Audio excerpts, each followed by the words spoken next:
situation, what the Islamists want to convert Nigeria to is exactly what happened in Turkey, centuries back.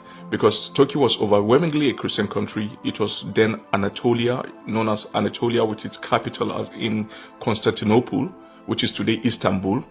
And they keep hitting the Christians there, just like these Islamists, these jihadists, these Fulani terrorists keep hitting the Christian communities, destroying them, killing and taking over. That was the story of Turkey.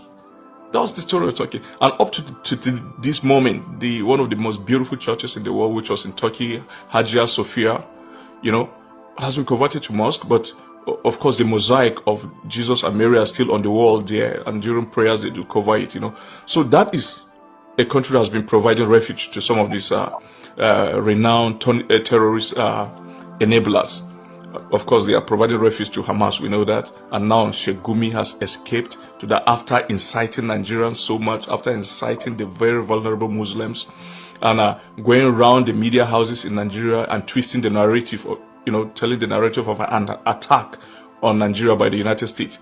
United States did not say she's coming to attack Nigeria. United States said they are coming to attack the terrorists that have been killing Christians and, of course, moderate Muslims. Because what is happening in Nigeria, in the northwest of Nigeria particularly, is the killing of moderate Muslims, the Hausas, not Fulanis. So the Hausas have been persecuted, but most especially the Hausa Christians. There are a lot of them there. A lot of Nigerians do not know that there are Hausa Christians in Katsina, in Sokoto, in Kano. They've been persecuted for so long. And then the moderate Muslims, who are mostly the Hausas. So Sheikh Gumi has escaped. This is a guy who was radicalized and given the wrong indoctrination in Sudan. Just be afraid of any Nigerian who studied in Sudan. I'm telling you. Just like Lamido Sanusi, as brilliant as he was, he's a radical too. That's the truth. He has the antecedents. He spearheaded the beheading of someone in the 90s, a certain Muslim, for blasphemy in Kano. So all those guys who go to study in Sudan, because Nigerian universities are better than Sudan. So I don't understand why all these guys are going to Sudan. And that is why it was in Sudan that Saudi Arabia arrested him for enabling terrorism, And he was bailed by the government of Jonathan in a diplomatic mission. They had a diplomatic relationship with Saudi Arabia in that regard to enable him, to enable him become free. And for a very long time, he did not go to Saudi Arabia until this year. In March this year, he went to Saudi Arabia and he was deported. He thought that they forgot him. So he was deported at the airport in Jeddah. So that is in Saudi Arabia, the headquarters of Muslim. Saying, look, we don't like you, some of you guys with very deep records, who are very deeply involved in terrorism. You remember Osama bin Laden, is Saudi Arabian, nationality, of Saudi Arabian nationality and origin. But they exiled him because of his radical disposition. So those were the mentors of Sheikh Gumi. And the media in Nigeria, which to a very great extent has also been complicit, have been giving him room to talk. And the media deliberately stopped some of us from talking. I have a lot of friends in the media. They told us directly that, look, they censored them. They said they shouldn't give some of us the opportunity. So they like giving people who just somehow, just on the mild side, just say, okay, yeah, we are media as a Christian genocide, and they don't go deep. But for many of us, we know it very deeply. So the media cannot give us the space to articulate this position. But they've given so much to Sheikh Gumi. And the guy has started fleeing. It means that something is coming, because they do get their own intelligence report too. Just like the period that United States wanted to destroy the Boko Haram guys in Borno, and Nigerian army alerted them and they were all put in gas mask. So Sheikh Gumi got his own intelligence maybe, and he wanted to escape. But not before he has radicalized a lot of people. Another thing that came up during the weekend is that protest by the Islamic group, the Sheikh Zakzaki group in Nigeria, condemning Israel, burning burning American flag, saying death to America and death to Israel and death to Donald Trump. And one thing that caught my attention is the fact that out of that gathering, more than 50% of that gathering is made up of minors, children below the ages of 18, 17. Many of them were below the age of 15. You could see how these guys radicalize kids so early. At that age, you are bringing kids on protest to protest against America, to be burning flags and to be shouting and to be screaming, "Death to America." You see the kind of indoctrination they give these guys at that age. So just imagine when this guy grow up, what you'll be, how he will be looking at me, a Christian, or America, or Israel, how he will consider all those nations. It's quite unfortunate. It's quite unfortunate what is happening, and they don't seem to care at all. They don't seem to care, but we care, and we care for their children. We want their children to be better, to know that we are not enemies but friends, and even though we have different religion, passion should always connect us, and humanity should always prevail. And finally, what happened over the weekend again was in Nasarawa State, and today, Monday, it happened in Duduguru. You know, Fulanis came and killed people in Serkin Noma. Serkin Noma is like 20 kilometers away from my village, Irota, the second village in Nasarawa State after Kadorko. If you're coming from Makodi, you pass the Irota. Irota is the last village in Benue before you hit Plateau State. And Kadorko is the first, or Gedasule is the first village, but it's quite a very small village, then Kadorko. So from Kadorko to Serkin Noma, it's just barely 5 kilometers. 5 kilometers. That's after the village of my father's mother, my grandmother. My grandmother is from Che Atuma. That's a village between Kadorko and Serkin Noma. You know, so in Serkin Noma, they killed about 2 to 3 people and injured others and abducted the Fulani terrorists. And today, that's on Monday, 10th of November, they killed 4 people in Duduguru. Duduguru is slightly after Agaragu in Nasarawa State. That is a place that is hosting the Catholic Church, the Catholic community, the Catholic Girls Secondary School, St. Kizito Secondary School, Girls Secondary School. So they killed a Reverend Father, a Catholic Reverend Father, and 2 other people, and abducted others, these Fulani terrorists. In all these villages, I have friends, I schooled in Government College Kefi. Most of my schools was in my primary school. My class 5 and 6 was in Away Central after I left Jos, in Away Central, Away, and then Government College Kefi and IJMB in SPS Kefi. So I have friends all in all these villages. They are the ones who keep alerting me of many of the attacks in Benue State, because these people do converge in their own communities to take off. Like in Giza community, when they converge to attack Irota, they converge and prayed for about 1 hour, prayed to go and kill my own people, But we keep telling because the Muslims in Nasarawa are moderate Muslims, and that is why most of the families in Nasarawa are made of Muslim and Christians in the same family, because they are moderate. So if Islam could be practiced that way, there will be peace everywhere. So many of the Muslims in Nasarawa State are moderate Muslims, especially in the southern part of Nasarawa and the middle part of Nasarawa, that's Nasarawa, Igon, Akwanga. But you see, right from the administration of Tanko Almakura to this jihadist enabler called A.A. Sule, who is claiming he's clean and is even suing in court Professor Gundu, for defamation because they called him terrorist enabler. He is. Right from their administration, they gave a lot of these lands to Fulanis, the terrorists, with the support of the locals, because the locals I don't know from where it started, started hating Tiv people, indigenous Tiv people. A lot of the Tiv people were there before them. But so they preferred the Fulani. They thought that they are fighting, they made Tiv to become like the Jews, fighting the Tiv people. And so they hosted the Fulanis in their community. The Fulanis have started going against them now. So that is exactly the story that is happening in Nasarawa State.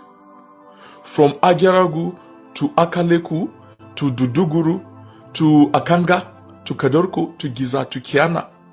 Many of these communities have been ravaged in recent times by the Fulani terrorists. That they did not learn their lessons from the Hausa communities who hosted Odman Danfodio. And the Hausas were practicing Islam before Danfodio. But Danfodio brought a violent form of Islam. And it ravaged the whole of Hausa land. And then his ally, Alimi, went to Ilorin as a visitor to Afonja, the Yoruba Afonja, the rulers of Ilorin, the owners of Ilorin, the Yorubas. They hosted this guy in good faith, the Alimi. When he settled a bit, he went around to bring his Fulani guys who took over this, set up a jihad in Ilorin, took over Ilorin, and today the emirate of Ilorin belongs to the Fulani. Meanwhile, it's a Yoruba town.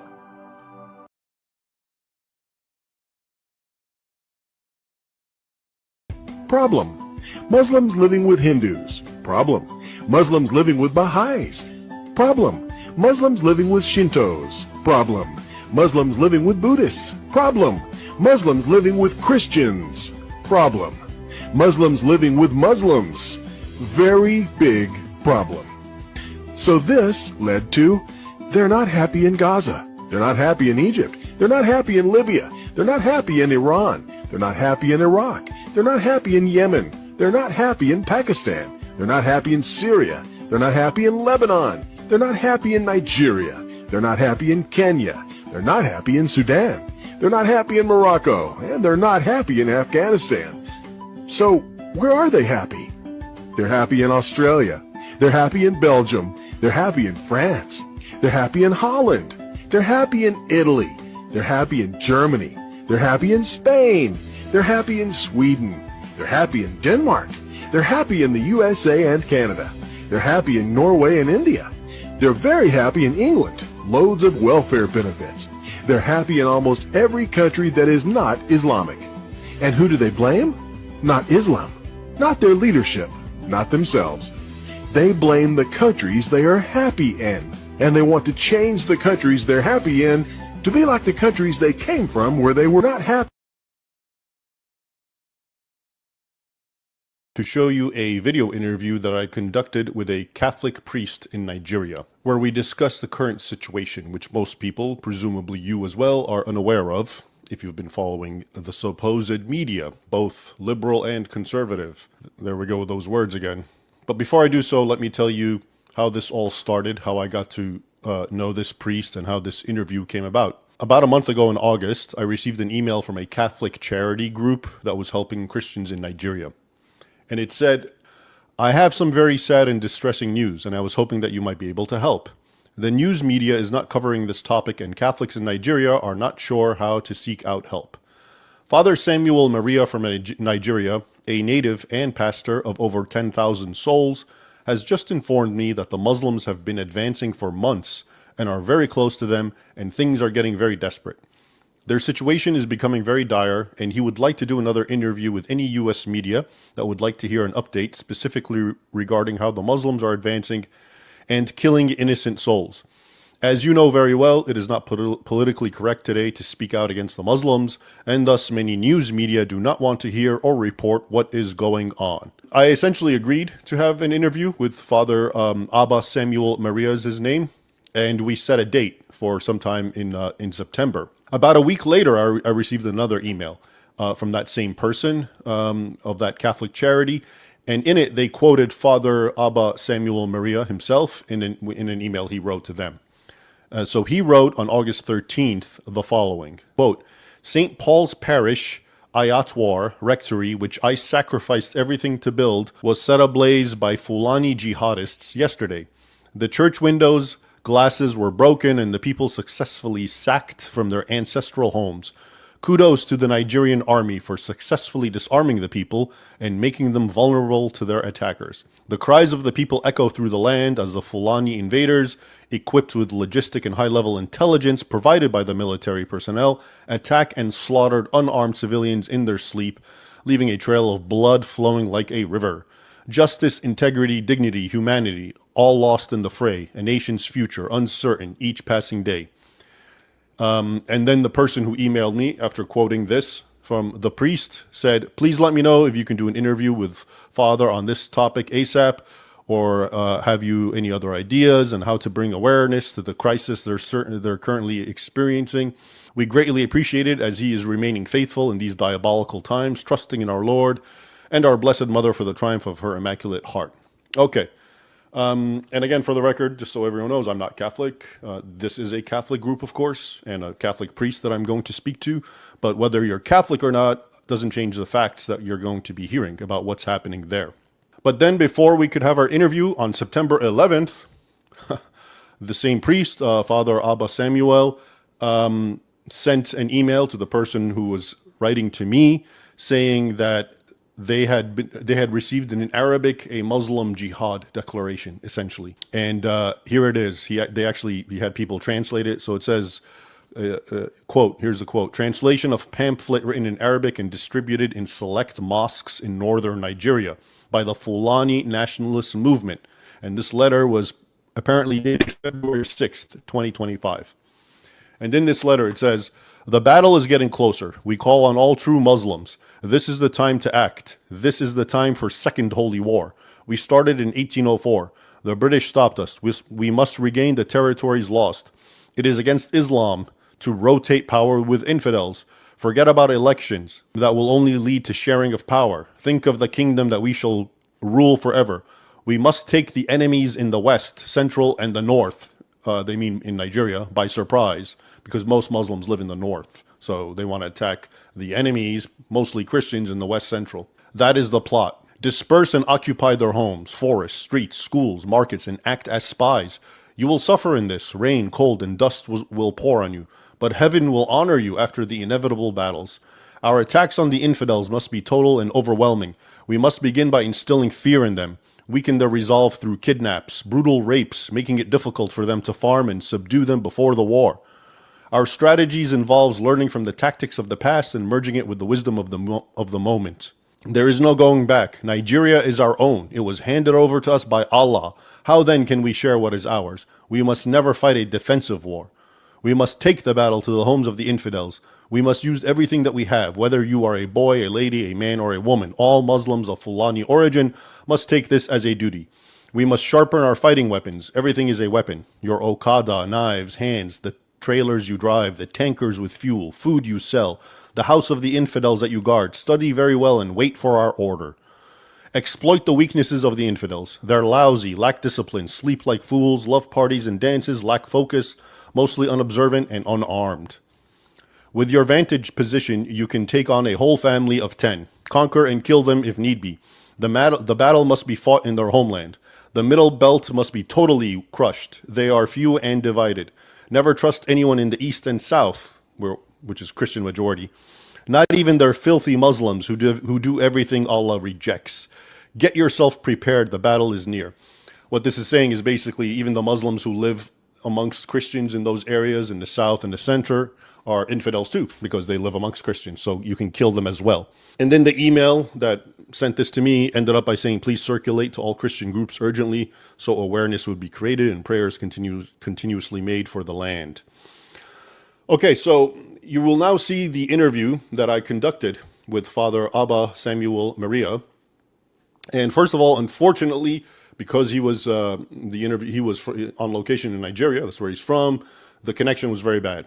And so what ended up happening is we had a third party helping record it, and I couldn't even hear what he was saying. So, but you'll see what he says. Everything is actually put together. But I tell you that because what I ended up doing is just asking various questions, and then everything was added on later, even though I couldn't even hear it or see it at the time. And so I tell you that because you'll hear him speaking very passionately about very, very important and horrific stuff. And then the screen will come to me and I'm basically kind of nonchalant and I just ask another question. So that's the reason. I didn't even know. I'm only seeing it now, the entire video. And so first, I urge you to listen very carefully to this man. This is a man who is in the middle of the fray. Okay, this is what's really happening where Muslims are actually half the nation. Think about it. Nigeria is half Christian, half Muslim. At this point, Muslims don't need to play the victim card as they do in the West. And it's a full-blown, non-stop jihad. As you'll see in the intro, I speak a little bit about what I know has been going on in Nigeria, and I know a fair bit. I've actually been writing a lot about it since probably around 2011, and I think I say this in the video. But everything that I just read to you, that is real.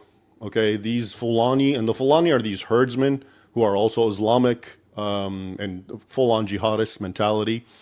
But as you will see in the video, the media won't tell you that, and the Catholic priest affirms this.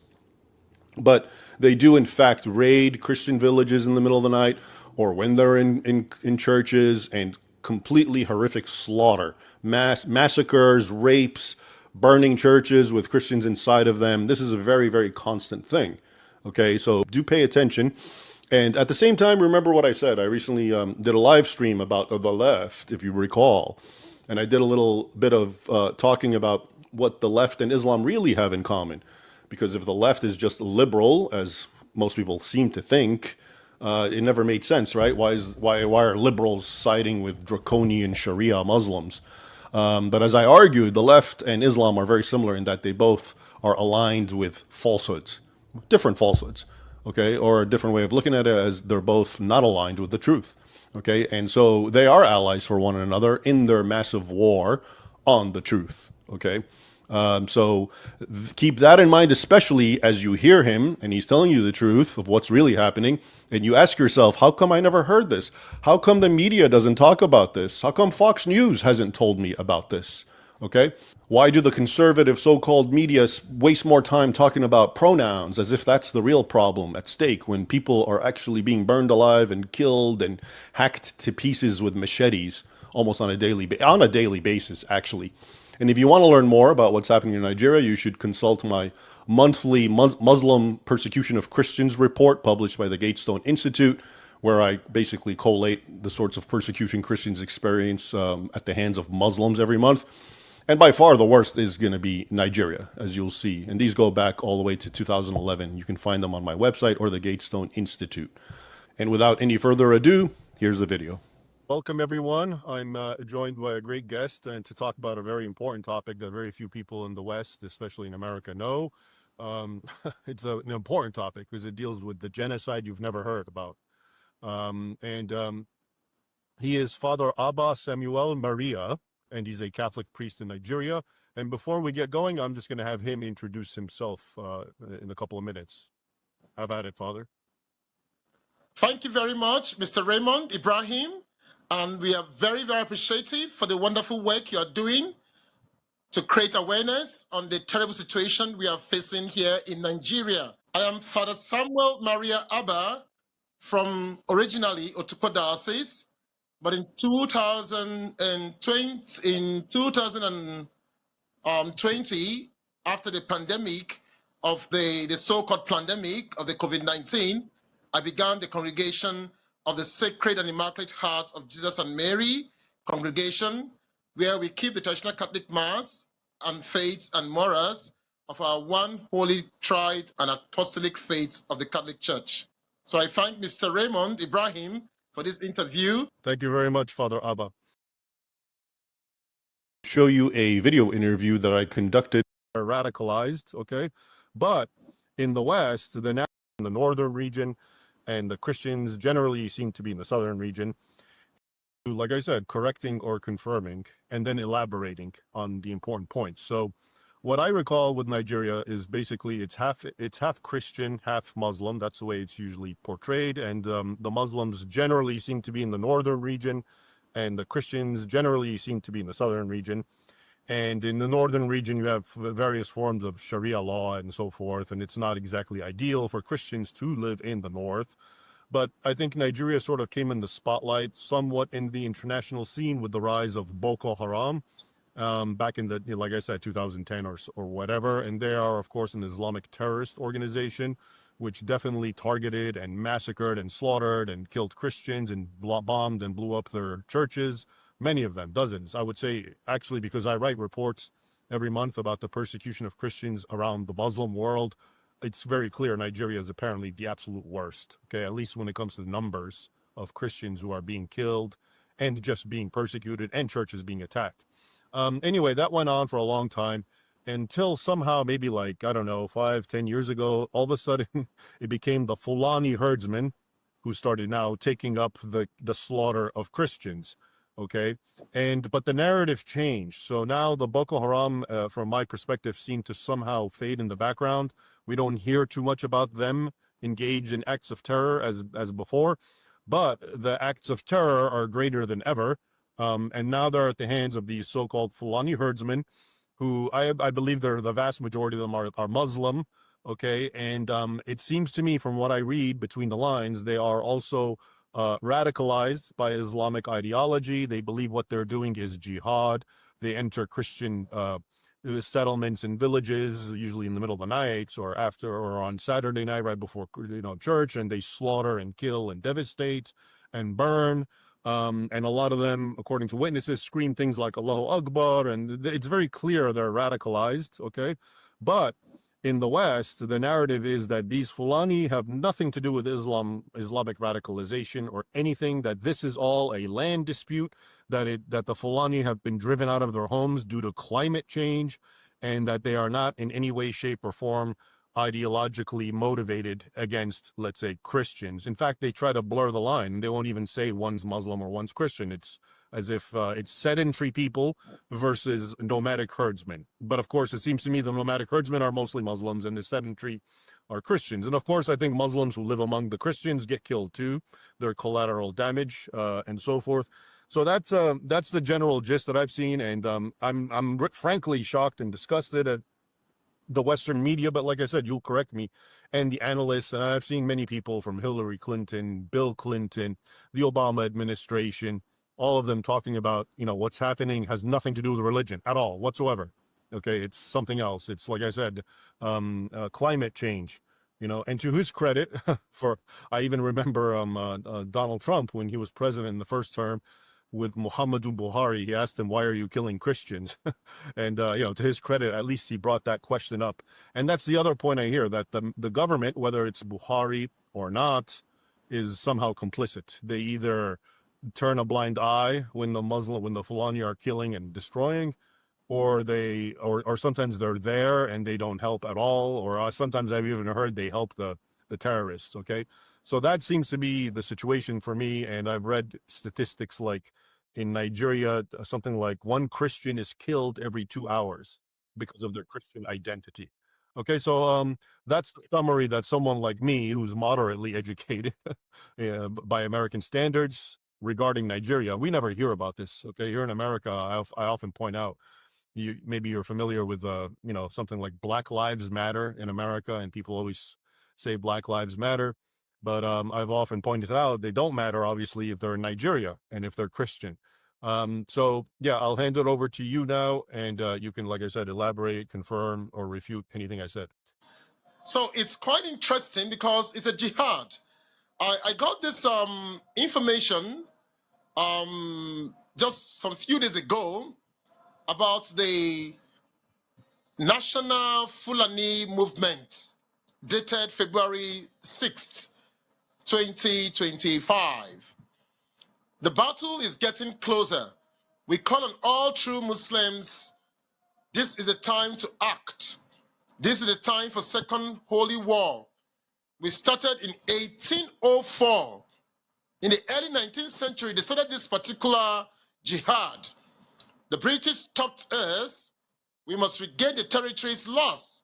It is against Islam to rotate power with infidels. Forget about election that will only lead to sharing of power. Think of the kingdom that we shall rule forever. We can change the naughty history. Usman Danfodio, he was the one that began the jihad, did it successfully. We can do it too. We must take the enemies in the west, central, and the north by surprise. That is the plot. Disperse and occupy their homes, forests, streets, schools, markets, and act as spies. You will suffer in this.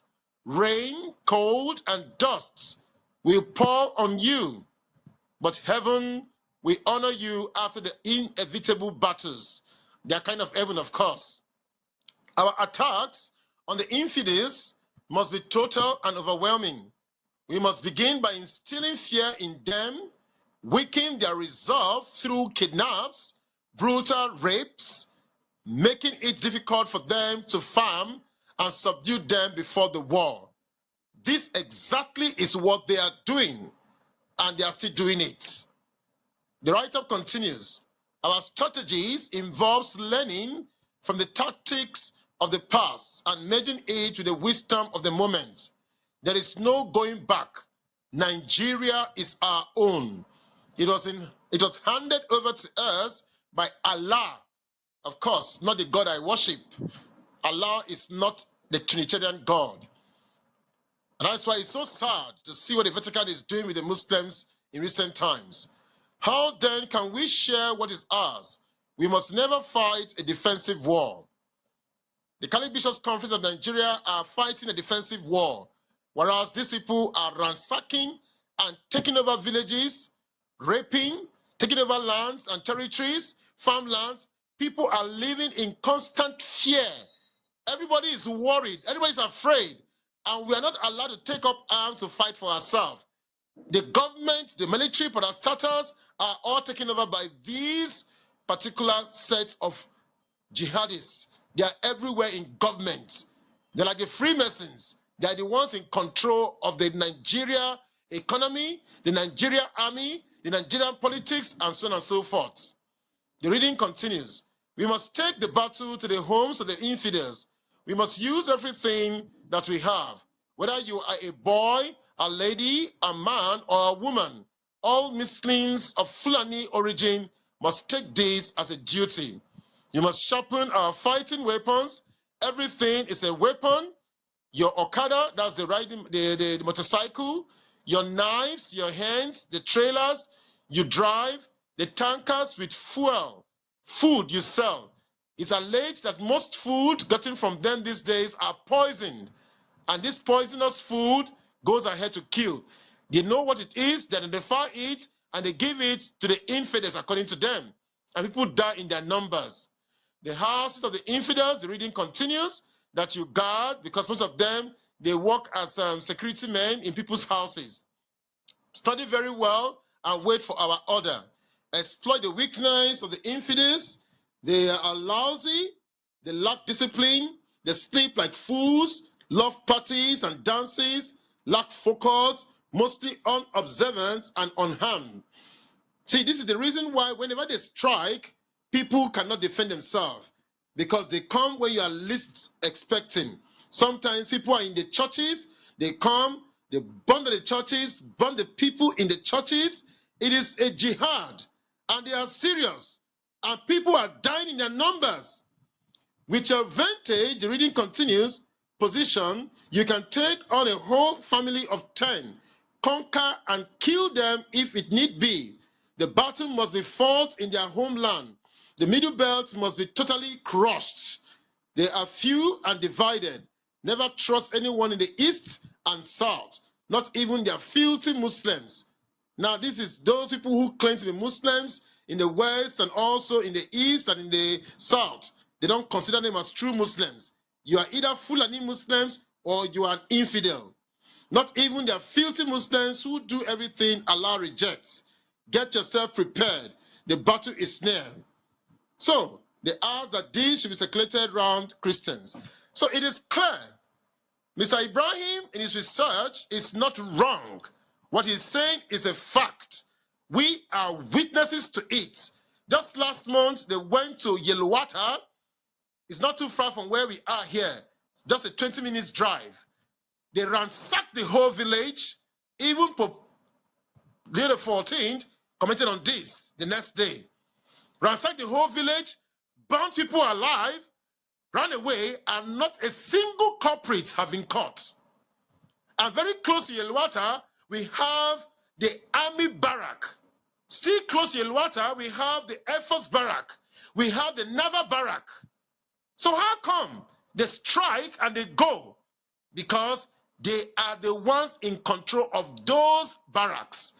So whatever he's saying is the truth. And people are shying away from it. And souls in their numbers are being killed. Villages are being ransacked. People's lives are being wasted. It's terrible. It's very, very terrible. And it's sad that the Nigerian government is quiet about it. For crying out loud, who's the Nigerian government? The Nigerian government is them. They're in politics, they're in economy, they're even the one deciding what should take place in the country. So it is sad And I think only the Lord can help us now.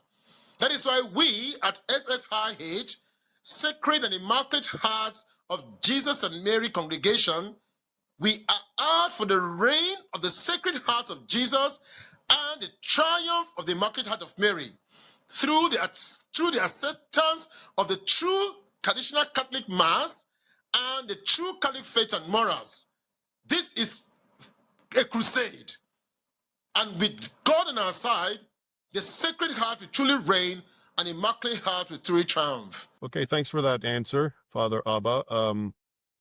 Can you speak some more about the question of Islamic radical ideology and really home in and focus in on to what extent is that really behind what's happening, and what is being taught to the Muslims of Nigeria, for example?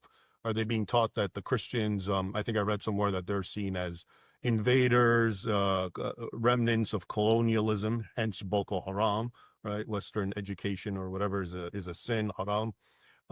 Is that how they're presented? Is it presented as a full-blown jihad, to destroy and kill the infidels?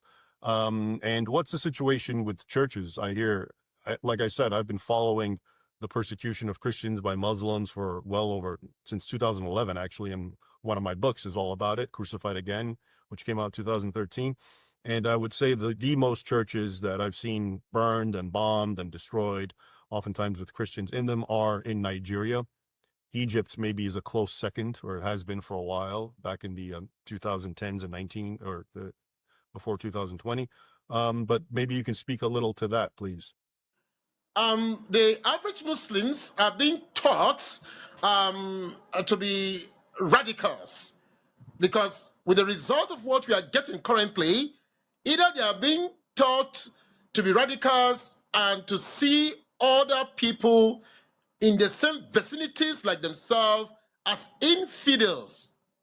Infidels, people who are against Allah, against Muhammad, against the Islamic movement. So it is clear, because they do not recognize the fact that people exist before they came to the country.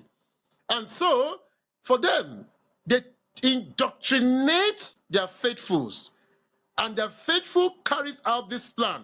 See, they are very organized, and that's a fact.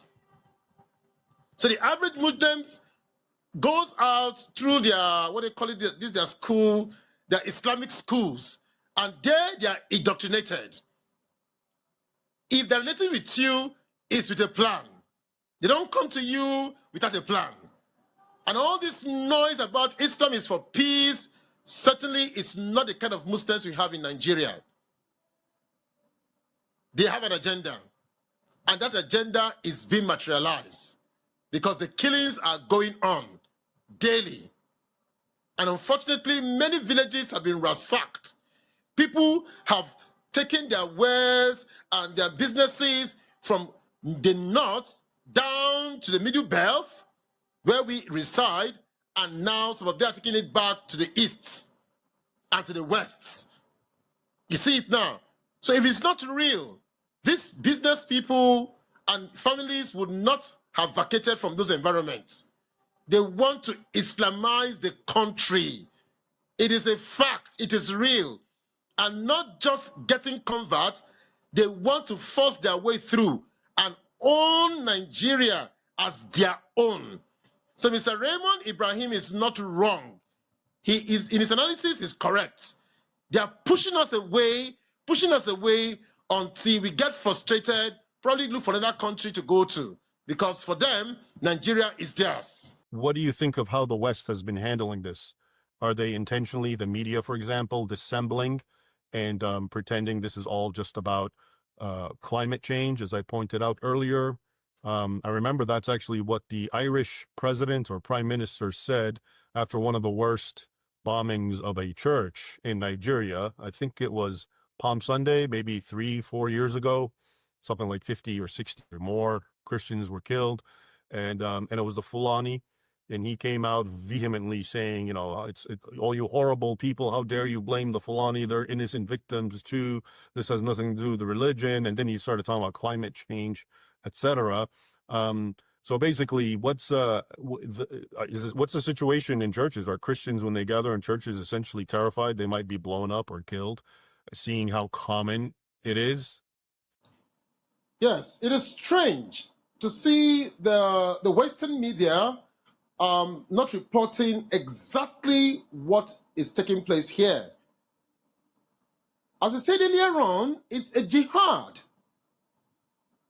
Villages are being ransacked. Lives are being wasted in their numbers. Now, if the media reports 4,000 persons, be rest assured about 10,000 have gone. So, one cannot come out clearly to say the media has been bought because we don't know who is doing the buying. But those of us who are here experiencing this terrible massacre, we are aware that villages in their numbers are being ransacked. So if the medias internationally have the facilities to truly know what is happening, why can't they report exactly what we are experiencing here? Because you go to a village, you burn in the village, people's lives are wasted, people's properties, their food are burnt. And you come back after some time and repeat the same feat, and nobody is caught. Can we say the Nigerian government don't have what it takes to catch these persons? Don't we have state boundaries? So when some people come down, our forests are they so massive that we cannot track down people? For example, look at the kidnappings going on. The same forest in Nigeria here. Are we saying the government don't have drones to locate these persons and bring them to the book? All we hear every now and then, we shall get them, we shall get them, and nobody gets caught. So it is terrible. The media, to my own knowledge, is not reporting correctly what is happening. Either they have been bought, or they don't want to report it, or they are part of the plan. What is, thank you for that. What would you say, what message do you most want to convey to, let's say, the Western public, people in Europe in general, in the US in particular, about what's really happening in Nigeria and how they should respond to it, including, of course, how they've been responding and what they've been told, which I assume is all false? It's a spiritual battle. It's a spiritual battle. As it stands now, they are out to Islamize the whole country, not just Islamize, to wipe out Christians in Nigeria, because they were able to get their way into the government. The British government felt that the northern oligarchy were more subservient to their plan of divide and rule. And so they concentrated powers to the north. Because the other tribes in Nigeria, they were more or less like a democracy, especially the Igbos. They are more or less a democracy. The Yorubas, of course, they have leaders, and they are very, very fetish. But the North, the system of government pleased the British, who colonized this country. And so, when they put power in the hands of the North, with their jihadist agenda, they now concentrated themselves on this power and began to rule the country ever since. So for you to be elected into any federal office, you must lick the boots of the Northerners. If not, you will not get there. So they now use these powers to manipulate their ways to carry out their Fulani agenda of Islamizing the country. So this is exactly what is happening.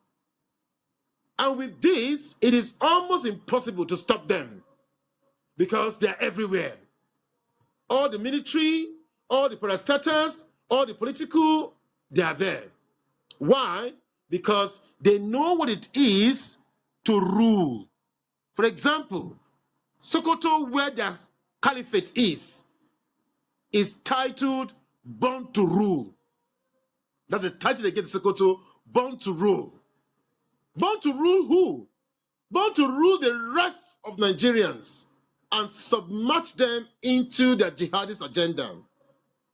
So the West can only come in now by telling them that Nigeria is a country of so many religions, and the freedom to worship God, the true God, is a right of every human being. And the true God is the Catholic God. That is why we, in our own little way, for the reign of the Sacred Heart of Jesus and the Immaculate Heart of Mary, form the Society of the Sacred Immaculate Heart to bring about the true reign of Christ our King and the Queenship of Our Lady. So it is a spiritual battle, and victory is assured. Aluta continua Victoria Asarte. Our Lady will certainly triumph, and our Lord will certainly reign. But for the West, what is happening in many countries in the world, if they don't come to help us with this crisis, tomorrow you will hear that Nigeria is now an Islamic country. Okay, thank you for that very comprehensive view. Thanks for joining us. And I leave you with the last word. Any final thoughts or words you'd like to share with us are, of course, welcome. Mr. Raymond Ibrahim, who is doing so much to see that the true story of what is taking place in the country of Nigeria and most African countries that have been invaded by the Fulani headsmen and their jihadic plans. You know, it's like the Crusaders, when the earlier popes were able to fight this with the rosary and also were able to gain so much victory. Now is a turn for Nigerians. It's half-half, the Muslims and the Christians. And most of these lands we're talking about, they are Christian lands. These people came in and started invading, and they took over step by step. So they are not giving up. But unfortunately for us down here, there is no formidable force that will stop them from the killings, except God intervenes. If the international media and the United Nations can come into this problem and help us out, it will be very, very nice. But as you can see, it's not only Nigeria that are doing this. They are doing this in most lands. Even in Europe, they're taking over almost every places. So it is so, it's a serious, so they know what they are doing. So if God can help us in this situation, which we know he can really help us, you know, we will support any group that is going about bringing about the restoration.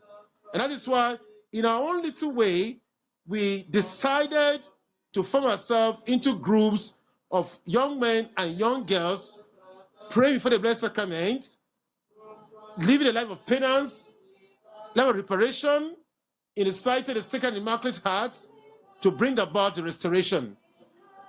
Because we know that it's only through God that the peace can be gotten.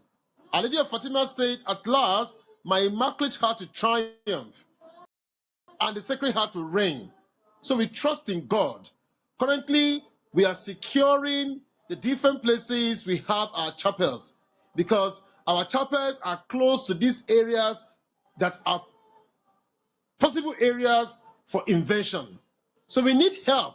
We need people to help us so we can secure this land, fence the land, protect the nuns who are daily praying for us, and protect the seminarians and the sisters who are carrying out all these means spiritually to bring about the restoration. So this is what we are asking for. We need help to carry out our programs, because almost everybody seems to be silent about the insurgency that is going on. Lives are being lost. And most of these lives being lost have not received the sacrament of baptism.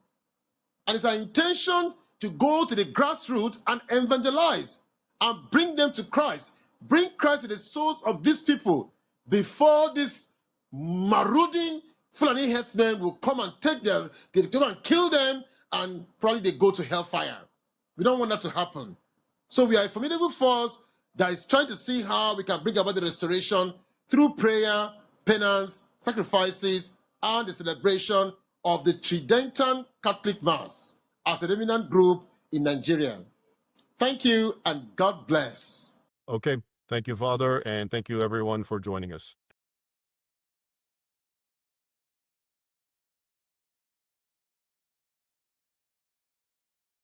People who are on the front lines reporting this. Welcome you all here to Equipping the Persecuted's first press conference in Washington, D.C. The reason we are holding this press conference is to draw attention to what is happening in Nigeria. And I know we have some people. Mayatiala Breeders Association, Cattle Breeders Association are not breeding any cattle. People who are on the front lines reporting this cannot be overstated. But the challenge that they face is that the media itself denies the reality that they see and report. It is truly without conscience that you can witness the execution of people and have it denied because journalists are too lazy, too corrupt, too stupid, too cowardly to stand up and tell the truth. That is without conscience.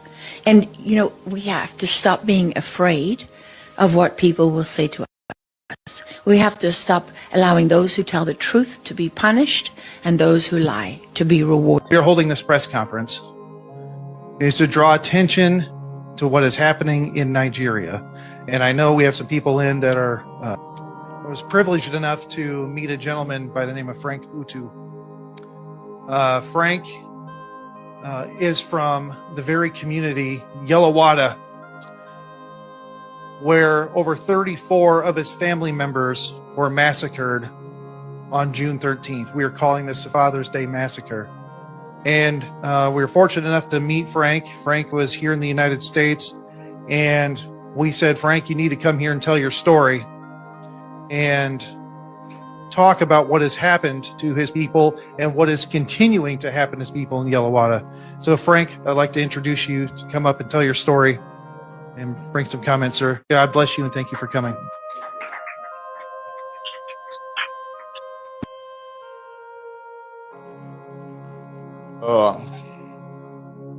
First of all, I want to thank you so much for the very noble privilege of addressing this gathering. I want to thank the organizers. I want to thank Judge Saul particularly, and members of the U.S. Congress. And I want to thank you so much for all you've been doing for Nigeria and Africa as a whole. Before I proceed, please, I implore you to stand up for just 10 seconds to observe a 10-second silence in memory of my brethren, my siblings, my relations, and all victims of massacre in Nigeria.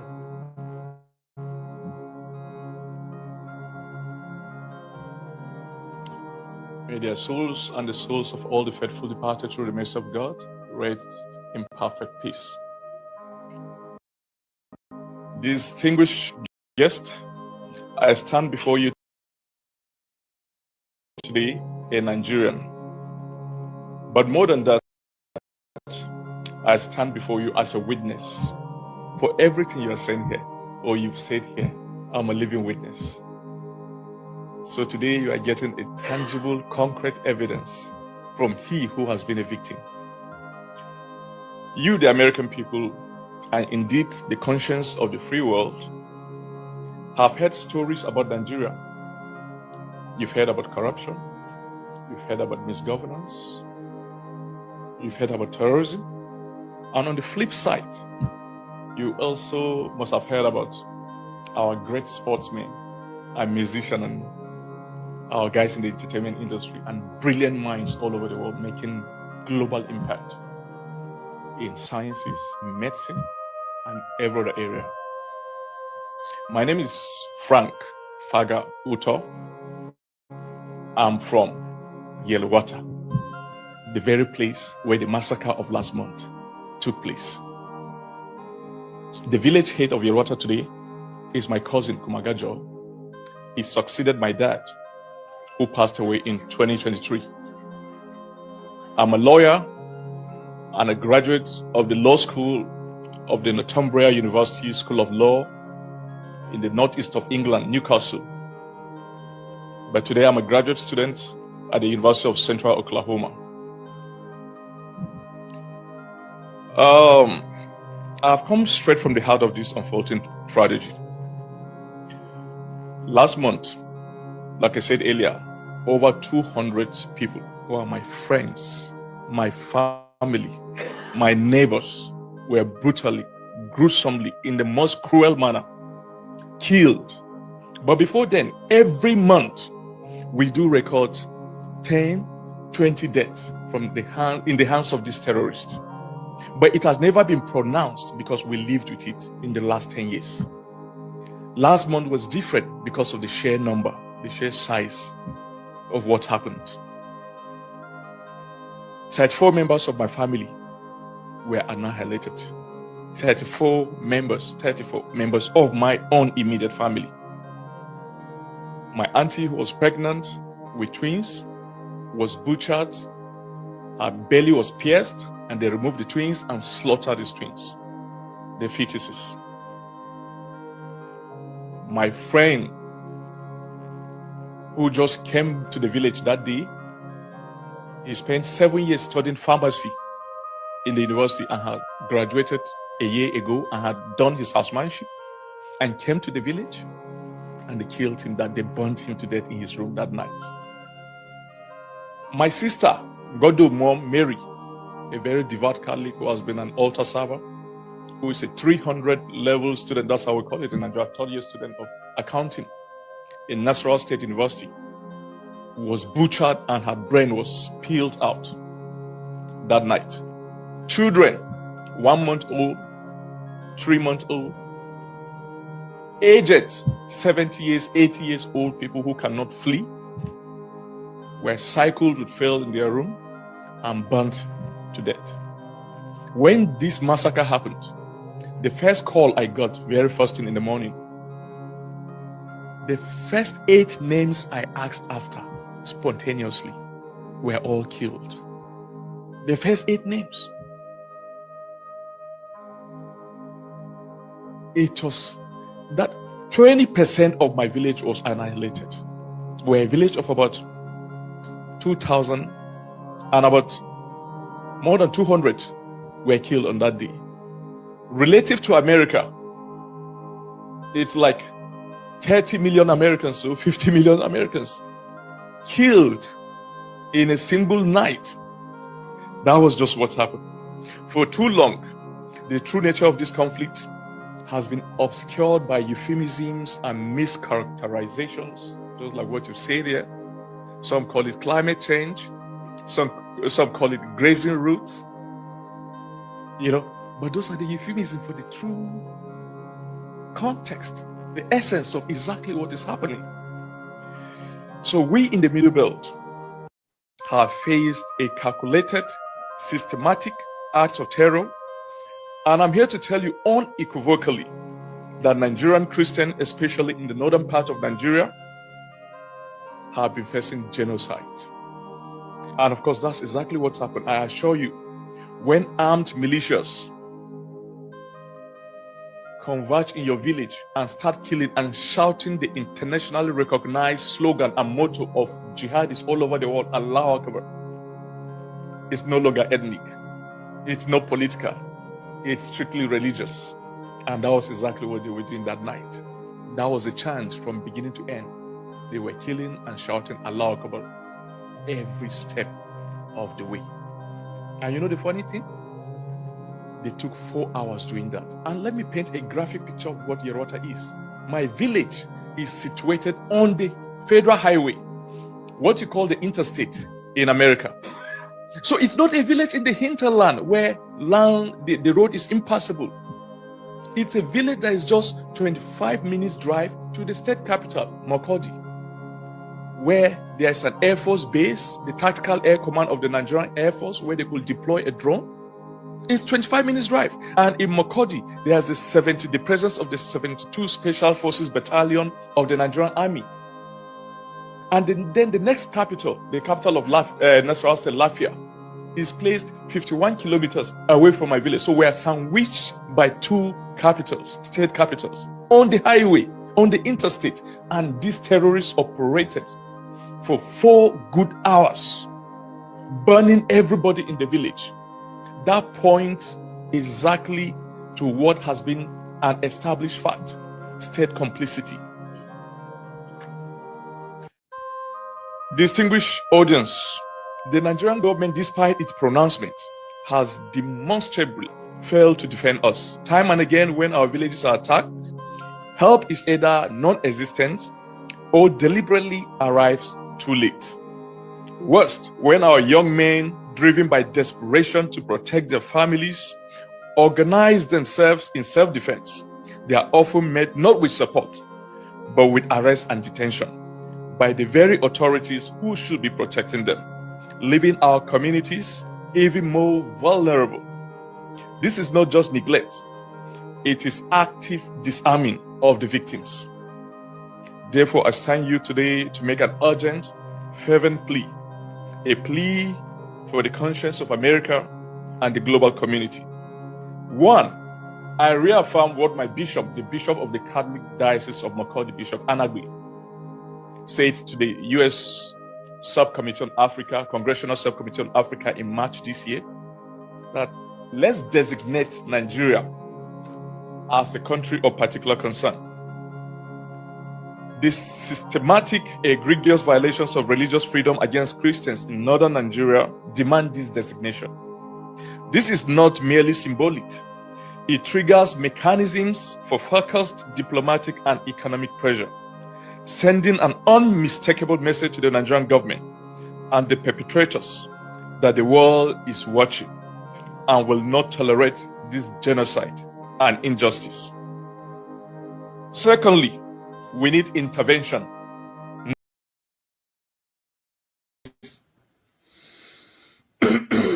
What is the Latin word for black? And now I want Nigerians. We have now come to the main point this evening. I want Nigerians to be looking at their green, white, green flag. Wherever you are, if you're in Abuja, if you're in Lagos, if you're in Kaduna, bring your green, white, green flag closer. We are about to do a very simple experiment, please. What is the Latin word for black? I want you to Google. As I'm Googling, please try and do the same thing. What is the Latin word for black? Simply go to Google and Google it, please. And we are doing good. It's interactive now. We want to do everything together like one happy family. So I am writing. What is the Latin meaning of the word? We're live of the word black. I'm sorry you cannot see it. I'm not that tech savvy. What's Latin meaning of the word black? What's the Latin meaning of the word black? Black. What is it? Go to your Google and you put it in. We are live and interactive. We have come to the stage whereby if Facebook doesn't shut me down now, they'll not shut it down again. Right now, go and Google the meaning of the word black. The Latin meaning of the word black. And bring your Nigerian flag closer. Green, white, green. Bring it close. To tell you where your stupidity started from. What is black? In Latin, it means nigger. Negros, or the adjective is nigger. What is that nigger? What I want to tell you what God did, Elohim. I want to tell you why you are black in Africa, all of us. And I want to prove to you that the name Nigeria is cursed. And then after tonight's program, you will see need and reason why Nigeria should not exist. I'm not going to add anything to this. I want to do something. I want to read comments. Somebody should tell me I'm reading. If I move to the left, it means I'm checking Radio Biafra. If I'm here, direct, it is my page on Facebook Live. I want somebody to tell me the Latin, Google it, the Latin meaning of the word black. This UG, do you know what it means? It means Negro. Number one, the adjective is nigger or Niger. If you look, you think it's Niger State, Niger, Niger, Nigeria. Latin, meaning of the word black. Then we proceed. What does it mean? Those who brought the word black, this Negro and Nigeria, what did they have in mind? Who are they trying to describe? That's the meaning of the adjective, isn't it? To qualify, to describe something. What is it? Hey, now you are in for a shock. The name Nigeria. It means black, we know. It means something that is dark, we know. It means something that is ill omen, bad luck, ill omen. So Nigeria is bad luck. Not me. Oh. Go to Google. Google self. Who are these people? Self? Google. Who are these people? I have not seen anything here. Oh. I have not seen anything here. Somebody is saying I shouldn't talk about Democrats in America. You see how foolish people are. That the election is pregnant. Black people always afraid to speak the truth. Joe Biden is a racist. We have it on record. Forget all the nonsense in South Africa was saying about apartheid. He is a conk racist. I have it here. And we'll find it this time and play it. Go to Google now. Go to Google and find the meaning of the word black. Nobody herself. Are they listen to me or not? It means Negro. It means Niger. Niger State. Capital Mina.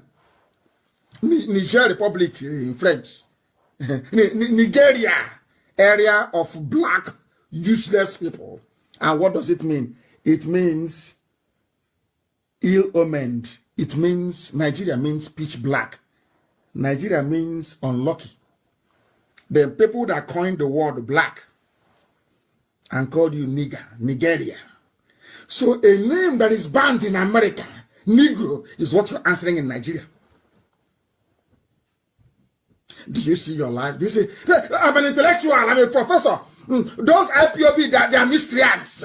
I have 4 degrees from Princeton, from Harvard. Do you know the meaning of your name is ill omen? Omen. Ill omen. Do you know that your name is unlucky?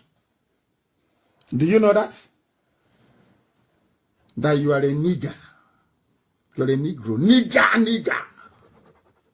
And I'm proud to be a Nigerian. That is why if you call me a Nigerian, God, Satan will punish you upon the punishment you have. Thunder will fire you.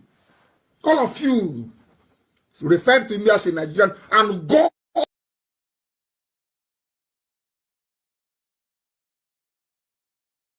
The community. Opportunities are out there for them. They can be rehabilitated. An ex-Boko Haram stands having laid his arms and comes back, turns his way away from his negativity. He stands to be a president of this country. He stands to aspire to any position in this country.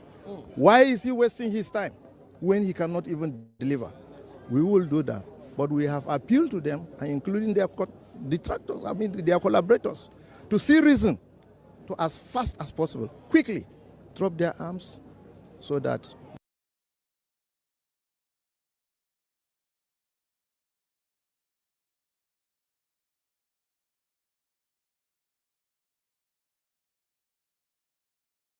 you go sharpen because it be like say it don't dey happen. No shaking, nothing they happen. Nobody want buy, but they want go heaven. I work hard for the money. It is not funny because I got to say it's not easy at all. If I was you, I get busy because I no go fit afford to get lazy at all. Don't let opportunity pass you by. You got to always continue to try. You got to try to always in mind, cause you know I'm by before you die. Lie. I know say you go like to the jolly cause I see you for my body, you dey shake your body. I know say you go like to make money to impress your baby plus all of your family. There is no film trick involved inside. Reality, my brother, is the way that we rise. If I tell you say easy on a setup, so now all you've got to do is rise up and get up. For what you believe in, stand up. If it seems like you're sleeping, rise up. You got to fight for yourself before you find yourself by yourself. Put your hands up. You gotta be strong. You gotta hold on. You gotta keeping on. You got to realize, say, it is Salva for himself. That's why I say, my guy, now your eye go sharpen because he be like, say, it don't dey happen. That's such. All right. Give me a moment, everyone. We've since been joined by Pastor Laddie Thompson, someone who is also passionate about the nation's security. He joins us virtually. It's good to see you, Mr. Johnson. Mr. Thompson, rather. Give us an idea. You've been listening to the conversation, and thank you so much for your patience. You're looking good, though. Happy Democracy Day. Give us an understanding. Where do we go from here? You and I have had conversation about our national security, but we are looking for solutions. That's why we are here tonight.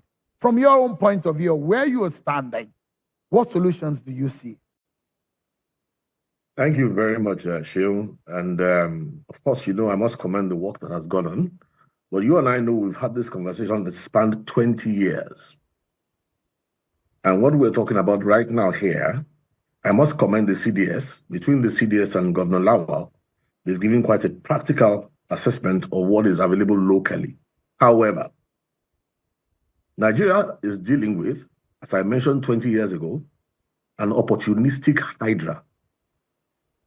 Some of the things we've discussed here tonight, some of them are primary threats. Some of them are existential threats to the country. Some are secondary. Some are tertiary. Now, if we want to know what to do, we must separate the primary threats from the secondary.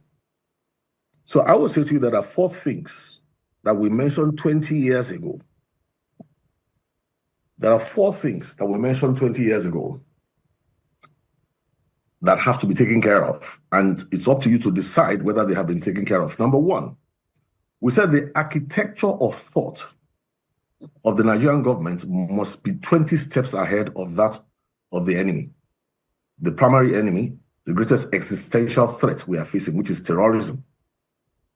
And we know that when it comes to architecture of thought, the greatest problem of the Nigerian, and not just the Nigerian, the African world, is the mathematization of inquiry. Number 2, we talked about the military more than 20 years ago, and we said the days of Clausewitz is gone, Trinity of War. And I like the fact that the CDS spoke about asymmetrical warfare. He spoke about hybrid threats. Now, maybe he didn't mention media as a force expander. But I know that as of 18 years ago, we had mentioned that the military contribution to the solution of this problem is not more than about 36%.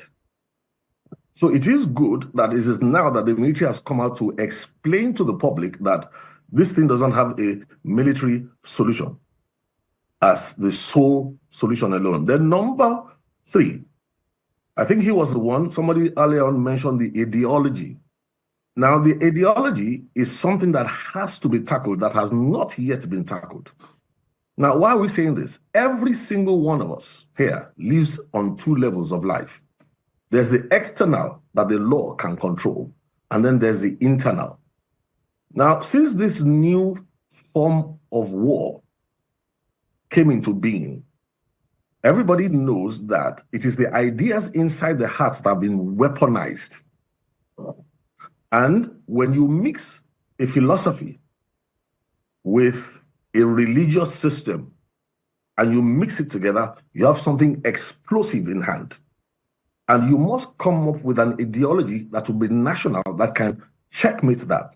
Now, the 4th thing is the value system of the country. The greatest war going on all over the world right now is the war of narratives. Now, the value system is such that if an average citizen has nothing to lose, the value system is such that if in the engine room of the country, we still continue to allow ourselves to be ruled by partitions that were drawn up in 1914, then brother cannot be brother's keeper. And who is going to be ready to make sacrifices? I attended Ahmadu Bello University. I've moved and walked across Nigeria for God and country. It's a wonderful country, and I believe it will survive. But in closing, let me just say this. The most important factor that I think is missing in this conversation so far is what I call the glocal dimension. The fact that the threat that we're discussing here, the primary threat we're discussing here, as mentioned in snatches by the CDS, and somebody also who spoke about funding, we are facing a localized threat with a global dimension, global type of intelligence. Whether you're talking funding or you're talking opportunistic, you are dealing with something that is so intelligent that the architecture of thought within Nigeria cannot handle it alone. Now, listen to me. We have had former presidents who had sicknesses and diseases who would have died if they did not reach out beyond the local degree of knowledge in the area of medicine when it came to the problems that they had. So there's nothing strange about the fact that this also has a global dimension to it that we must take care of if we are serious. Now, let me say this. If you remember Kaplan's book, 1994, The Coming Anarchy. Yeah. If you ever looked at Henry Kissinger's World Order, published in 2014, and then mix it with Huntington's 1996 Clash of Civilizations, not to mention Francis Fukuyama, there is nothing surprising about what is going on in Nigeria today. Think tanks all over the world foresaw this. They've looked at it. Most nations of the world have readjusted. It's a war of narratives. They've readjusted to match this thing. And we are still waiting for Nigeria to realize that it is a global problem. Global, not local, but global. It's a localized space of a hydra. And part of the challenge we have right now, you heard Governor Lawal speaking diplomatically. The reason why Governor Lawal has to be diplomatic is because we are losing the war of narratives. If the war of narratives is right and the average Nigerian is ready to die for his country, then see a single person. Look, don't forget that I've worked in this field for 20 years. We've been in contact with the poor boys in the army. I'm not talking about the people at the top heavy, but the young boys who are being sent out to die. When even people like us can already see that if you go out this way without equipping them with this and that, these boys are going to die. So I'm just saying that for this town hall to yield the proper food, we need to bring in what I call the glocal. That is the global inputs behind the localized form of the threats. You know, I thank God the CDS already spoke about hybrid threats. He spoke about asymmetrical warfare. He spoke about foreign funding. And I'm saying to you that what you're doing right now actually covers what we call the force expander, where media is a force expander. Let me remind us, as you are listening to this program, the whole of this nation is listening. The leaders who are the greatest enemies of the country are also listening. And I want to tell you something. There is no point if your enemies are already deploying artificial intelligence and they listen to us speaking at this level. In fact, after all we have said, they even draw more conclusions and then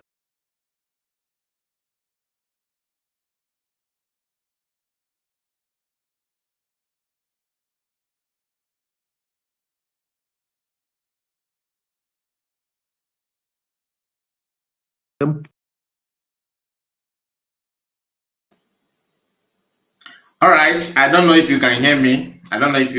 Please confirm. Let me confirm from here. I want to send my greetings to all of you that have joined us so far. We are about to, link to Zoom. We have been waiting for them to finish what they were doing, but it seems like they're about to start. So I have seen some of us. You can hear me? Okay. Thank you so much for that. That is Gina Duru. Gina, I see you. Akumiroyi is here with us as well. Akumiroyi, I see you. James, these are people on the comment section.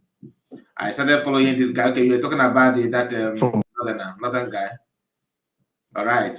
And Akumiroyi said, okay, I see you. I see you. Please like the video in case if you have not. Make sure you like the video. Very, very important that you do so. James and Jockey is here. Mazakai, thank you for the good work. I appreciate one name. Chi baby, Mazakai, good evening, sir. Good evening to you, my sister. Nice to have you. Musa Afu said, Musa Afu, I see you. And Hood Boy. According to Islam, Islam will or must enter every home. Very satanic religion. Cause, do you know Muslims are allowed to marry a newborn baby? Unbelievable right. One of the say shall never end. That is strange. That's strange. We have the first person here is Kevin. Kevin, I see you. You are the first person that made a comment. My greetings to you. And we have James Jockey again. You are the second. And Good Boy is the third. I greet you. I greet you. I greet you. Then down here we have, like I said, Gina Duru, our sister. Happy New Year to you. I think you have not chat since this New Year, right? Happy New Year to you, Gina. Nice to have you. And we have Ifai Stanley. Yes, he said, okay, you're confirming that you can hear me. Bishop, I see you. Greetings to you. Bishop Onaga. Bishop Onaga. Are you Catholic Bishop of Enugu? Because that's Bishop Onaga. You are welcome. Ojugochukwu, you are doing a great job. Thank you. Thank you. Ojugo. Are you our own Ojugo or a new Ojugo? Because I have Ojugo that always join us in our studio. Are you the one or a different person? I would like to know. So I am, you can see. So in the fundraising, they are still playing songs. That's why we have to wait. I have to spend time before they start. I don't want to, just keep you, because it's always good to welcome and send greetings to people that join us when we are live. So I want to utilize this opportunity to appreciate you all, and please do me a favor, like the video if you can. Today's date is 10th. This is 10th January 2026, and the very first fundraising of the year is taking place. It's going to start any moment from now. Amechi, good evening, dear friends. Amechi, you're welcome. And we have your name is Dora Guzi. I don't know. I hope I pronounce it well. You said, Mazekai, good evening and be blessed. Our thanks can't be enough. It is only God Almighty will bless you. I appreciate you, my dear. Thank you so much. That's a kind word from you, and I really appreciate that. Okay, we have Ebere. Adiago. Let me just call you Ebere, okay? He said, Mazakai TV, may God bless you for all you do, for all you've been doing for Biafran at this time, sir. The people are proud of you. The people are proud of you. You are proud of what you are doing, sir. When you say they remind me of Dan Dimbo and Dick. Is it Eggede or please? Is this Eggede? Igede? Because what I say, this is I. So I hope are you from? Just let me know. Let me know what you mean by that.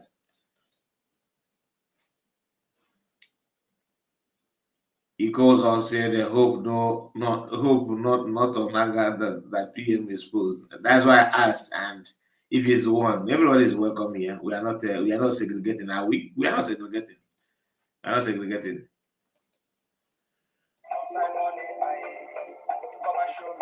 Let me know. Let me see. Let me check something. Let me quickly check something. So if you are if you are, let's say you used to join us in our stream here and you are watching and you free, you want to say something before the fundraising, let me put the link. Let me know how many of us. Let me just put the link. Okay. And I will keep monitoring what is going on from the other side. I have to. I'll keep on there because we must follow it. Once they start, please don't forget to like the video. Like I said, don't forget to like the video. Don't forget.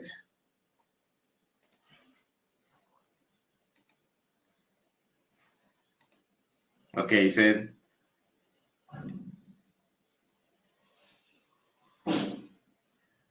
That's the Egede is under Adoka State. Okay, I appreciate. But you guys need to also have your, because I wish, this is my own person, this is my wish though. I'm not mandating you. This is not from government.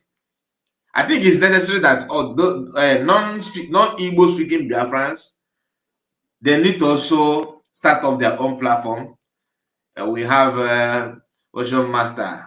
So our brother is here with us this hour. I just want to know how many of us, our regular commentators that are here. So Ocean Master is representing. Greetings to you. You are welcome, Ocean Master. Let's hear from you. Ndewo Mazi Kai. I'm going to listen to you from phone, because if I'm not at the moment, I can't hear anything you are saying. Why? Because I turned down the volume so that the music from the fundraising will not interject. And Biafrans that are watching from the other places, they are listening to you. So let me just talk. Let me not interrupt you, please. Okay, I really appreciate you, Mazi Kai, for what you're doing. I would have liked to be on the comment section, talking about. I'm very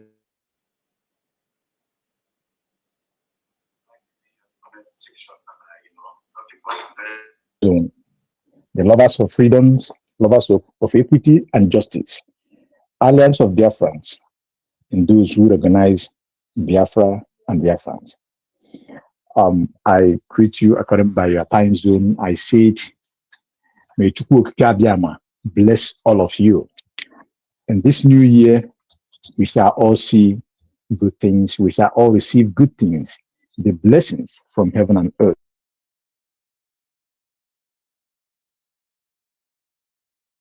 The blessings from heaven.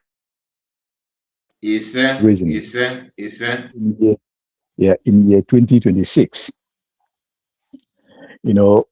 I like to be faster because you don't know the time they will start, and Mazi Kai is welcoming other people as well. Biafrans, this is a call for all of us. We don't need to wait. We have seen the reality, we have seen the truth, we have seen the fact. We have as well seen those who are trying to deceive or confuse Biafrans. So since you know the truth, since you know the right track, follow the right track and follow the truth. Because the Bible says that if you know the truth, speak the truth, go with the truth, it will set you free and you shall be free. So we are going to be free. Today, USB fundraising is kickstarting for 2026. What are you waiting for? What am I waiting for? What are we waiting for? We, most of all that are in foreign land, I don't think we are happy being in foreign land, no matter the state, no matter the country that you are in. What is yours is yours. What is mine is mine. Ours is ours, but ours are different. So we should do our best to support USB government financially. While we are backing it up with spiritual, we must have to be the most needful is the support financially. Because at this point we are, recognition is not easy. There are a lot of things that is going on. Protecting our land is not easy. There are a lot of things that is going on. Connecting to people, doing other things. We see our ID card, passport coming, our currency is coming. Our banking is coming. Many things is going on at the same time. Just let me borrow the word of Mazekai. The only thing that the USB government does not know to do or not do well is they don't know how to blow their trumpet. But you will not blame them because Mazin and the kind of Mazamanep do the same thing as well.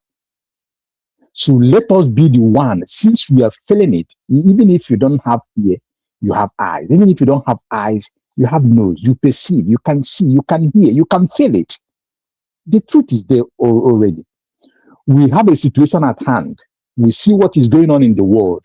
And I believe that the USB government want to utilize and profit from it, from what Trump is doing, from what the United States of America is doing. And we know that the gospel of Biafra, yield more than 80, 75, 80, 85% of what Trump is doing today. The awareness of Biafrans in the United States of Biafra, the communication in between the government of the United States of Biafra and that of the world, it is yielding today.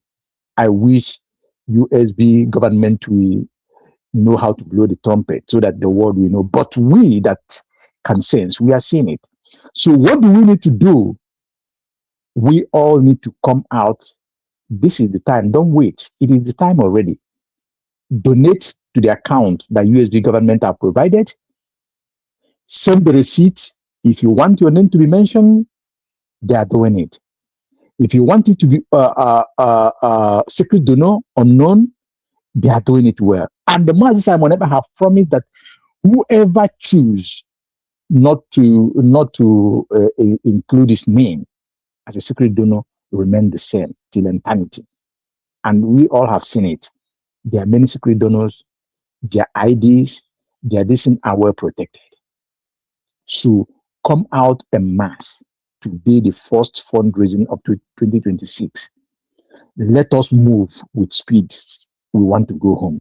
We are already there. Just a little more push will help a lot.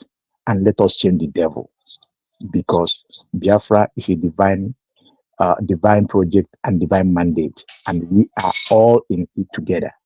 Biafrans, I thank you so much. And again, I want to extend this thanks to everyone who have been steadfast on this very particular journey without wobbling. It is not easy, because looking at how people have confused many Biafrans, how people have, tried to manipulate Biafrans' mind, how people have made people to, shake or stagger. But Biafrans keep being, genuine Biafrans keep being steadfast on their doing. I salute you all, and I salute you all. And those who staggered and recover themselves and come back, you're highly welcome. It's just like Mazikai announced a name here, Onaga. If it's Onaga, you're welcome. Bishop Onaga of Enugu State, you're welcome. If it's you, if not, whoever, you're welcome. So let us join hands and do the needful today. Let it go viral and let it be loud. May God bless you as you do so. Mazikai, may God bless you, bless your family. May God bless every genuine Biafran that bring out his or her time doing this program without being paid. I tell you, most of these are brothers here. Most of these are brothers doing program. They are sacrificing a lot. They are sacrificing their appearance. They deny themselves many things. So God will continue to protect them, bless them. And I borrowed the word of one of our brother, Odogwu Enugu. Onye ọbụla na-achụ unu ga-ada. Onye unu na-achụ ga-adakwana. So far as unu be genuine in what you're doing. Onye kwadokwa ịchụ unu, ọkọ na-akwado akwado, ọ ga-ada. It's the word of our counsel. Whoever that stand against you on judgment shall fall for your cause. Onye unu kwadokwa na-ịchụ ga-adakwa. Otu a ka ọ dịkwa anyị nwa ndị jikwa eziokwu na-eso unu. So, Mazikai, I thank you so much, and I thank every other person here and those that will join thereafter. May God bless us as we join the fundraising. Thank you very much, Mazikai. I yield my mic.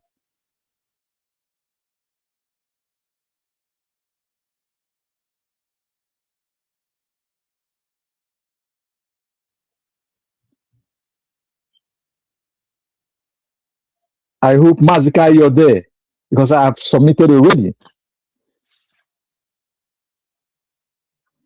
Mazika, can you hear me?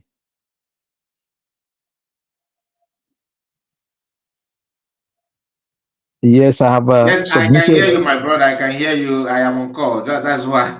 I'm sorry Yeah, about yes, it. I can see. I can Thank see you my so brother. much. Thank you. Great. One God of bless. our brother called me emergency call, so I have to attend to him. Okay. And That's if wonderful. you are done with your comment, right? Yeah, let me just stop at that first because I Okay, have things master. at my hand. Yes. Let me stop at that because I have things on my Okay. hand already. Please, dear friends, just hold on. Let me attend to this, my brother. We'll be right back. Okay, please.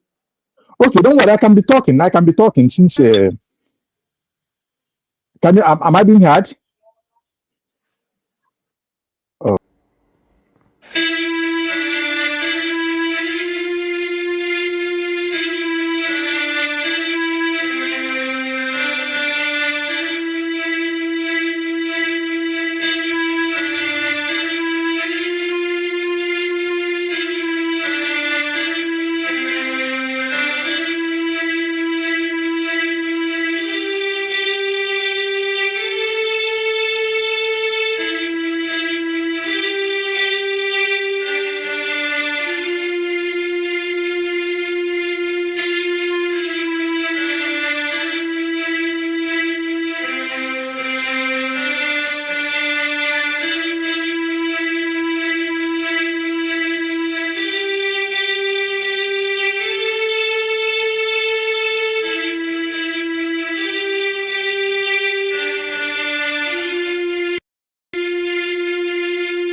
Good evening, wonderful people, great dear friends, wherever you are, on the face of this very planet Earth, especially those of you watching me live on Instagram.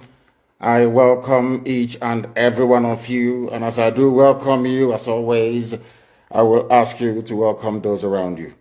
The time now is precisely 2 minutes past 7 p.m. in the blessed land of Biafra. And I should say, by the same number of minutes past the top of the hour, regardless of where you are. I welcome you by saying good morning, good afternoon, good evening, and good night to some of you, because unlike any other, this very broadcast, simulcast on multiple platforms this very day, morning, noon, or night, depending on where you are, is being relayed right across the face of this very planet Earth. A lot of people are watching, a lot of people are listening, and many of you will be blessed as a result of it. And as I do welcome you, please endeavor, or should I say, try to welcome other people as well. As you know, Facebook is doing their best to try to suppress what we are doing. They are trying to frustrate us into submission that we may not be able to broadcast as Chukwu Kikabiama has mandated us to, but they have failed very, very woefully. And they will continue to fail. Today's date is the 8th day of March in the year of our Most High Elohim 2021. My name is Nnamdi Kanu. I am the leader of the indigenous people of Biafra all over the world, the director of Radio Biafra and Biafra Television, and by the very special grace of the Most High Elohim, a servant of the wonderful people of Biafra. Regardless of where you are, as I said earlier, we are welcoming you. And we are going to pray as it is customary for us to do here. If you want to see me live, should I say, see me, I should say, not just hear my voice. You go to my Instagram handle, I should say. It is Mazinamdekano _. You know, the slash that is at the bottom, _official. A lot of people, I wouldn't say a lot of people, there are about, how many of you? About 99 people are now watching. Am I correct? Yes, I think roughly about that.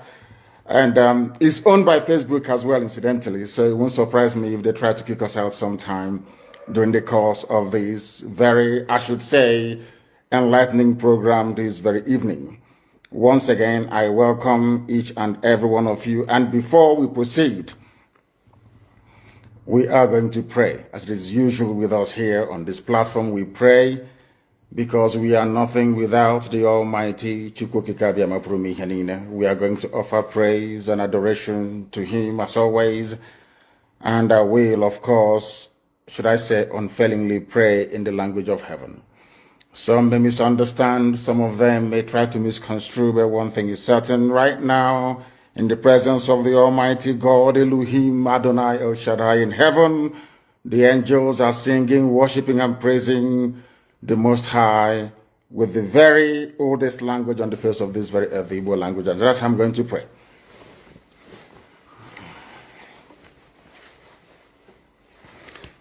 Ezi onye nwe anyị na Chineke nna nke pụrụ m ihe niile, Chukwu okike abịa ma bụ onye anyị na-efe na-agọzi aha nsọ ya, onye ọ bụla ya na-achị, onye mmụọ na mmadụ na-erubere isi, onye ọ bụla ya bụ ọka aka ụbọchị ene ka anyị na-etu gị eze ebube dị ngọzi, mmalite na ọgwụgwụ, ndị gboo wee tuo gị ebighị ebi, onye nwe m, ụmụ gị wee gbakọọ n'ụwa niile iwe nara ozi ọma nke gị onwe gị n'ezi ha site n'ọnụ mmadụ dị ndụ nna nke ebere dị ngọzi. Anyị wee na-asị na onweghị ihe ọbụla nke anyị onwe anyị bụ n'ihi na ọ bụ anụkpa ahụ sọsọ ka mmadụ dị ndụ bụ ofu ụbọchị anyị ga-anwụ, maka na okwu nsọ gị na-adịrị ma ruo mgbe ebighị ebi, n'ihi na okwu gị niile ga-abịarịrị na mmezu. Ọ bịa mere Biafra ga-eji wee bịa na mgbe nke anyị. Anyị wee na-akpọkụ wee na-arịọ gị na-asị, lekwa ude nke anyị na-asụ n'akwa nke anyị na-ebe ka o metụta gị n'obi. Onye nwe m na Chineke nna nke igwe, biko dịka isi wee napụta ụmụ gị n'ọbụ n'Ijipt kwetu wee wezuga ụmụ gị bụ ndị Biafra mgbodo ekwensu bụ zuu nke mmadụ dị ndụ kere, anyị wee na-aja gị mma, na-asị gị n'ime ọnọdụ anyị niile anyị ga-ekele ha nsọ gị, wee nye gị nsọpụrụ n'ụtụ na eji ama mgbe niile, n'ihi na anyị enweghị chi ọzọ ewezuga gị. Anyị onwe anyị anaghị efe arụsị. Ọbịa mere iji wee na-agọzi nzọmụkwụ anyị niile. Ọbịa mere IPOB ji wee gbaa mgbọrọgwụ n'ụwa niile. Anyị anaghị atụ egwu mmadụ dị ndụ. Anyị wee na-eto gị eze ebube dị ngọzi, sị gị biko gbatara anyị ọsọ enyemaka. Ọ bụ naanị gị bụ onye anyị na-efe nwanyị akpụ isi ala nye ka i wee napụta ndị gị n'ọbụ nke ekwensu. Anyị wee na-enye gị ofe na nsọpụrụ na ija mma, na-asị lekwa ka ndị iro anyị niile ka kasisi wee baa ha ọnụ, ha wee daa hapụghị ikuni ọzọ. Obodo ekwensu bụ zu ala nwekwa n'iyi eze ebube dị ngọzi. Anya ọnwa anyị bụ ụmụ gị wee na-akpọkọ ha nsọ gị, na-asị na enweghị chi ọzọ ewezuga gị. Anyị wee na-aja gị mma wee na-eto gị, na-asị onye kere ihe niile kere eke mana onwe onye kere na n'otuto niile na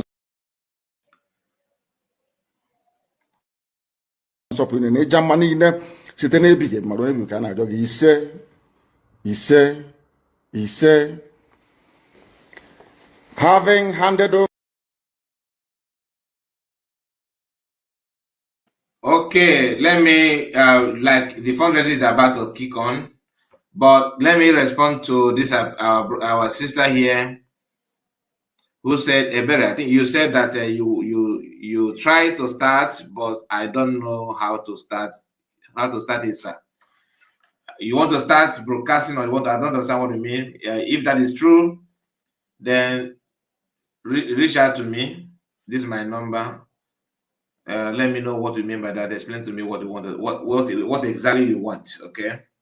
And like I said, we will start fundraising any moment from now, okay? I am waiting patiently. Over our proceedings to heaven, we must therefore proceed unfailingly and very speedily to preach this very gospel that we have been mandated to preach this very day. Because heaven and earth will bear us witness that they came in their time and the gospel of redemption was preached and men were saved from their folly.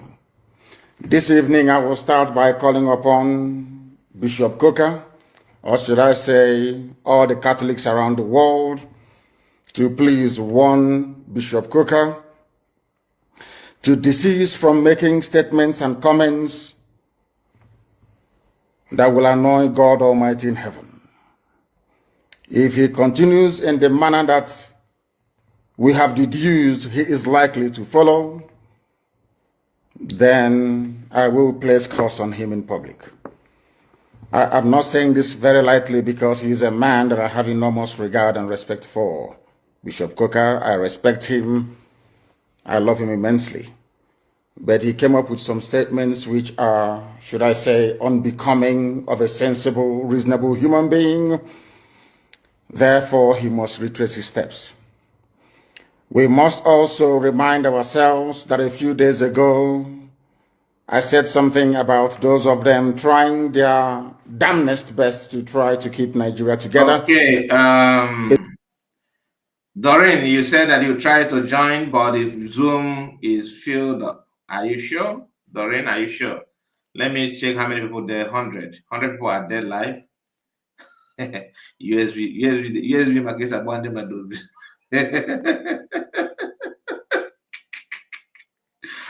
I want to African group. Yes, 100 people on a Zoom live. We can't one game full of like my sister. I think maybe the space, maybe you still have space to join. But if you cannot join, you can actually make your donation and send the receipt to those the people that have been assigned to do that. Okay, so you can just contribute. And because today this first fundraiser, nobody want to miss today's fundraiser. Nobody want to miss it. You understand? So you must not be there. You understand, my sister? You can just make your this thing and send the receipt or join. At the end of the day, what is needed is money. Okay, your presence is appreciated. To be honest with you, but it's good that the seat is filled up. I'm happy to hear that. I'm happy. You know why? Because that shows that if I know if you can, that is not the fact. One Okoko was here saying that the online content, but you that's not online, you are panicking about online content. Maybe you should be that. We have this assistant said that concerning the platform you suggested. Yes, that's what I'm saying. If you are serious about it, you want to start broadcasting. If you have platform already, or maybe just let me know. I will give you my own assistance, my little assistance. Okay, but you have to step up and do what you're supposed to do. So if you can do that, just let me know. All right, let's wait. Okay, I think. And at the count of 3. Okay, I am going to bring our national anthem. So those who are able. I'm going to bring the Zoom. Okay, the Zoom will be on. Why I don't want to follow up now, because some of our people are very, very money conscious. Do you know that some of this Biafran national anthem and some of this BDF song, they put copyright on that? That is why I'm trying to wait until they get it done before then. Margaret, he said all of you that is against United States of Biafra and also calling USB bad names. My prayer to all of you is that Nigerian way and must happen to you all. He said, Doreen. You know, we used to hear about women riots, right? Like Omwa Igbo Kajara Kaja. It's no longer on paper. Those I swear that those our women are very, very serious and they don't joke. You can't just they don't give anybody a chance to mess around. If you try them, if you do anyhow, you see anyhow. Or if any will get bazwa. If you do anyhow, no waketa. Biafra women will teach you a lesson that you will never forget. The women that you have now, those of them, once you talk anyhow, you receive it to. Isa, I sincerely appreciate Isa. I agree to you. I don't know what to say. I agree to you. I don't. Ocean Master, yeah, Ocean Master, you are not here. You joined, and I think you have an issue with your network. I think you have an issue with your network.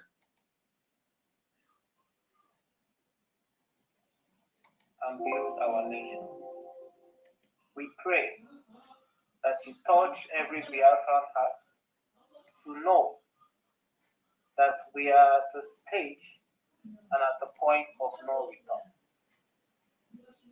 Lead our people, guide them, open their hearts and their minds to know that we are the only ones that can liberate ourselves. Okay, guys, welcome to the fundraising.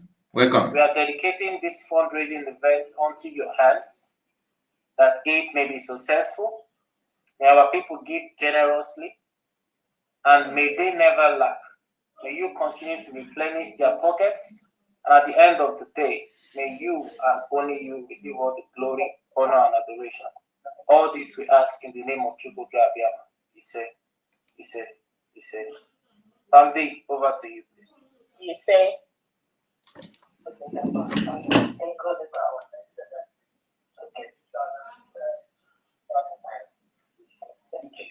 Thank you. Amen.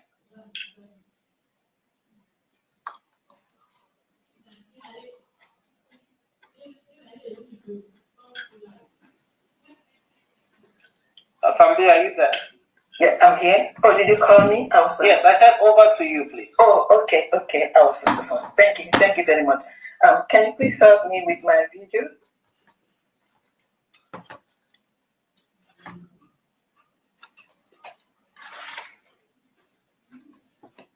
Can you hear me? Yes, I'm sure that is being worked on now. Okay.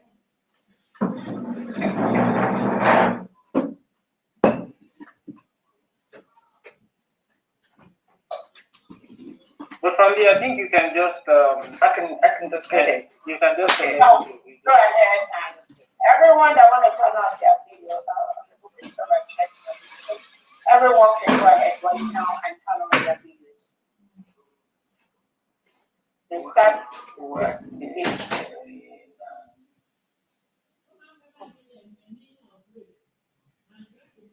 those that want to turn on their videos, please go ahead and turn on your videos at this moment.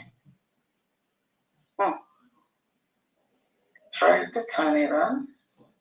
It's not turning from the. No. It says cannot start video. Failed to start the video. Please select another video. Oh my goodness. Okay, let me just do the welcome thing. That's all right. You can hear my voice. Yes. Okay. From the.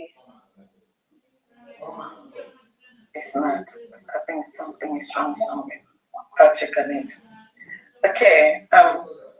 Greetings and welcome, friends, families, citizens of our dearly beloved country, United States of Biafra, USB.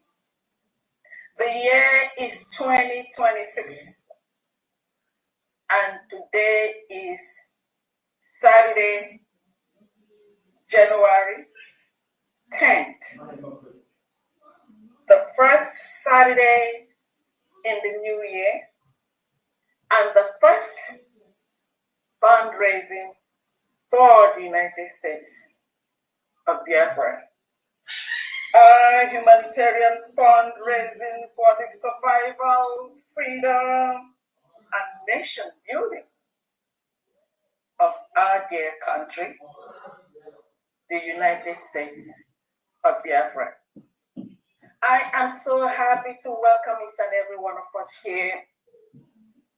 Above all, we are thankful to God to have led us through the perils and dangers of 2025 to this new day and new year. We thank God for everything He has done for us, especially leading us into this year in good health. I know some people did not see this day. I say may their souls rest in peace. It's not by our goodness, but it is by the grace of God that we are seeing this new year and new day. I welcome each and every one of you.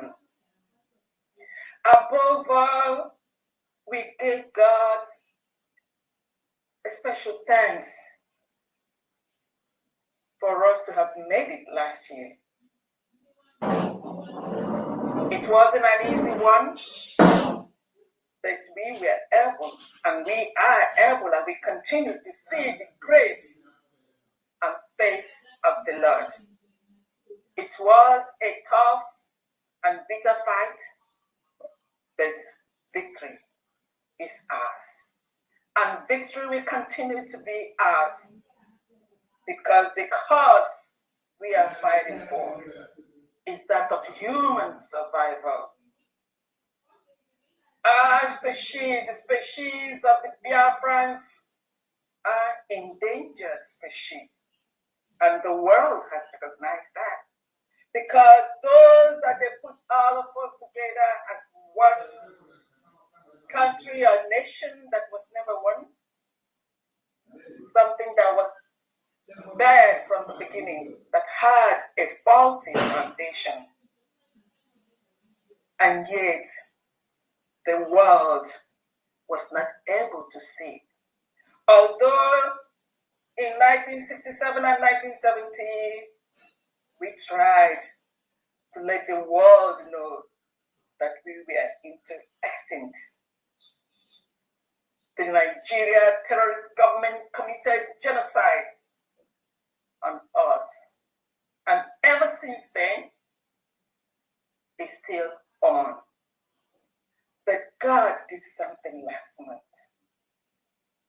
when President Trump, in his own goodness, recognized that the terrorist Nigerian government and their reintegrated Fulani, ISWAP, and all the rest of them into the army for the sole purpose to make sure that we do not exist anymore. But President Trump, out of the goodness of his own kindness and the recognition, God has given him the wisdom to recognize that yes, that these people are persecuted, did what he did, and the world applauded him. And I said, thank you, President Trump, and thank you to all those that have recognized the situation of the Biafran people.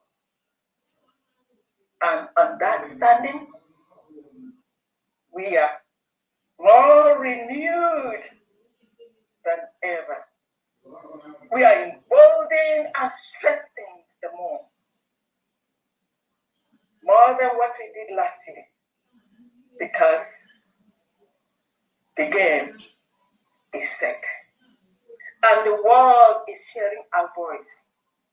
I am so happy when Republican Riley Moore, in one of his write-ups, said that after having gone to Nigeria and came back, he's now able to see the reason for the call for Biafra nation.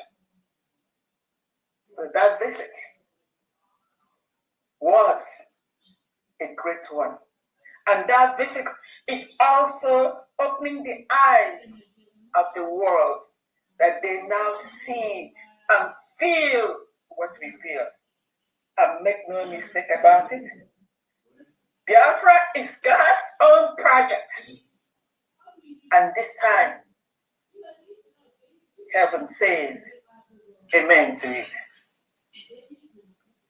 I welcome you all. Whatever you did last year, this year, like I said, we are renewed, refreshed. We are going home. We are surely going home. This humanitarian fundraising is nothing but for the survival of humanity, and that humanity is the citizens of the United States of Biafra, for freedom and then for the nation building. We are not terrorists. The Nigerian enclave is the terrorist government. Them and the political, all of them in the political arena, they call themselves leaders. They ain't no leaders. A lot of them are rogues and thieves, and then the record is there.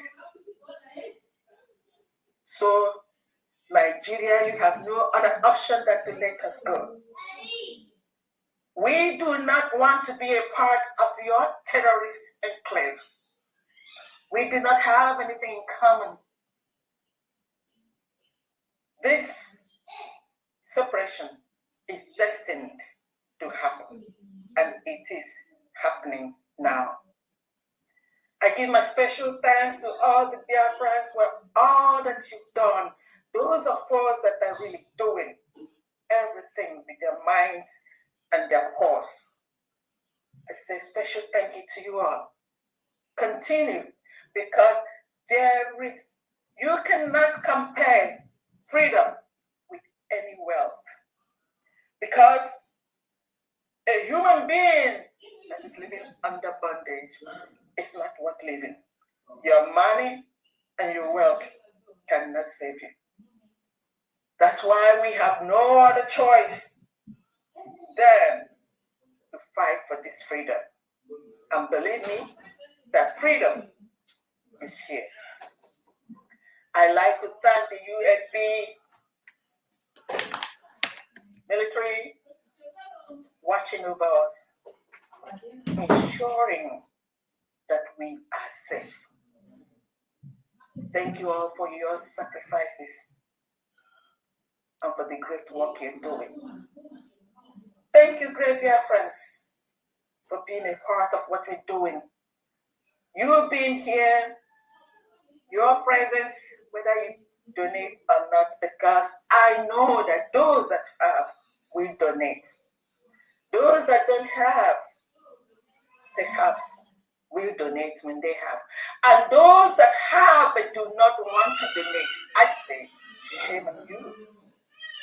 Maybe you do not recognize the situation that we are in. I'd like to thank our Onyendu that has sacrificed his life for us. He is in the lion's den, and God is watching over him. I also like to thank Obatobe, the Prime Minister of the United States of Biafra. Be strong. We are here because you and Onyendu are there. I'd like to thank the leader of the United States of Biafra, the leader at the moment, Her Excellency, Dr. Ngozi Arabweze, for her leadership.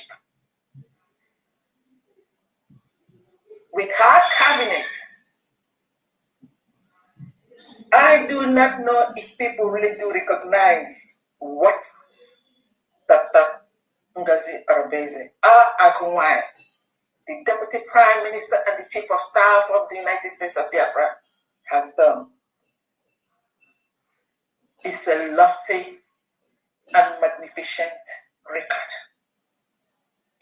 Everything that is needed for us to protect our sovereignty, she's done there.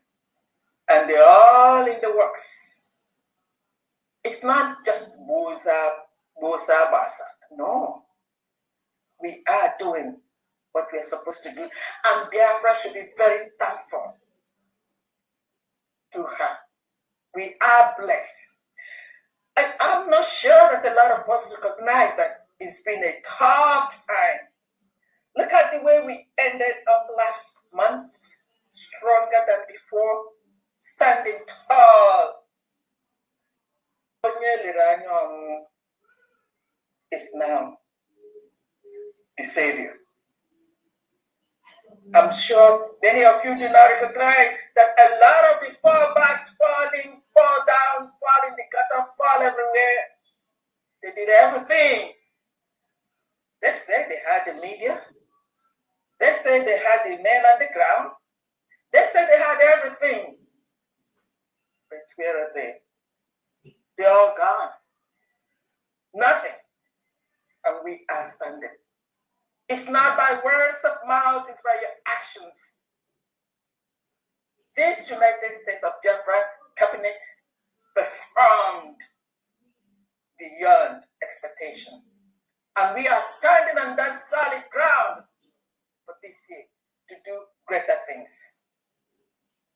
I do not want to continue because if you all leave me, I'm going to keep it toughing. I'll be coming back intermittently to chip in things. And on this note, I am very proud to introduce to you the Akumwani of the moment, the Deputy Prime Minister and Chief of Staff of the United States of Biafra, Her Excellency, Dr. Ngozi Paradise. Over to you, Wanyama. I yield. Thank you. Thank you so much, Fandy. Thank you so very, very much. Thank you for that wonderful opening. Thank you for, I'm like, what else? What else can we ask for? That was such a beautiful opening speech. Thank you so much, Fandy, for what you do every day. I think I'm going to have to change to yeah. This. I'm having some problem here. Maybe come back and see because I need to see a little glitch. Thank you so much, family. Thank you. Yeah, Happy New Year, dear friends. Welcome to our first fundraising of the year. Thank you so very much. Biafrans, friends of Biafrans, everyone that has joined us at this time to be part of this fundraising to build our new nation, the United States of Biafra, which was declared in Latin London, November the 29th, 2024, when over 1,500 Biafrans gathered from all over the world to be in Finland after a self-referendum where over 50 million Biafrans voted to exit Nigeria. Thank you all so much. Today the world has seen the reason why we exited the terrorist state of Nigeria. Everywhere in the world, we continue to educate them. So I welcome everyone here today. I welcome all Biafrans, friends of Biafrans, men and gentlemen, all the press, the independent media, all those supporting us, our allies, those watching privately and publicly. May you have a great 2026. I want to use this opportunity to remember our leader, Nnamdi Kanu, and our Prime Minister, His Excellency Simon Ekpa, who are being held by the terrorist state of Nigeria in collusion with their partners. But we know that very soon they will join us because the world have seen that which they were talking about. And the reason why they were taken was because of exactly what we are doing. The freedom of our people, which we secured in Finland on November the 29th, and also the willingness of the Biafran people to live safely in their community, to not cohabit with reintegrated terrorists that are brought in by the Nigerian state. That is the only reason the Nigerian state colluded with their partners to hold our Prime Minister and hold Onyinyedu Nnamdi Kanu, nothing more. But we Biafrans are telling our leader Onyinyedu Nnamdi Kanu and our Prime Minister, His Excellency Simon Ekpa, not to bother because that which is sick, we already got. And we are defending it by the day. And the world knows we are defending our new nation. Nigeria knows we are defending our new nation. They know.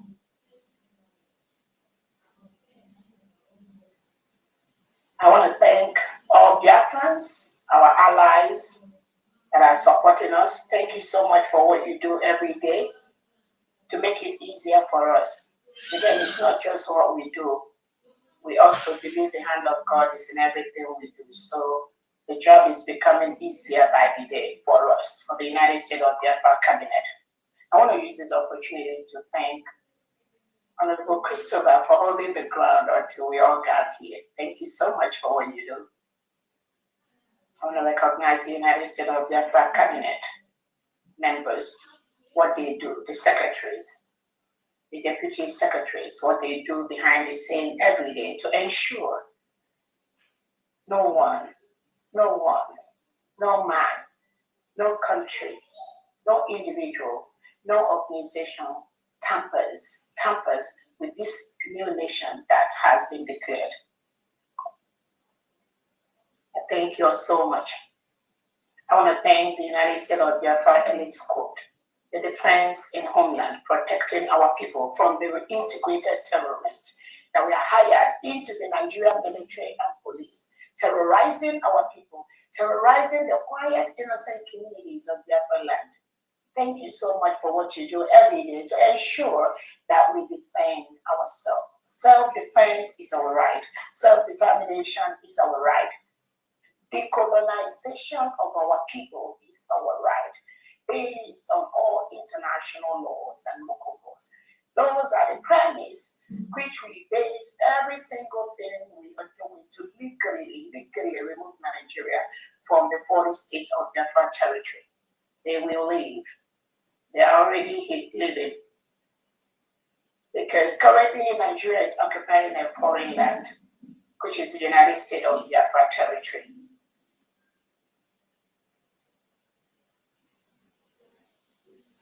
We thank the defense for what they do. At this point, the only defense allowed in the United States of Biafra territory are the elite squad. Is our envisioned defense that are protecting our people as we speak.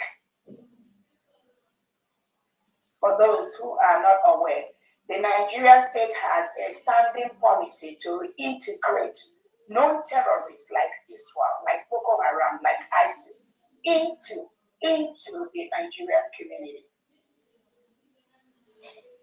They recruit them into the military, into the police, give them AK-47, send them to communities that oppose the reintegration of terrorists, such as the Biafra land, such as the indigenous Christian communities. That is why you have the Christian genocide in Nigeria.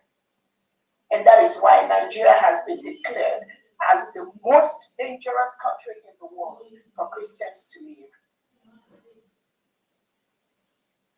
Because the Nigerian politicians and leaders has a standing policy to reintegrate non-terrorists from the Organization of Islamic Communities or Corporations, the OIC countries. Nigeria has a deal with them to reintegrate their non-terrorists into Nigeria. For what purpose? One, to help them secure elections and continue to remain in power. Secondly, to help them kill indigenous owners of the land, to help them continue to milk the oil and natural resources that come from our land, ship it across to their partners outside Nigeria and outside Biafra land, where they use it to better the lives of their own people and citizens, while our own citizens die in abject poverty, in abject squalor. But it is our task to stop that. That must stop. We already stopped it by the day. We will use our natural resources to take care of our people, to build the new nation, United States of Biafra. That is our task.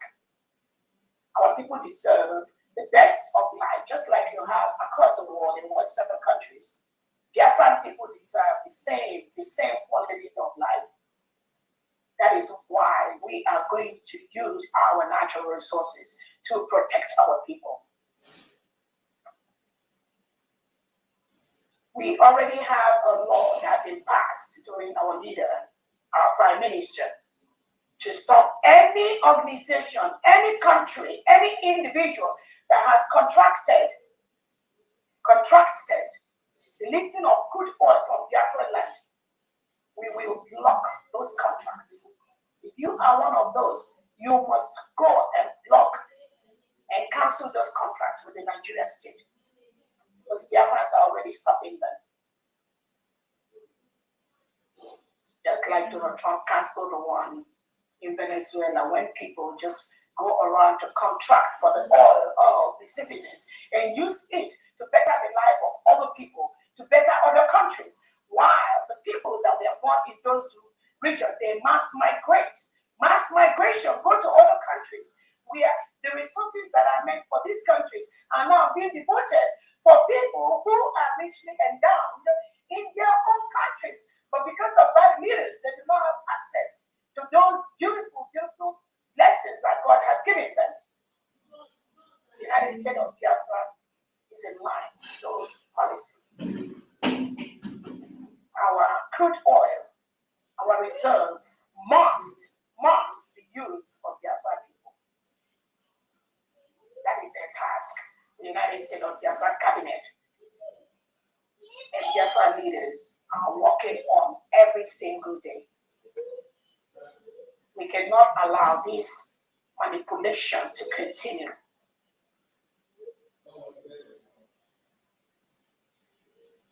We cannot allow that to continue.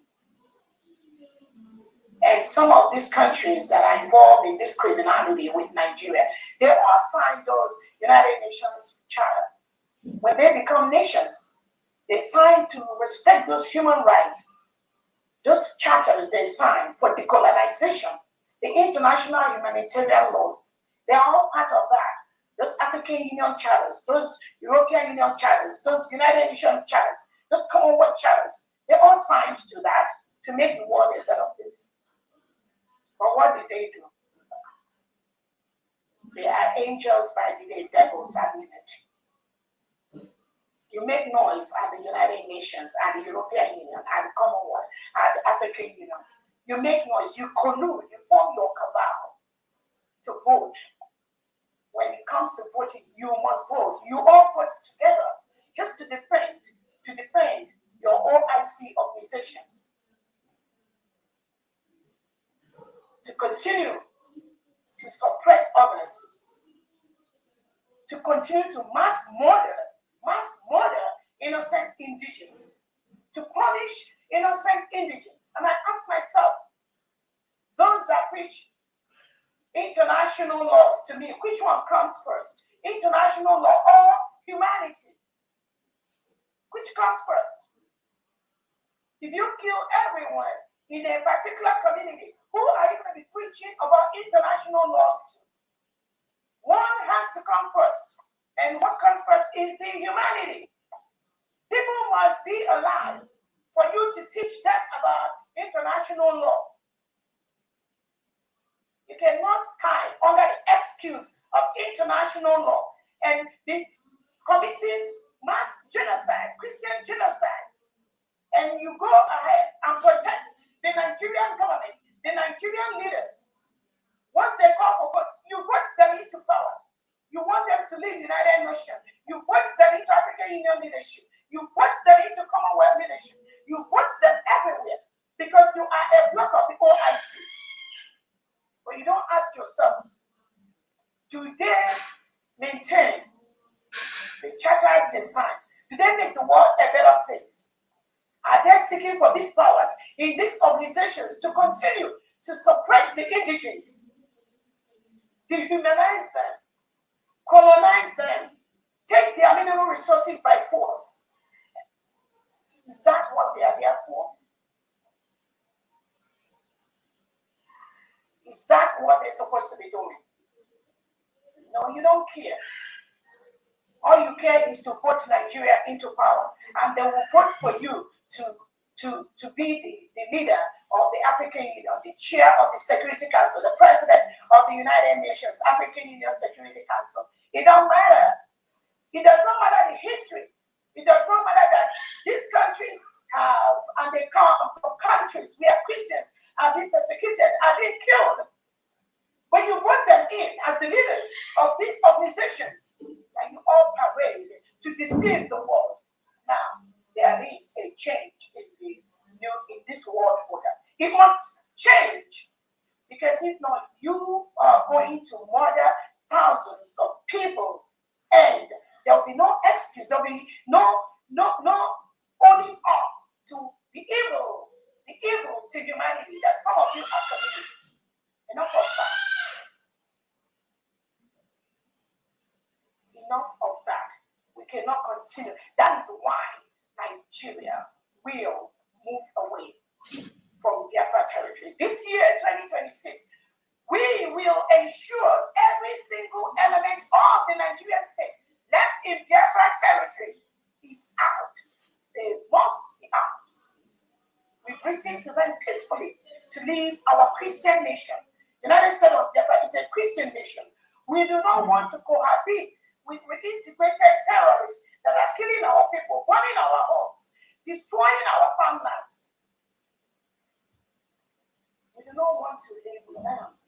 It is a choice that the 50 million Biafrans that voted under the self-referendum to exit Nigeria, that is the statement they have made. That must be respected. When we met in Latin Finland to declare for the independence of the United States of Biafra on November the 29th, 2024, it is a collective will of the people. That was the declaration of the people to be independent from the Nigerian state. That must be respected.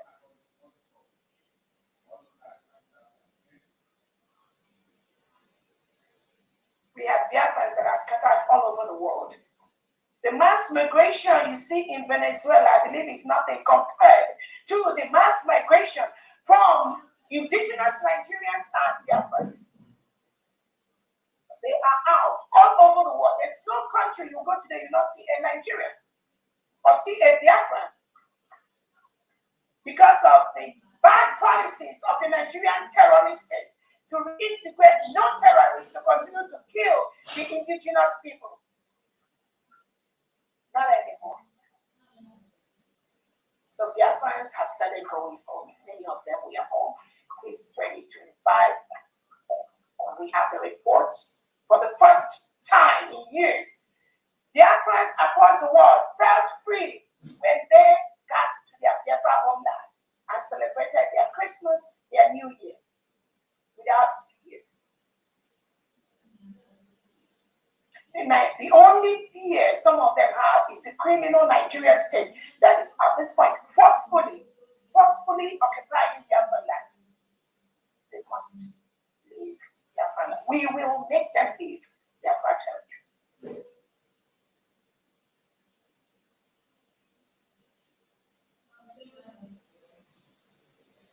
The United States of Biafra have met all the conditions for a new nation based on the Montevideo Convention. So no one can stop us.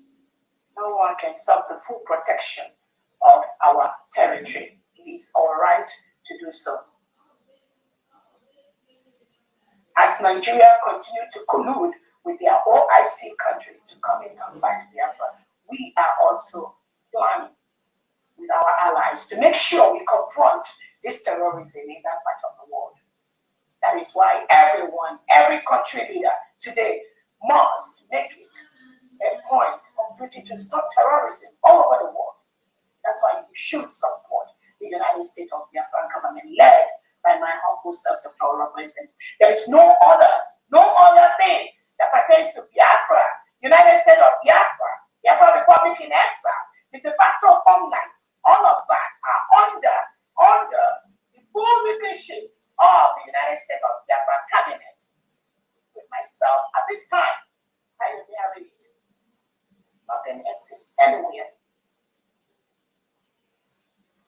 The different agents, the different Biafran agents previously that have been used by the Nigerian state to stop the restoration of Biafra, Biafra has stopped all of them. Virtually all of them, I'm telling you. They're all gone. They can make noise. You can see them on Twitter. That's just making the noise of a dying horse. They're all gone. Biafrans have stopped them. And the world now knows who are the real, genuine people that have declared this country's independence.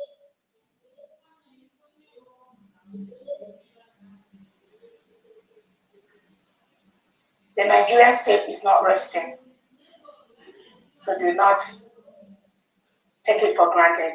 But this time around, we know we have everything we need to stop Nigeria, which we are doing every day. We have the legal documents. When Finland arrested our Prime Minister, Simon Ebba, 2 weeks to our declaration in Finland, he did not commit any crime. When you do now, the Kanu did not commit any crime.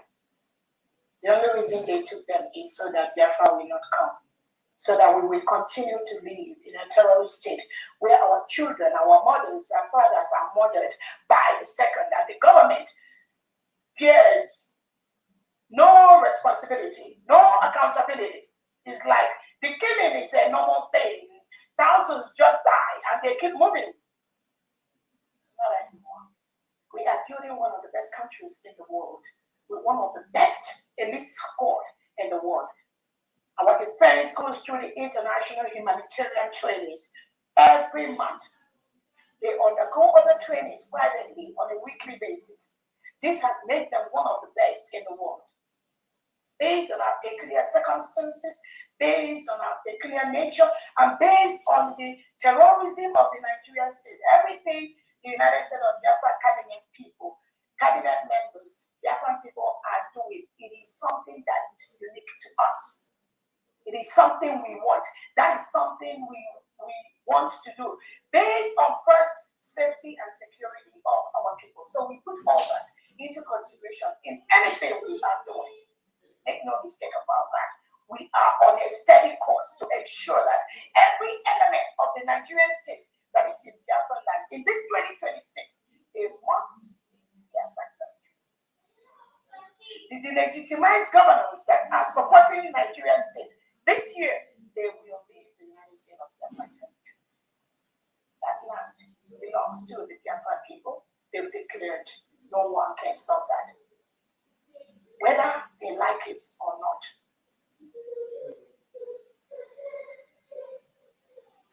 So again, I thank everyone. Most of you are fully following what is happening on the international world, and we are following closely too. But I must tell you that the United States of Biafra, we are fully in line to make the world a better place. That is why we're getting a lot of support from some of our allies. And very soon, those announcements will be made.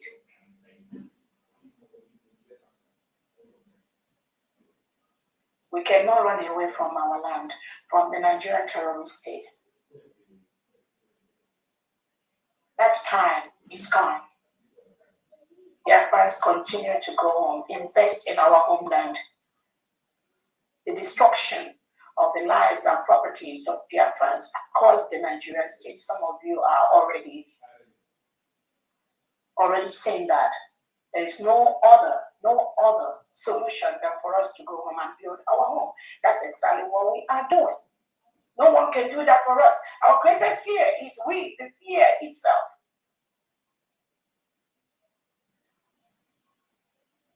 So we will continue to do that. I want to thank all the United States of Biafra that donated throughout last year towards our common cause, our humanitarian cause.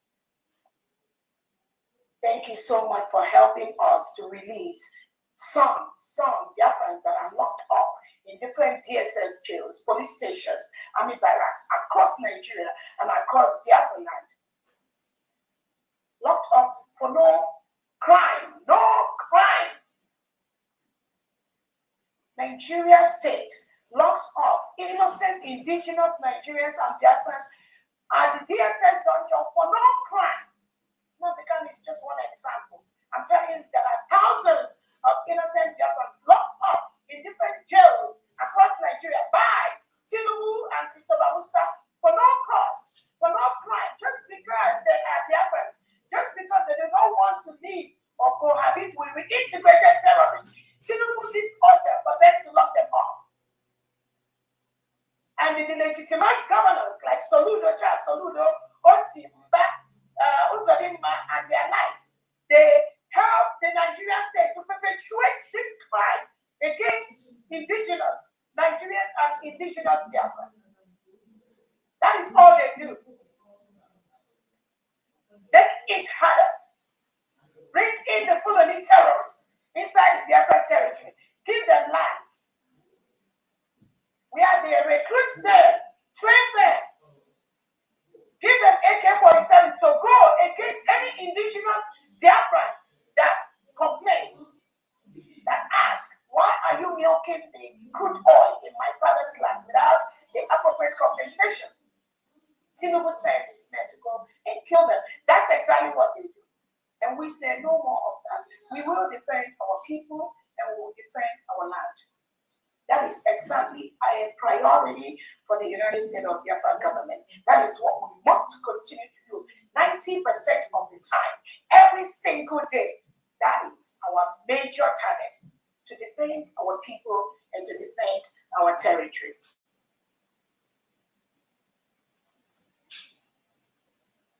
Again, thank you for all those that have been donating, all the things that we've done for in the year 2025. All of you may have heard that when I did my New Year's speech and a Christmas speech. Most of our achievement over the years is huge. It's huge. We've shaken so many people. And again, make no mistake about that. The evil state of Nigeria must collapse for people to live, for indigents to live, for people to get the best services that will enhance human quality. Nigeria must crumble. It's not a matter of will or how or will it. It must, in capital, crumble for people to live, for lives to be saved. Because that entity is a killing machine. They don't care. Tinubu have no control over the killings. In some northern part of Nigeria, the terrorists have taken over and are collecting taxes from the indigents. Has Christopher Musa stopped it? No. Does he have the capacity to stop it? No. Can Tinubu stop it? No. Are they saying anything about it? No, because they do not have the power to control that. They brought in these terrorists, thinking that when they bring in the terrorists, they'll just help them because they have the numbers to win elections. Thinking it is an agreement among their OIC, Organization of Islamic Corporations, in the United Nations, in the African Union, in everywhere, even in the Commonwealth. It is their agreement to protect each other. So they bring them into the Nigerian state. Thinking, oh, you can control the terrorists. No, you cannot control them. That is their profession. That is what they live by. That is what they've known all their life. So when Tinubu brings them into Nigeria and he's screaming, terrorists, terrorists, terrorists, he's just deceiving himself. No country in the world can stop terrorism and killing of Christians in Nigeria. No matter what you do. Some of the ambassadors in Nigeria are already brought over. Some of the countries' ambassadors in Nigeria are already brought over by the Nigerian state. They already brought them over. There's nothing anyone can do to stop them. There's nothing anyone can do to stop the genocide, the Christian genocide in Nigeria. There is nothing. Even if Nigeria said they'll give you all the oil, that oil, remember, comes from Biafra territory. So if you're thinking of signing any contract about crude oil in Nigeria, you will need to stop immediately because we will stop you. It's a promise.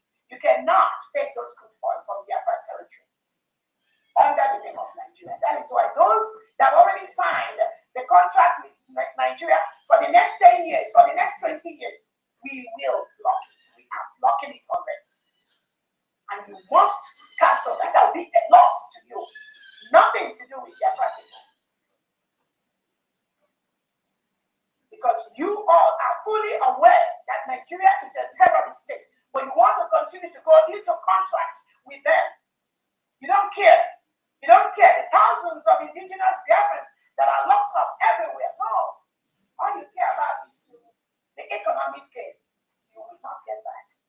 This year will be very, very hard for everyone. Unless Nigeria peacefully leaves the Biafra territory, which we've told them to leave.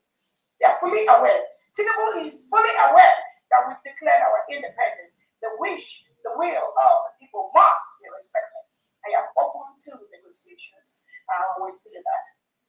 The bottom line is this must be done as quickly as possible to stop the loss of lives on both ends. We must do that quickly. The longer you stretch it, the more dangerous it becomes. I'm telling you. And Nigeria will suffer more. But all of us know that there's nothing like Nigeria. They are going to collapse. So we, the people, we will defend our land. We will defend our people. And any element of Nigeria inside Biafra land, we will drive you out from Biafra land. So I thank all those that have been supporting this United States of Biafra from our declaration, just like from my sister from this from upon our declaration in Finland last year. We've had some challenges, but because we are prepared for those moments, the Prime Minister have already laid all the template for the full restoration of the United States of Biafra, the full restoration of Biafra independence. He already laid that. So taking him away by Finland I know for the next few months, our Prime Minister will soon be out. It means nothing. It changes nothing. It's only those that wanted to disrupt that are the ones that started fighting the setup the Prime Minister already had before he was taken away by Finland government. Everything was already set. And Biafra, you've seen how all those people that were fighting the structure that was set up by the Prime Minister. As of November 2024, January, you can see how they have all collapsed. They've all crumbled. You can only see a few of them every now and then making noise on social media. But they've all collapsed. The reason why they collapsed is because the Prime Minister left a structure before Finland took him away. Our Onyendu now became told Biafrans, when Nigeria took Onyendu away, he said, go and listen to Simon Ekpa and follow him. When they took our Prime Minister, he made Dr. Rogweze the surrogate. Go and listen to her. Surrogate means go and follow her. That instruction is very clear. But those that were either contracted by the Nigerian state and were inside the struggle, they got their katakata, their problem, thinking they will succeed. But thank God, at this moment, as I speak, over 99% of Biafra supports the United States of Biafra government and the cabinet. We are the United States of Biafra government. We are the Biafra Republic government in exile. We are the de facto. This three is under the leadership of the United States of Biafra cabinet. Any other thing you see or hear is outside this continuum. Is irrelevant. They are the distractors, and we will continue to treat them as such. As I was saying, we all have seen how they've all collapsed along the line. They've all collapsed. And they have no legitimacy whatsoever. No legitimacy. Anyone talking with any of them is just wasting his or her time. They have no legitimacy from the Biafran people. The will of the people cannot be tampered with.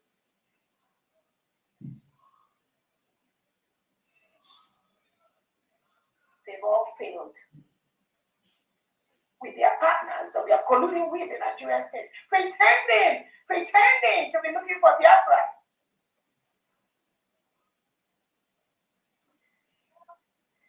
All of us know the lobby is the one that is Elias Carasalos that was part of this destructive part.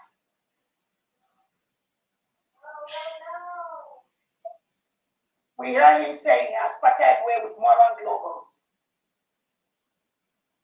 I believe they knew that he has deviated. And I don't have any problem with anyone that is seeking for the restoration and the freedom of Biafra people. I do not have any problem with that. But the person must respect the structure that is laid down for this independence. And that structure is nothing else than the United States of Biafra government. Nothing can function without this money. No negotiation can happen without this money. None.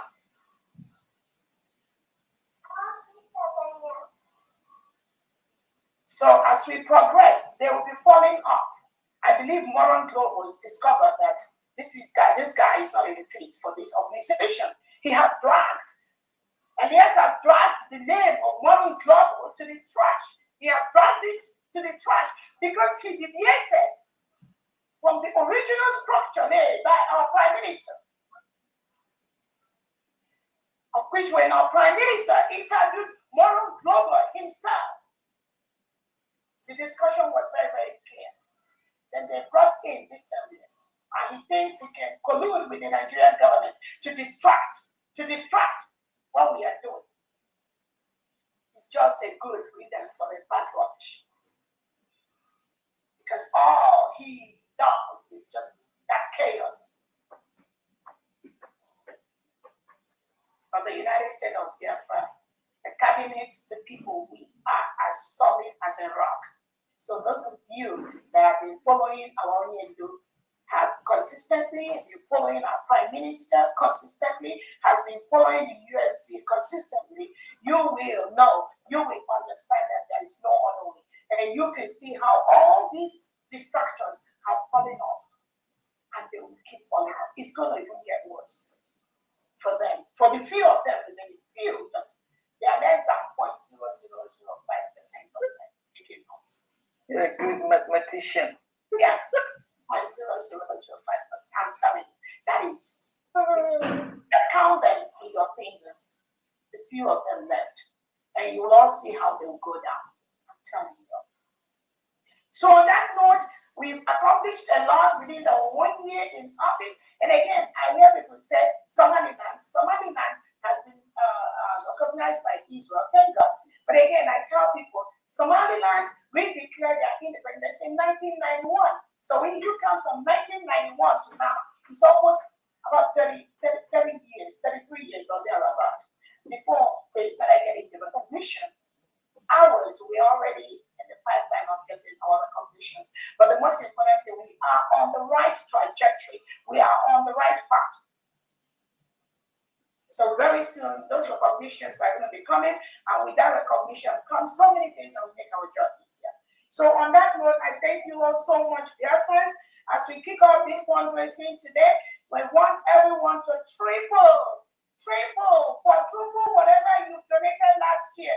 It is only by these funds that we will continue to defend our land from the reintegrated terrorists that are coming to kill our people. We will continue to bring out our innocent brothers and sisters that are locked up in different jails across Nigeria and across Biafra. We will continue to help the families of the breadwinners of Biafra territory that Tinubu and Christopher Musa have locked up in different jails across Nigeria and across Biafra. We will continue to rebuild our new nation to make it one of the best in the world. That is what all this money goes to. Please continue to increase your fundraising. Continue to help those in homeland. Your state governors, I thank all the 40 state governors and the commissioners. I thank all the heads of missions across the world. What you are doing, I'm telling you, continue to do that. Do not be moved. We are on the right trajectory. Do not let anyone distract you. There is no other way than this that we are doing. There are a few things we are going to be adding as we progress. It's only going to make it better. But as far as what we've done in the past 1 year, we have done very, very well. And I thank you all. Very, very proud of all of you.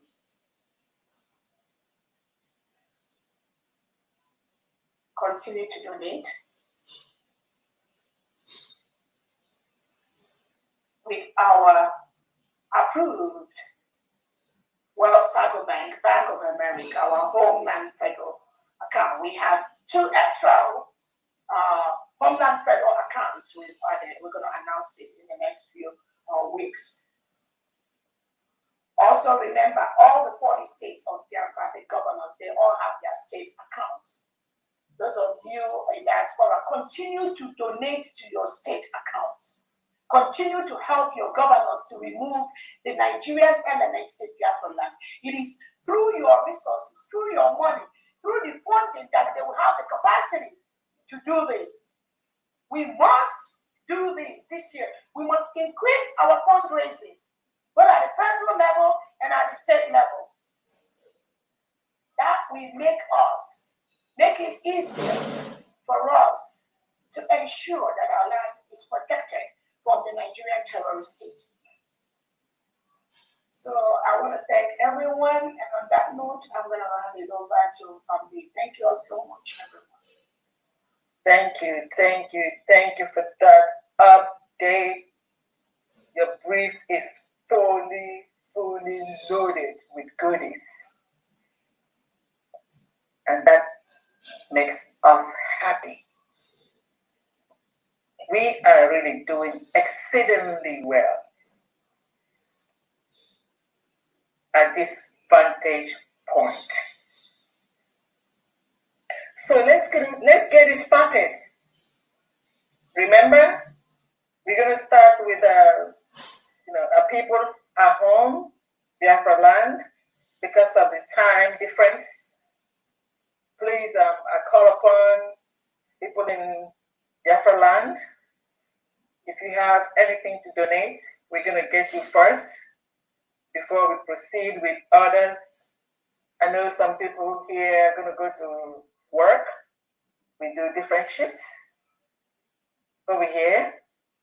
And then some people also, if you have an emergency and then you're going to leave on time, please raise up your hand and then let me know that you are here.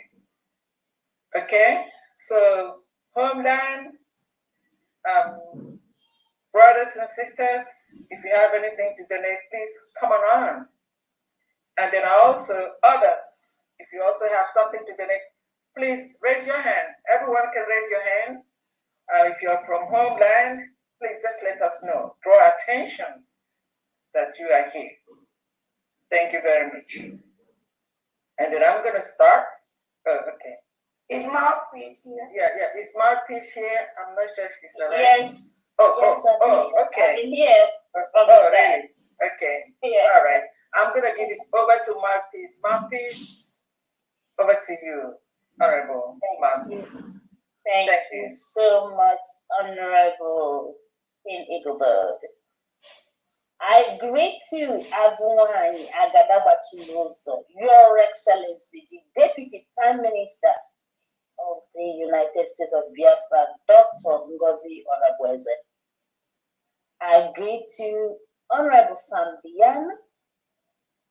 I greet you, all cabinet members. And I greet you all wonderful, beautiful people of Biafra for today's fundraising.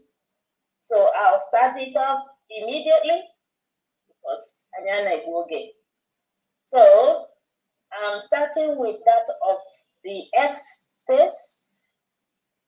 So today's fundraising from the space we have. I couldn't get that of Dr. Sir Williams, but he pledged to donate, so I haven't gotten it back yet. So when he gets it, I know he sends. He doesn't donate more, lower than 10,000 AJ. So I know he's gonna send it. So Odogwenu pledged 20,000 AJ. That will be sent to the receipt will be sent to me on Monday, and Ugu Global donated 20,000 AJ. Well, sorry, Honorable Fandian, for the one that I have here for now, I have 153,500. Thank you. 100, yeah. So it is from Dogu, Enugu 20,000 eje, Ugu Global 20,000 eje, Ada Biafra Ngozi 98,500 eje. Wow. PM's brother, that's my sister, that's my adopted sister. Ada Biafra Ngozi, she donated 98,500 eje. So PM's brother 5,000 eje. Bartholomew 10,000 eje. John Repository of Wisdom, one of our brothers, Wokoma, he requested that I speak to you, Dr. Ngozi Olakweze, the Deputy Prime Minister, to take the mantle of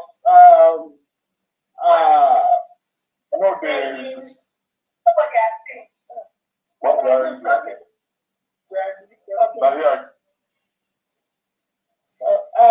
So John Repository of Wisdom requested that he can take care of X space, payment of at least maybe 2 people that will be hosting the space every day, and he will take up the payment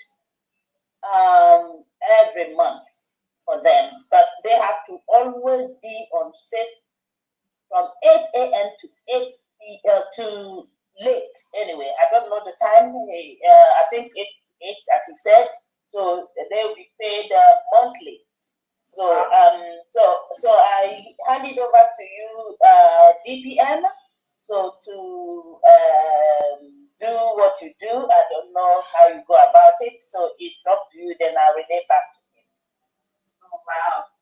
Thank you so much for this wonderful individual, I don't know, person, for volunteering to use this means to support the freedom of our motherland. Those are the kind of things I encourage Biafrans to do. The restoration of our nation is everyone's task. No matter what you can do, no matter how little it is, it makes a lot of impact. And I want to use this opportunity to thank the person for volunteering to sponsor 2 people to be on the Twitter space round the clock for the United States of Biafran government and to pick up their bill. This is something huge. Yes. And I mean, how can we thank this individual for just taking this task upon himself or herself to sponsor these 2 individuals? And on that note, his name is John Repository of Wisdom. That's his account on Twitter. All right, Repository of Wisdom. Thank you so very much for this volunteer service and taking it upon yourself to help what we do, to help the freedom of your people in this little way. That is a very good example of something that we are looking forward to in the government.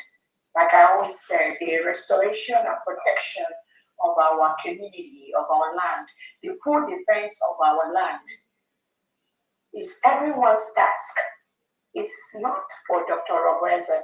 It's not for our Prime Minister Simon Eba. It's not for Nnamdi Kanu. It is for every Biafran, because we want to go home. We want to protect our land. We want to build one of the best countries in the world. And to be able to do that, you ask yourself, what can I contribute in my own little way to make sure that this job is easier for everyone? What do I do?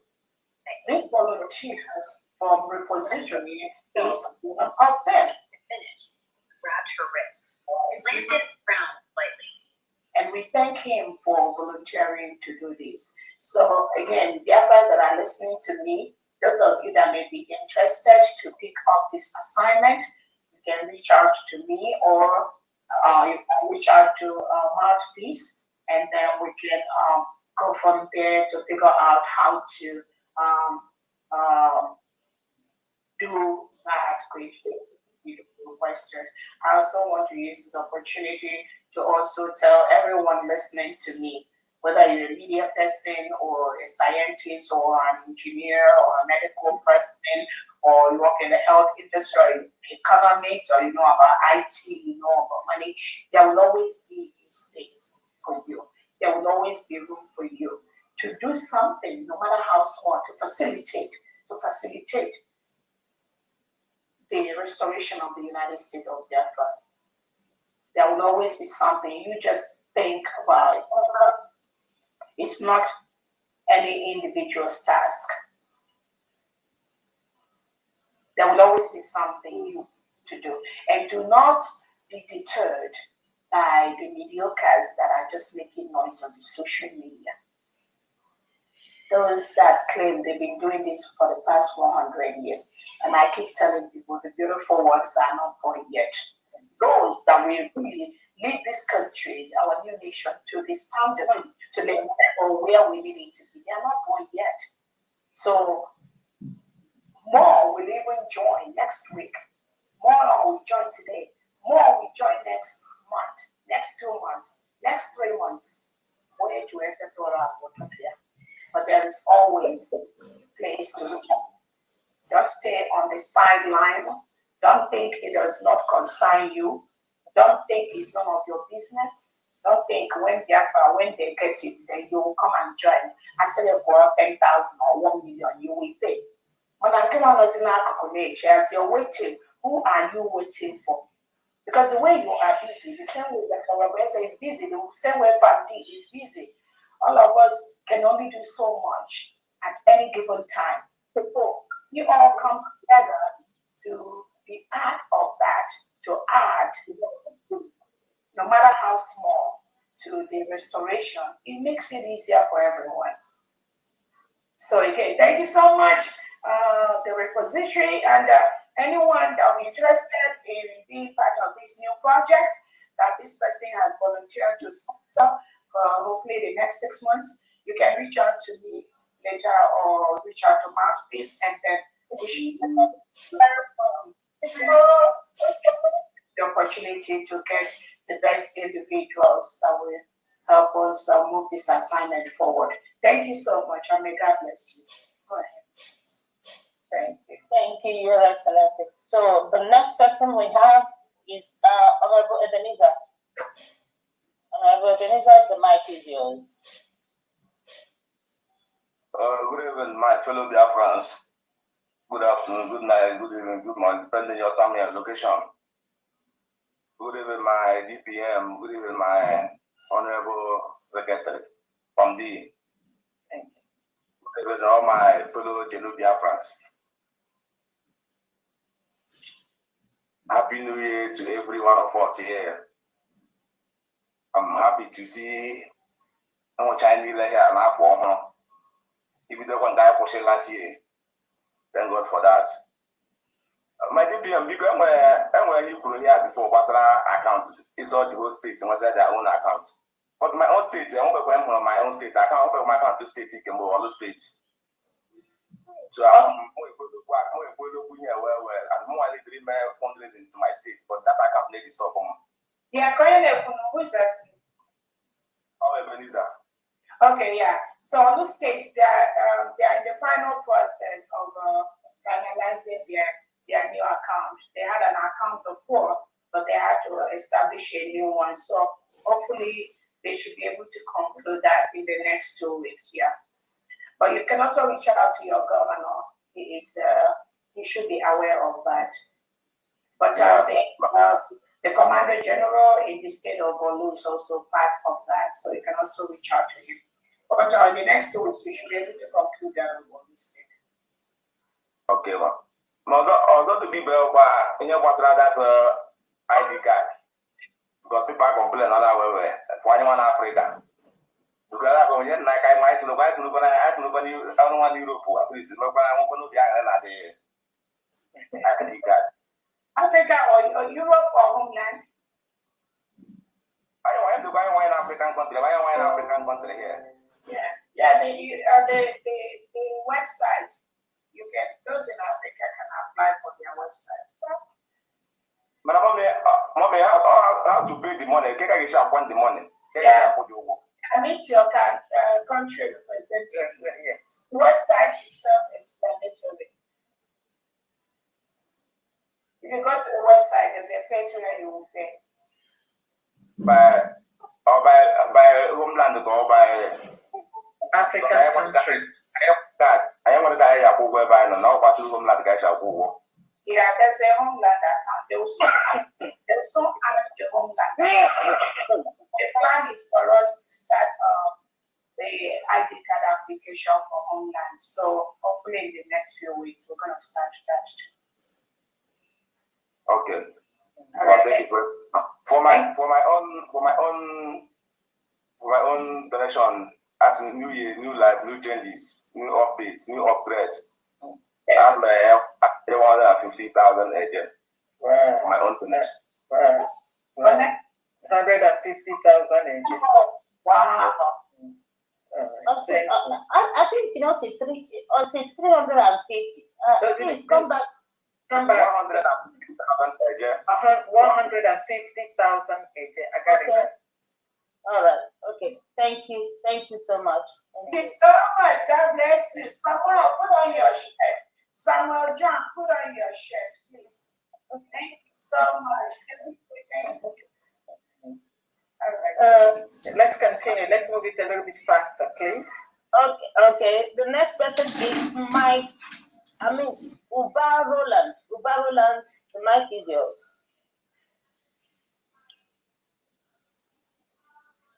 Uba Roland, are you there? If not, we are going to Mike Royals. Mike Royals PC. Mike Royals. Yes, can you hear me? Can you hear me? Good evening, all. Yes. Can hear you. Yeah. Good evening and a happy new year to everyone. This is from Greece. Okay.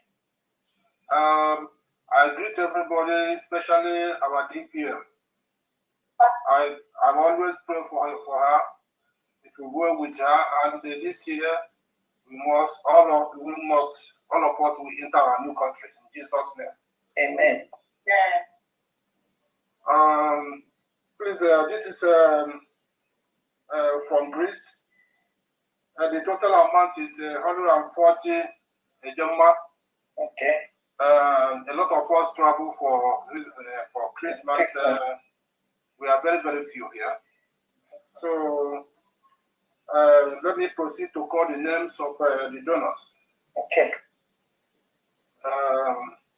Number one is a jar down for 20 ejema. Uzoma Edwin, 10 ejema. Chijoko Kafo, 10 ejema. Felix Okoro, 10 ejema. Chico Kafo, 25 ejema. Sunday Anyalebechi Uchendo, 10 ejema. Frank Opala, 10 ejema. Tango Dacho, 20 ejema. Paul Ugu, 25 ejema, total 140. Thank you all. Thank you. What we have this week. Thank you, Grace. Thank you. Thank you, Grace. Thank you so much. Thank you very much. USB government is Sobaharulan. Okay. Okay. Go ahead. Yes. Go ahead. I thank everyone for your efforts throughout this very struggle. I thank our DPM for she's a very good lady. She's someone we have to be proud of. She always makes me proud. Just what I want to tell you, this struggle is handled by Jehovah. It's not man-made. So everything concerning this struggle, Jehovah directed us who we will follow. He told me we will follow our leader Nnamdi Kanu. He told me about Mazi Marepa. He told me about our Prime Minister, our Deputy Prime Minister, Dr. Ngozi Arabese. He told me about Trump. He told me also about our Jewish brothers, that we should search our Jewish brothers. They will do the hardest work for us. You can see on the 16th, Jehovah called me to pray about the difficulty of Sokoto, that I should pray so that he will go and do terrible things there. Because he told me that Nnamdi Kanu will give Biafra, Wazuke will not give Biafra in Cotonou. So everything about this struggle, I'm just cutting it, is directed by Jehovah. And I prayed on the 16th December 2025, and you people saw what happened, because I'm called by Jehovah in this struggle. So what I just want to, let me just cut it short. I will give 50,000 a day. It will be tomorrow. Tomorrow, our chairman of Abreba County, Aludo, I will give them 50,000 a day for the struggle. Thank you very much. God bless all of us in Jesus' name. Okay, so this Don't be afraid. so please, just a second. So this 50,000 a day is for Aludo, is that correct? Yeah, at Abreba County, Aludo. Okay, all right. Thank you very much. Yeah, for the beginning. Later, there is some amount I owe there, I will still clear them. But this one is for tomorrow. Okay, all right. Abreba County, Aludo. Thank you very much. Thank you. Okay. So this is a pledge that you're going to redeem tomorrow. Okay. Yeah. All right. Thank you very much. Martis. Yeah. Martis. Yes, who am I speaking with? Father? I can hear nobody here. Paul, Oklahoma. I want to come in. Okay. Okay, go ahead, Honorable Paul. I want to thank every one of us, and I wish all our leaders, right from the Deputy Minister to every genuine reference, I wish Happy New Year.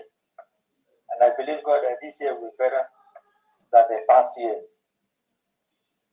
My people from Oklahoma, my people from Oklahoma, please, let's rise up and do something meaningful. Let us leave this slogan.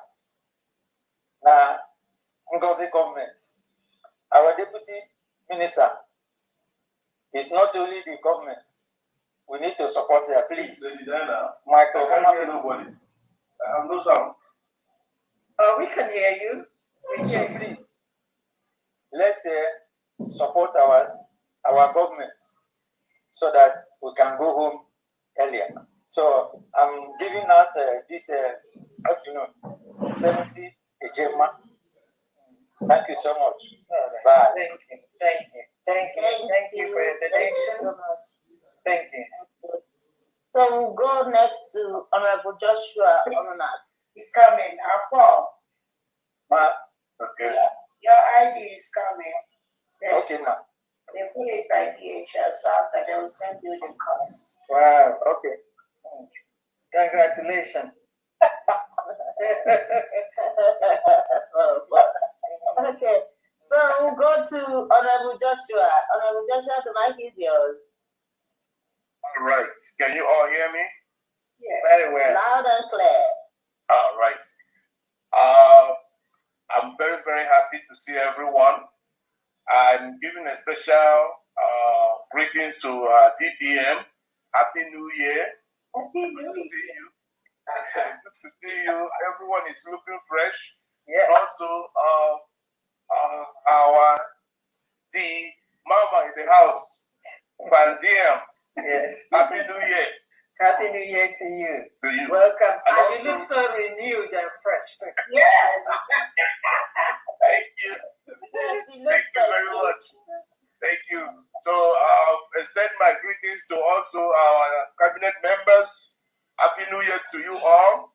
And fellow Biafrans, you're all greeted. Happy New Year, everyone. We are here again, doing what we know is best. Yeah. Okay, so I'm from Maryland. We have 300 for this event today. The names are Madam Chinyere Ohanyenwa, 100 Ejema, I myself, 100 Ejema, and then the last, Mazi Gideon Ihezie, 100 Ejema, and that's 300 from Maryland so far. Looking forward to see more donations as time goes. So that's what we have today. I'm very, very happy that we all made it this year and we're going home. And I'm asking everyone who is here and those who are not here, join us now because there is no more time. This 2026 is our year. There's no doubt about it. Thank you very much and God bless. Thank you, Maryland. Thank you. Thank you. Thank you so much, Maryland Nation.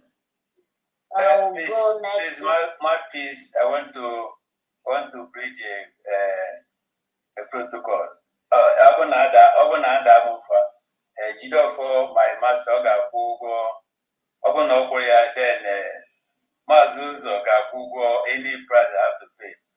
This is Odoguenu because of where I am. And where I am now, we are minus 14 degrees centigrade and 10% Fahrenheit. So, and you know I'm in field work today because of snow and because of cold. So that's why nobody can see me. Thank you, Okenwa. I wanted to ask you, can you place my beautiful young mommy in front of the camera? That's everybody will see her. Thank you, mommy. Bring out your face. See how you are shining today, Dr. Abeze. Thank you. We are happy for you. Instead of looking for you to be old, you are getting younger. You need to say the time around, I will go to that salon and pay for the bill. For the bill, first of all.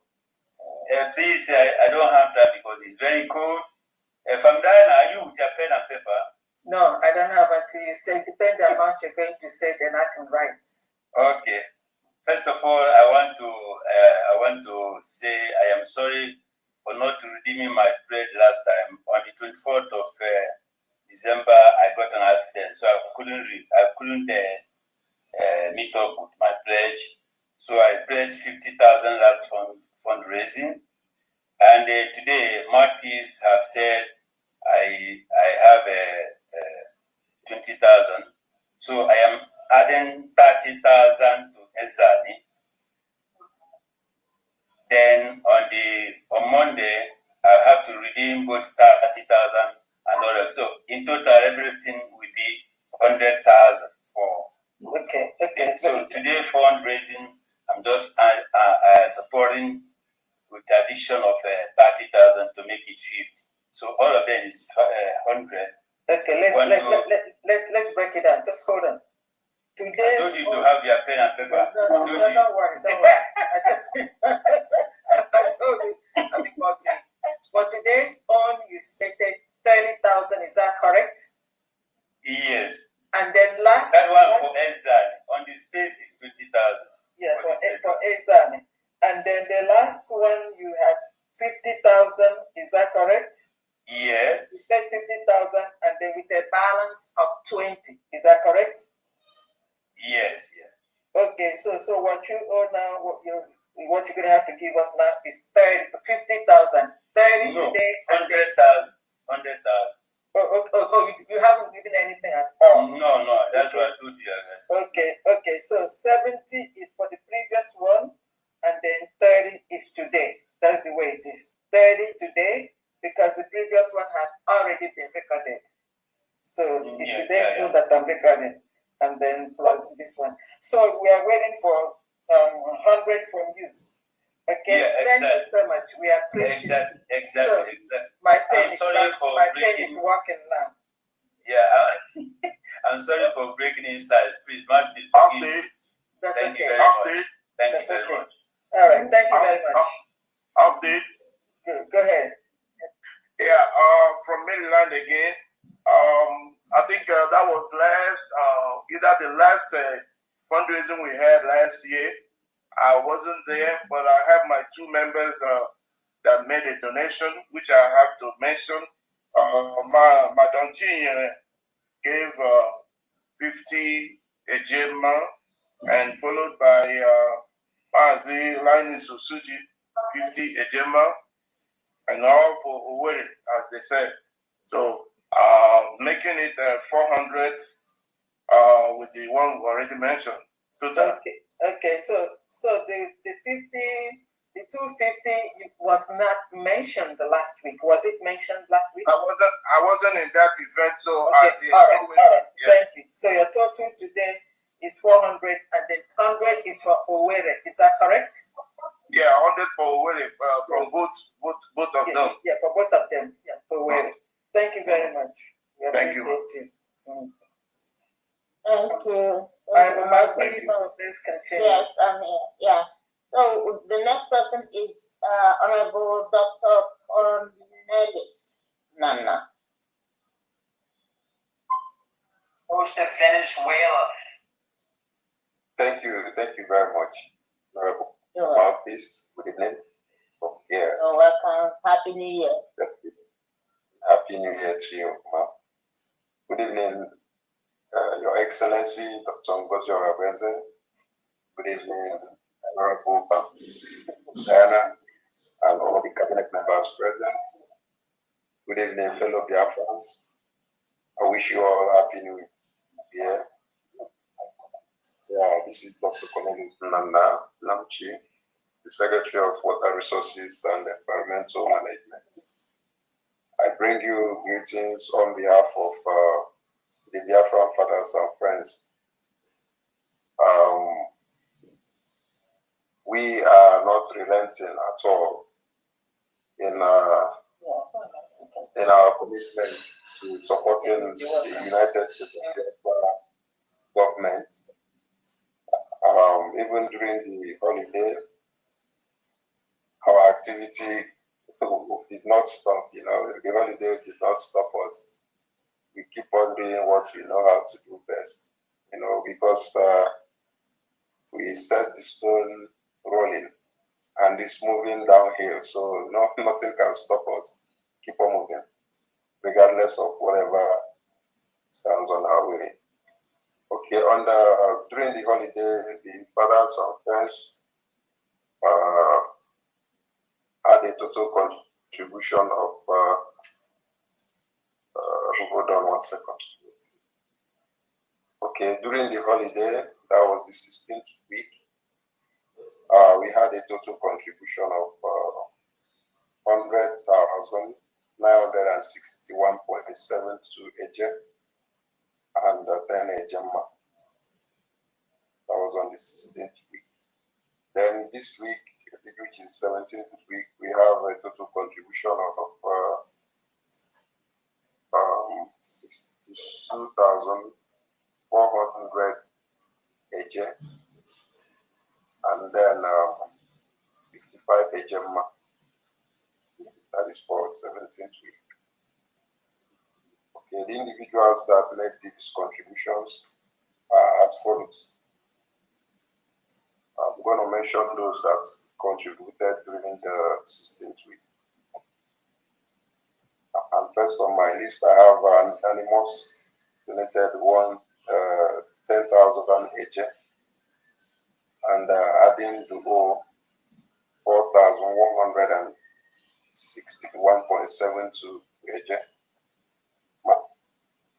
Mazi of which of 3.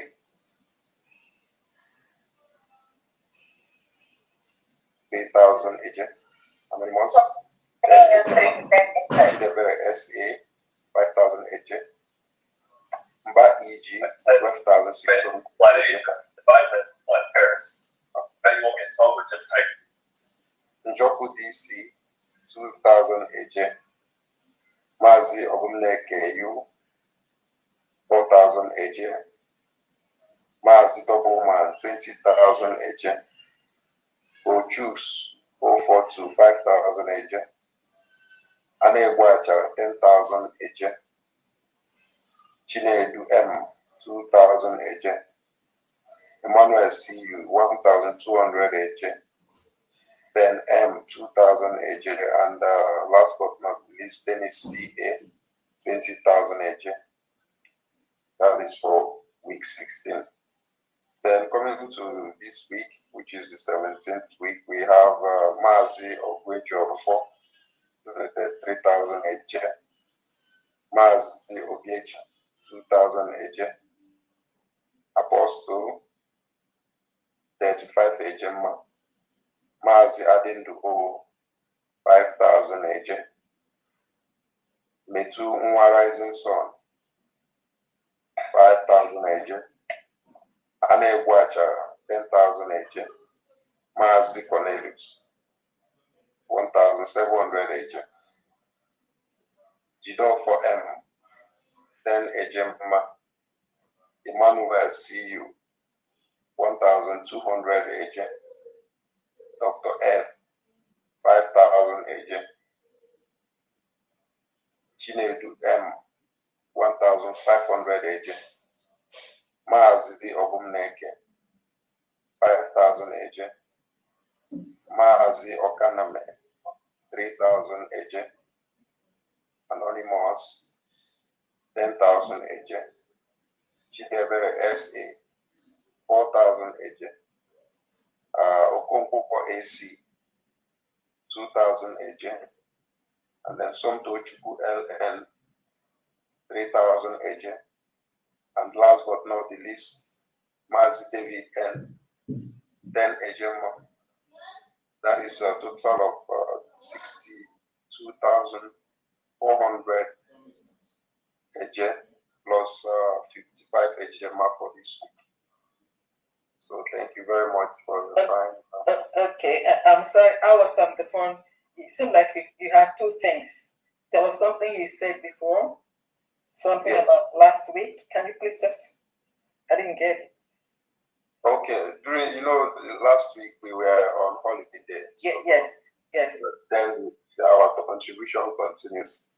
We had a total contribution during that holiday, a total contribution of 100,961.72 AJ plus 10 AJ. Okay, the one for last week, 100,961 point what? 72.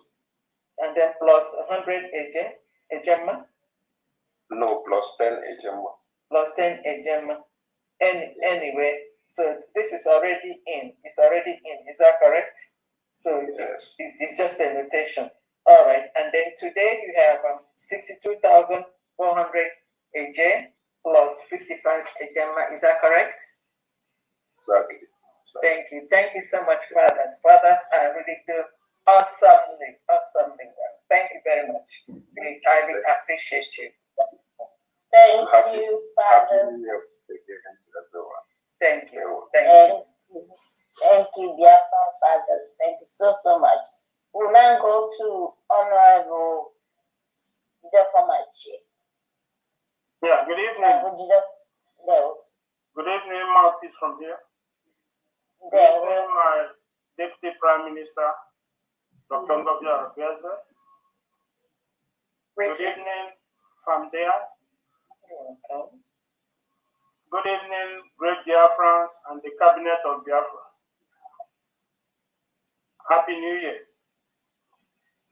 From the Kingdom of Netherlands, we contributed 255 Ejema. Okay. And the donors Mwada Nicole Verkam, 15 Ejema. Maazi Ezemunachi, 10 Ejema. Maazi Victor, 10 Ejema. Maazi Caleb Agehi, 10 Ejema. Maazi Okoro, 30 Ejema. Maazi Ofo, 20 Ejema. Maazi Antonio Go Nweke, 40 Ejema. Maazi Ezu, 10 Ejema. Maazi Efeanyi Chukwu, 10 Ejema. And my humble self, Honorable Jidofo Manchie, 100 Ejema, making it 255 Ejema. Thank you very much. And thank you. God continue to bless. This is from the Kingdom of Netherlands. This is Netherlands, yeah. The Kingdom of Netherlands. Thank you very much. Thank you, madam. Thank you so much, Honorable. We'll now go to Honorable Ben Chooks. so much. Thank you. Yeah, good evening, our DPM. Good evening, from Dan. Happy New Year to everyone. Thank you. Happy welcome. Back to what we are used to do. Thank you so much. Honorable Mouthpiece. There are some of my members, they met their term since last year. Some who didn't got their receipt. Now, the system has got their receipt back. And there are some who made their pledge last year, end of the year. So today, can I give you the total? Okay, you mean the total you are going to give to me? Is any part of it, was any part of it mentioned last month? Yes. Okay. Like somebody like Priscilla Atubune, she made a pledge of 100 Egema, 50 for her and 50 for James O'Kerry. Okay, what I'm saying is it's good that you're mentioning the name, but I'm not recording it today because it's already been recorded in last month.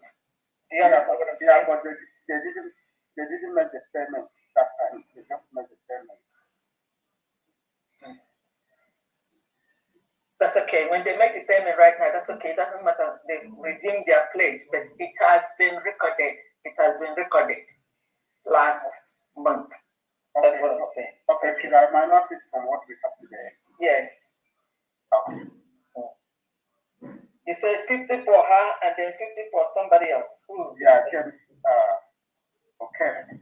Okay. And then her name is what? Priscilla. Okay, Priscilla. Thank you very much. So give me the one for today. Okay. The one for today is so let me mention their name.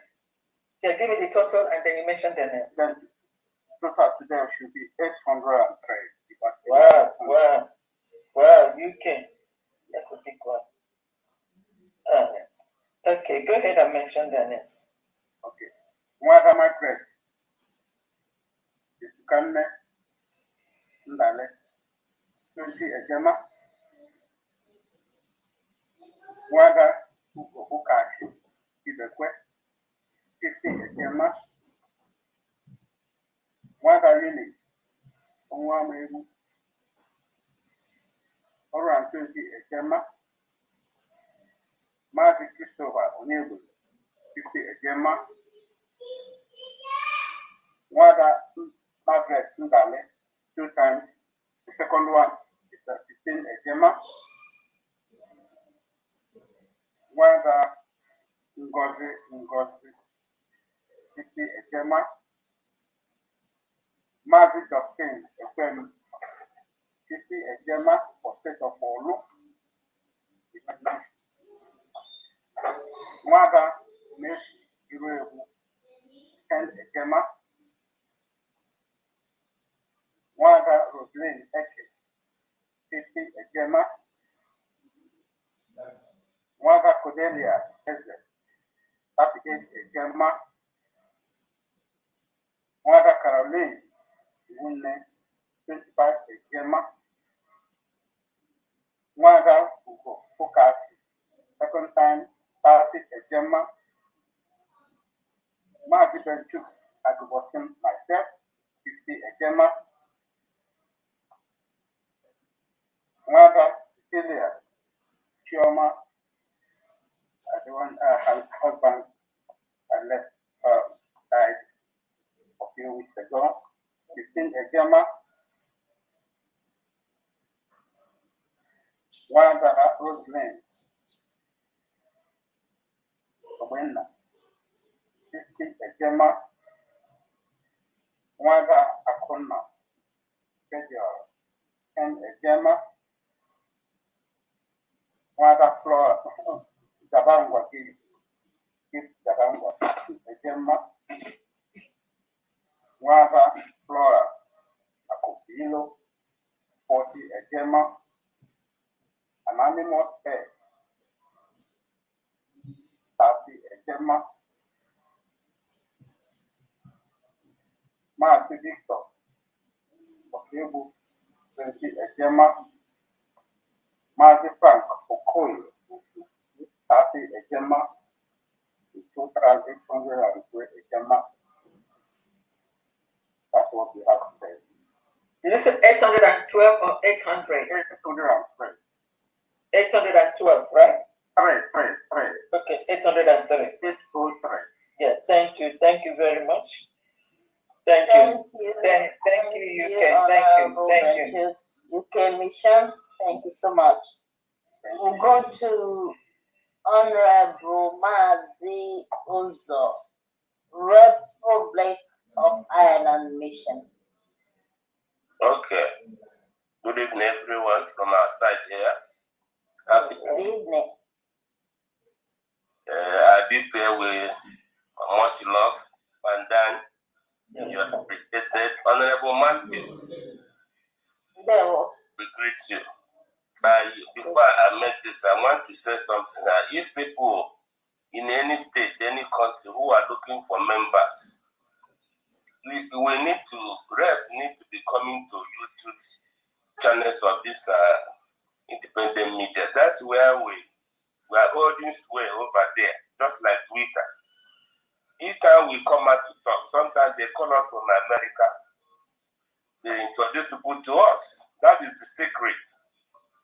We are here before we are 99. When we started, we are 40 something. Actually, it's not everybody that make contribution because of that situation. But it helps when people hear you come to talk and share what the government is doing. Because a lot of people don't hear what the government is doing. And when they hear it, they want to reach out. So that is the secret. So having said that, from the Republic of Ireland, where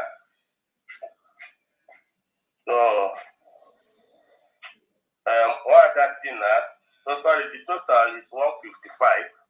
Okay. Again, 155. Yeah, what that thing collecting 30 Ejema, Masi 80 Ibe, 40 Ejema, Masi Uso 50 Ejema, Wadangosi Wanko, 10 Ejema, Masi Kingsley Members, 5 Ejema, and Masi 4, 20 Ejema, total 155 Ejema. Thank you. Everyone. Thank you, Alan. Thank you, Alan Mission. Thank you very much. We'll go to Adabia Fry Jelma. Jelma, the mic is yours. Okay, thank you, Honorable Marcus. Thank you, my DPN, Doc Wine. Greetings to Founder, Honorable. Thank you all for keeping it up. Greetings, dear friends. We thank God for bringing us into this year. The year is ours. From my side, I have Wada piece in there. It's donating 50 Ejema for the state of Ohamadike. Thank you. Thank you so much. Thank you so much. 50 Ejema. Thank you. Thank you. Okay, we'll go to AI. AI in Joko. The mic is yours. Yes, ma'am. Yep. Okay, go ahead. We are blessed. Happy New Year 2026. Hello. Yes, this is our year of total settlement. I apologize. Since November, I haven't been attending meeting because of pressures or things within me. But thank God we are getting positive answers. I told you all last year, March, I was suspended in the Cultural Association. And thank God they have seen things to the extent that the oldest professor, we have a professor of journalism, talk to me how to get a Biafra flag. Need a big one to put on his house so he keep on flying. So I gave him the marketing website and he was happy. Glory be to God. As I live too much, so talk by line, I greet you all the real Biafrans. Keep on, it's not easy, and we're not gonna quit. Because if we quit, the enemy wins. One of the military life is what never quit. Because if you quit, your enemy wins. We never quit. Thank God. This is my request. The update of the bank account is sent to me if it's still current, then get with me. And I know I need to pay my arrears. I don't know whether it stopped by November. So if, as soon as I get the information within the next 24 hours, yeah, and everything I'm gonna do is still as the pledge as it is. Go to NAR every month. So any of the information I clear before this week is over, then you keep up for monthly. You know what about an account? We still gonna be 50% to the state, 25 to admin, and 25 to Ocha India Ninjukubu. I hope I'm not okay, sir, please help me out for clarification. You said 100 every month, so you have today's own is 100. Is that correct? Yes, ma'am. Okay, you said you had two arrears before. You said 2 months. Is that right? Yes, ma'am. Okay, the last time you were here, you said you were speaking with the North and South America. Were you able to communicate with her? No, I requested for her to call me so that we can talk. And then she didn't call you? No, I didn't get any. Okay, sir, is your number still the same? Yes, ma'am. I will call you so that we can clear this. I know you want to donate, but you're having this handicap. Yes, I will call you, and then let's clear this. But for today, I'm writing 100 for you. Yes, ma'am. When we talk, we see how we go about it. Is your are you still having your monthly automatic donation withdrawal? Yes, that is I have to restart it. Okay, you want to restart it? Okay, I'll call you and let's work on it. Thank you very much, sir. Thank you. Please, I appreciate it. What I have to you all is the love I have to all the efforts. Thank you. Thank you. You're welcome, and you appreciate it.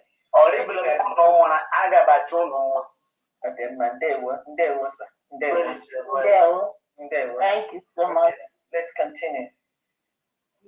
We go to Honorable Victor. Honorable Victor Ebuna. The mic is yours. Okay, can you hear me? Loud and clear, sir. Happy New Year. Happy New Year, everybody, my people. Happy New Year to my GPM. Happy New Year to family. More peace, happy new year to all of you. I will greet all of you from Massachusetts. Today, without wasting your time, today fundraising is this is the first fundraising of the year 2026, and I would like to remind every donor from Massachusetts that it's a new beginning of the year, and new changes, and a new slate. So this year, it's not going to be like last year. Every pledge has to be paid within 3 days. Yes. Every pledge, you must pay it by Wednesday. Wednesday, after Wednesday, no pledge, I'll shut your name out. So you must pay your pledges. Not like last year, I had a problem. But this year is a different ball game. You must pay all the pledges by Wednesday before the next fundraising, so that I can get all the receipts ready before next fundraising. This is the way it's gonna be. And this year also, I'm going to increase the donations. Level it out to minimum $50 a piece. $50 a piece, so you can pay more than that. So far we have $300. Yeah. Wow, that's so $300 a gem mark, I can see. Starting from my humble self, Victor Ebuna, 50 a gem mark. Innocent Onyeneho, 50 a gem mark. Emmanuel Chidozie, 50 a gem mark. Chukwu Emeka Onwuchekwa, 50 a gem mark. Nwada Roslyn Odo, 50 a gem mark. Stephen Igedu, 50 ejema. The total for now is 300 ejema. Wow. Thank you, Massachusetts. Thank you very much. Thank you, Honorable. Thank you. Thank you so much, Honorable. I have an update from the space. Brother Don donated 20 ejema. 20 ejema. So you have a plus 20 ejema, is that correct? Yes, Igward. Thank you. Yeah. So we'll go to His Excellency Oganiru Biafra. Oganiru Biafra, the mic is yours.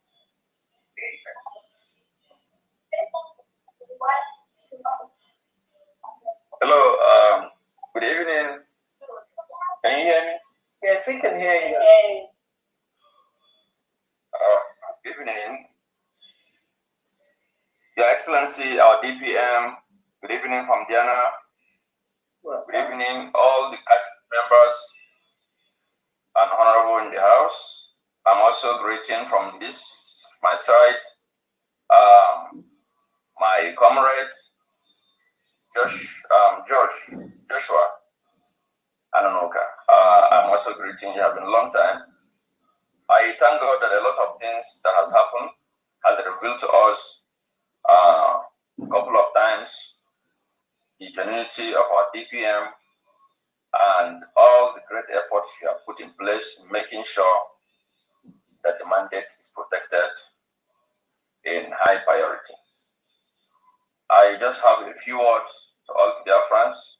If you know that you are from Enugu, you have not been supporting, please try to contact your state governor or the secretary or the financial secretary. We have a pledge this night from the state of Enugu, 100,000 AJ for this new year donation. Thank you very much. And may God bless you all. Thank you. Thank you. Thank you. Thank you so Enugu much. State. Thank you, Governor. Thank you. So we'll go to Honorable Justina. Honorable Justina, the mic is yours.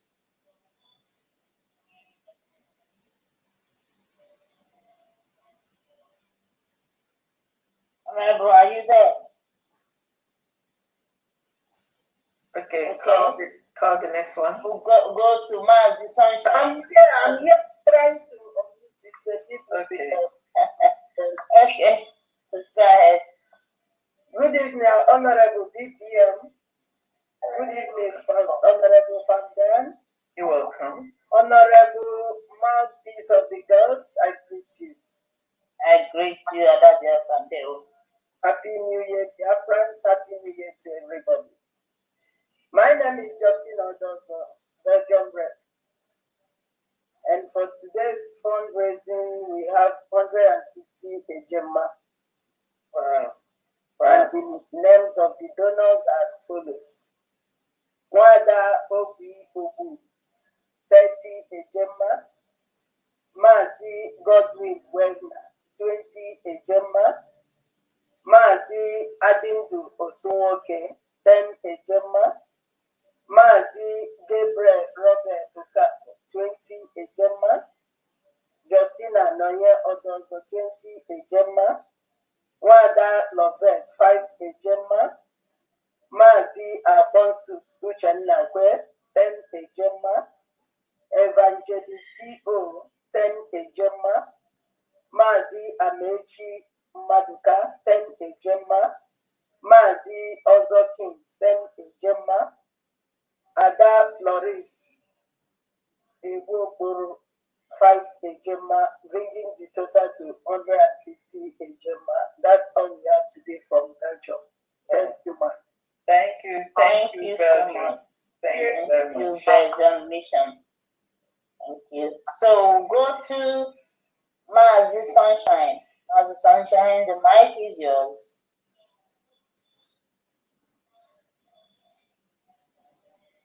Greetings to you, my fellow Biafrans.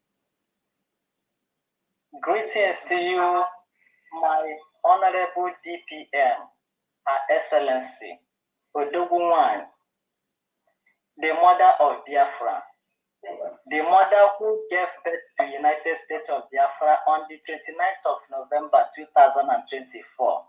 And you are doing a very great job by taking this baby down to Biafra land. I'm very proud of you. My greetings to you, Honorable Famdiana.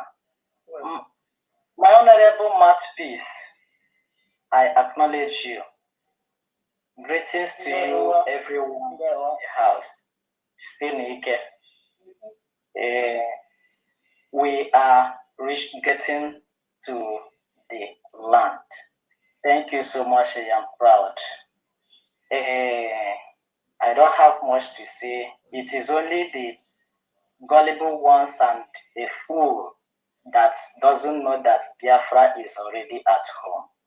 I'm very proud of you, my Honorable DPM. May God give you long life, prosperity, wisdom, and strength that you need to accomplish this ministry. Thank you so much. I don't have much to say. I supposed to do this pledge to the Biafran fathers and friends as usual. For 3 weeks.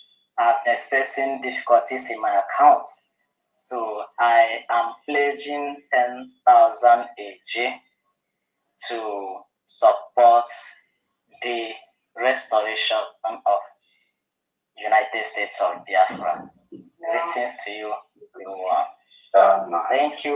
I'm gonna send the receipt to our Minister of Finance, Honorable Secretary of Finance, as well as Honorable Steve.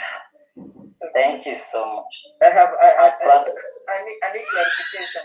You said you donated 30,000 AJ. Is that correct? 10,000 AJ.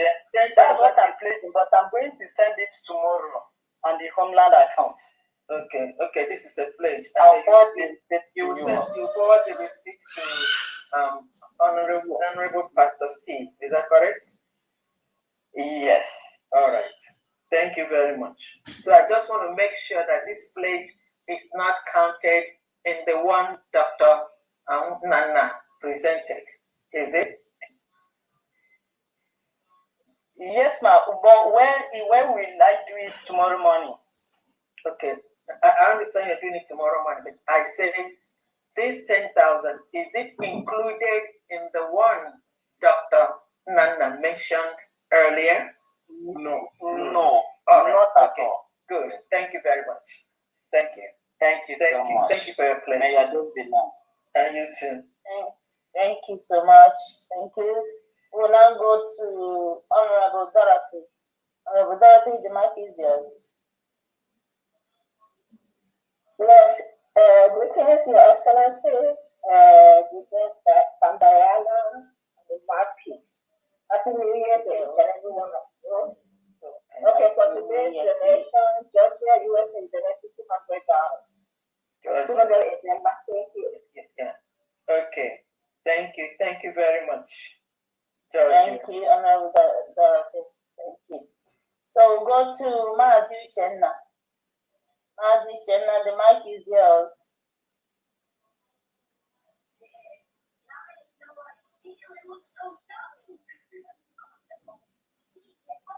Mazi Uchenna, are you there? The mic is yours. Yeah. Good evening, Honorable Marquis of God. Good evening, dear friends. Good evening, our DPM. Good evening, Rian. And good evening on the cabinet members of protocol officers. So, total from what I hear is 80 Ejema, 50 Ejema from me, and 30 Ejema from Kenneth Duru, March Kenneth Duru. Total 80. Thank you. Thank you very much. Thank you. Wait a minute, is that Malta? Yeah, Malta. All right. Thank you very much. Thank you. Thank you so much. And happy New Year to everybody. Thank you. Happy New Year to you. We'll now go to the caretaker, the Libyan mission. The mic is yours.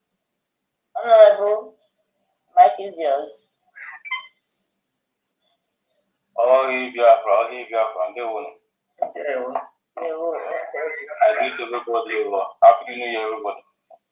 Thank you. You are good. All right. My special thanks to our DPM and all our deputies. I greet each and every one of you.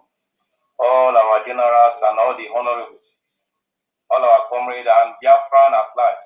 May God Almighty continue to strengthen each and every one of you. And Happy New Year once again. All right. As usual, I am here on behalf of the Biafrans who have come to show their support on fundraising from Libya Liaison. So I would like to mention their names as follows. Okay, may I have your total? I hope I'm coming out clear. Yeah, may I have your total first, please? Yeah, the total amount is 290,000 again. Okay. All right. Thank you. Go ahead. All right. Their names as follow: Mazi Emmanuel Ireme Bunam, 20,000 again. Mazi Festus Nkoyana Soya, 20,000 again. Mazi Francis Ukege, 20,000 again. Mazi Nathaniel Ebujo, 20,000 again. Mazi Fidelis Nwosu, 180 dinars. Mazi Nathaniel Ebujo, 200 dinars. Mazi Chidebere Ani, 160 dinars. Mazi Cosmos Ibemezi, 140 dinars. Mazi Izuchukwu Chukuma, 120 dinars. Mazi Jonathan Oke, 100 dinars. Mazi Ndukwe Carlo, 100 dinars. Mazi Kechukwu Eke, 80 dinars. Mazi Okudele Okonkwo, 70 dinars. Mazi Christian Uzodema, 60 dinars. So that gives us the total sum equivalent of 290,000 as mentioned. Yes. Day one. Thank you very much, Lydia. Thank you. You're highly appreciated. Thank you so much. Over to you, Honorable Famdia. Okay.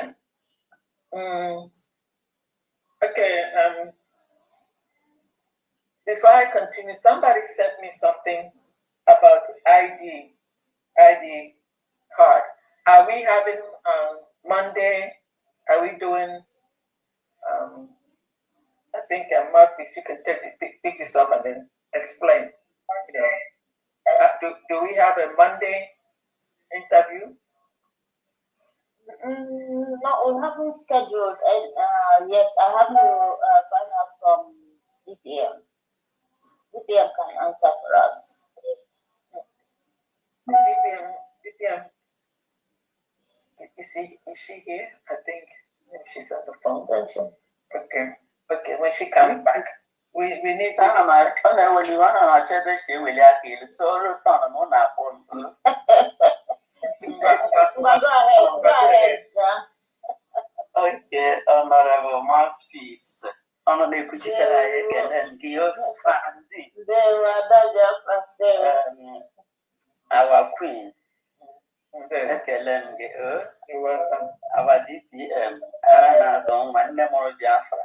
A former of the whole nation. And I make alone a news operation. As all protocols observed, I would teach us a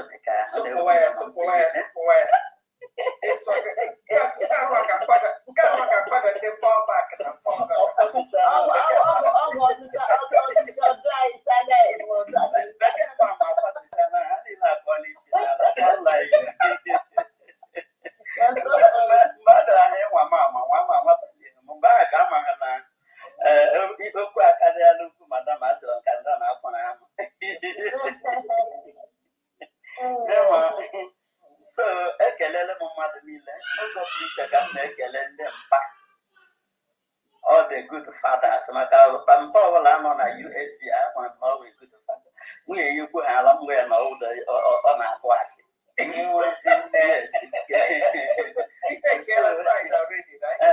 ana m agwa ha na akwa nwaanyị zụrụla di ya ome ya amaka and nwoke lezie nwaanyị ọmụgwọ ya mụọ nche n'aka so ụmụ nwoke nọ nga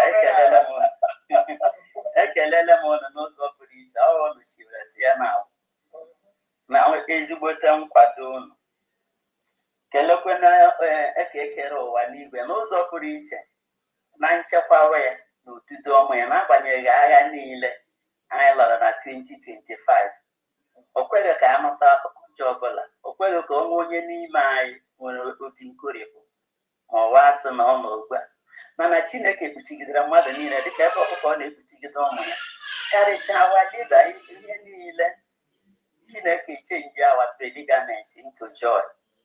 I am the highest person obi na-atọrọ bụ aga m echenji aha ma e nwere aha a na-abịa eme mmụọ nwa m nwere aga m agwa ya si ya chenjiere m aha ka m zawa ihe ọzọ na my YouTube. Ndị na-eji mma Simon ebe a ka eji ya kọọ mụ nkọ ihe ma YouTube aga m echenji eto Mama Simon ebe. That's good. That is ihe ma YouTube ga-aga maka nkọcha niile ha ka a mara na ugbu a ka m mụziri Mama Simon ebe. So na-atụfughị mgbe ụnụ ọ na-amara na akpa mama si eme ayọọla m asa onye ayịyọ na asa dịka nwa m ị ga-achọrọ m ọmịala ihe chọrọ m $10 kwa ụfọ ndị dị afọ sị nwere na ihe ọzọ m na-ayọfụ ya sị m afọ ya achọkwa ka adị wee meme ha sị risit si adọwọrị aga m enye ya onye oge akpọọla m ma admin enweta emi so aga m ezelere osendore m otu esi ezele dịtien nye mma nwaanyị ya ezele ya 10 eje mma ka m ji mepe afọ maka a sị na onye gbara silibas ga chọọchị kwere nkwa shi so ekwere m so na-ekele ụnụ niile maka nkwudosi ike ọnụ. So Mama, Oklahoma, is that correct? Oklahoma, yes. Paul, come to Shinaka, ya Bola, me, I want to be under home here. He was here, So, akwere n'ọkụ maka emechara m program bata so the thing ebido na-ahụ ọkụ mgbanyụ ya ọrịa mere m jiri bata ha ugbu a so ekelele m unu niile Honorable Jideofor ma ọ bụ Ejiofor all of you ndị niile nsị ka na-akpọwa unu niile n'otu n'otu aga na iri oge ịma ihe nwa onye amụma sharp sharp ka ihe ọla na-eme sharp sharp ka ọ na-aga sharp sharp so udo dịrị unu niile afọ ya ga-amụrụ unu niile mma ya bụ year of testimony in our life ihe anyị ga-eji aga baga na Biafra na-ekwe we enter Biafra land with thanksgiving in our heart we will enter the ngwana bye bye no na we praise oh as made this is Biafra land the Lord has made we will rejoice for he has made us glad. He has made us glad. Baga na Biafra land this year 2026 ọ gaghị agabiga anyị. Nnamdi Kanu ga-apụta maka foreign mma ụtọ abịabapụla n'okwu ya. My program today mere na gịnị na Chineke eme na amara. Nnamdi Kanu ndị ọnụ na-ekwute ndị na that is Nigeria ejila aka ha desi ejila aka ha ma onwe ha expose na the whole world. So onye ọbụla ahụ nọ na this moving train nke Dr. Orabaeze agụ nwanyị ara na-azụ nwa ama na-agba egbe ya na-atachi ngọm ya sa anyị na anyị atụla egwu na Chineke nọnyere anyị na Chukwu sịrị ya ga-eji aka nri nke ezi omume wee kwagide anyị and nkwa Chineke ahụ ọ kwere anyị ọ kwagidere ụnụ niile ufufe niile igwe enweda onye mara jijiji ụnụ akwụnụka ụnụ ụkwụ n'ụzọ pụrụ iche eji m ụnụ ụgwọ one bottle of small stuff mgbe ọbụla onye ọbụla bịara to my arena genye ya oge aṅụrị bọtụl yes manye ya oge aṅụrị bọtụl so onye ọbụla abịaghara na Oklahoma City chọọ maka mama enwere ike bifo onye na-abịala m ị ga na-anụzi ewu Mama Simon ka ị nweziri ike dị na Mama Simon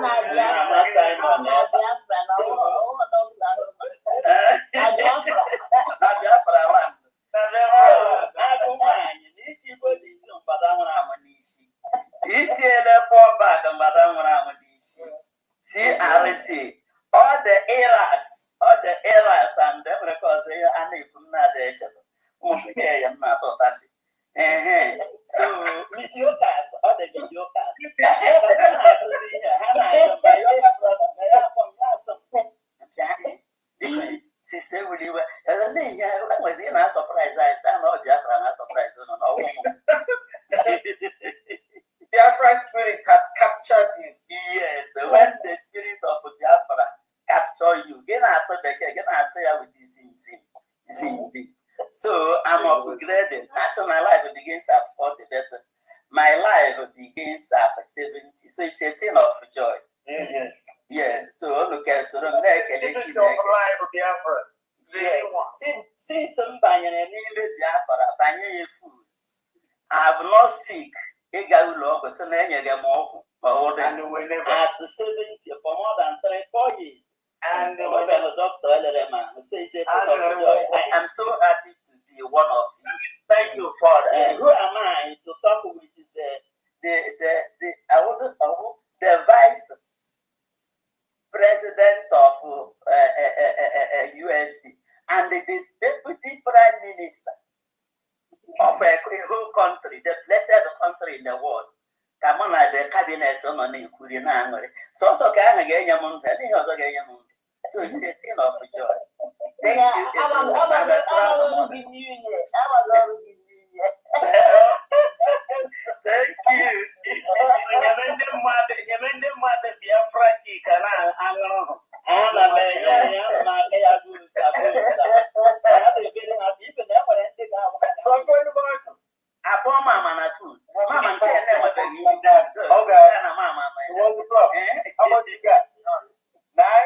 That's too low now. Come on, man. No, that is too low. Come, that's like about. Okay. Thank you, everyone. I'm very happy.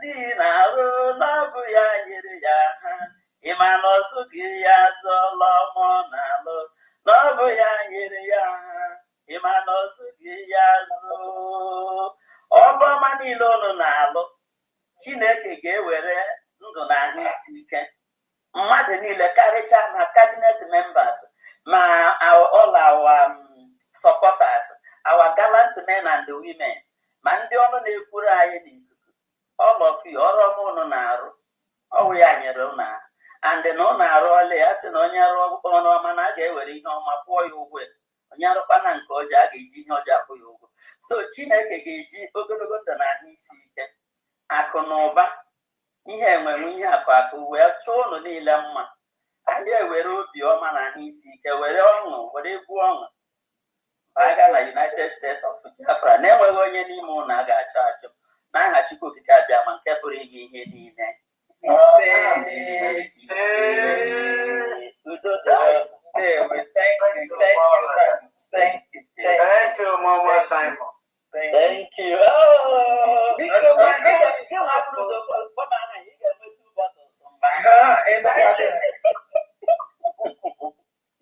my hand is up.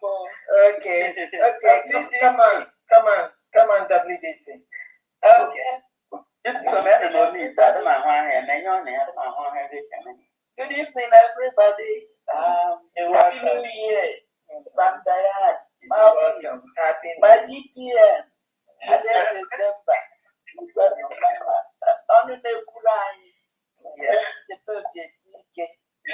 Marching forward. No looking back. No turning back. We've gone too far to go back now. So I just want to greet my fellow admins, everybody. Omo Biafra. We are almost there. My name is Ngozi E from the BTC family. I have updates for today's fundraising. I have $240. And then the donation is as follows. Mazi Victor A. $50 from last week and $50 today. $100 for monthly dues. Myself, Mwadangozi E. $40 for Enugu State. Mazi Divinity O. $100 monthly due. Total for today, $240. Thank you, WDC family. Thank you very much. Thank you, man. Thank you. So let's continue. Sir, AJ Njoku, you already spoken. Do you want to speak again? No. Yes, ma'am. It's a request. Please, I want to know the hours of operation at Legion office in Washington, D.C.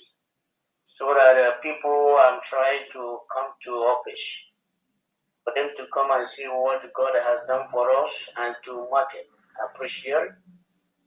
So I will be sure for the time of operation, please. Okay, I will send it to you. You know, I'm having an appointment with you to work with you. Okay, man. Thank you so much. Let's continue, please. Honorable Mouthpiece. Honorable Mouthpiece. Yes, I'm here. Sorry, I'm trying to unmute. It's not allowing me to. It's not allowing you. But I've omitted now. So we are going to Masbi Ogwejofo. The mic is yours. Thank you so much, Mouthpiece. Thank you. And Happy New Year.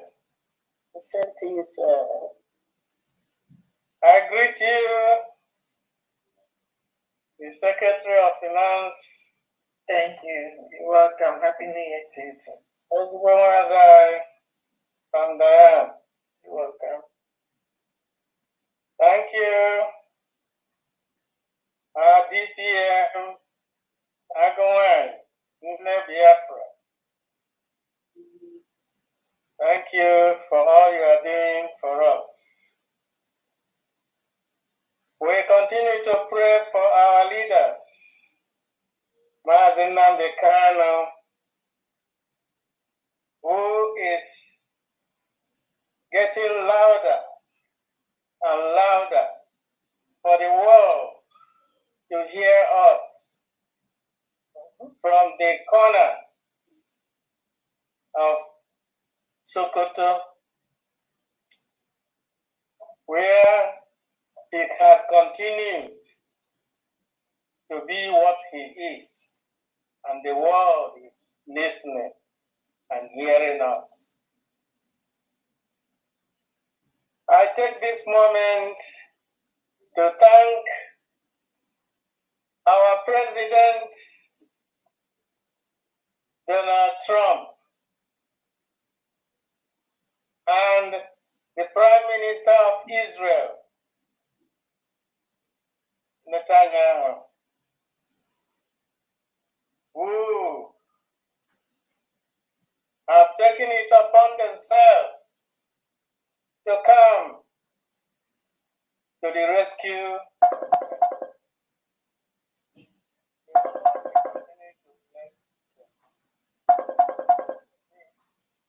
Thank you so much, everybody, my fellow admins, and all the cabinet members who have stood doggedly in this situation.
You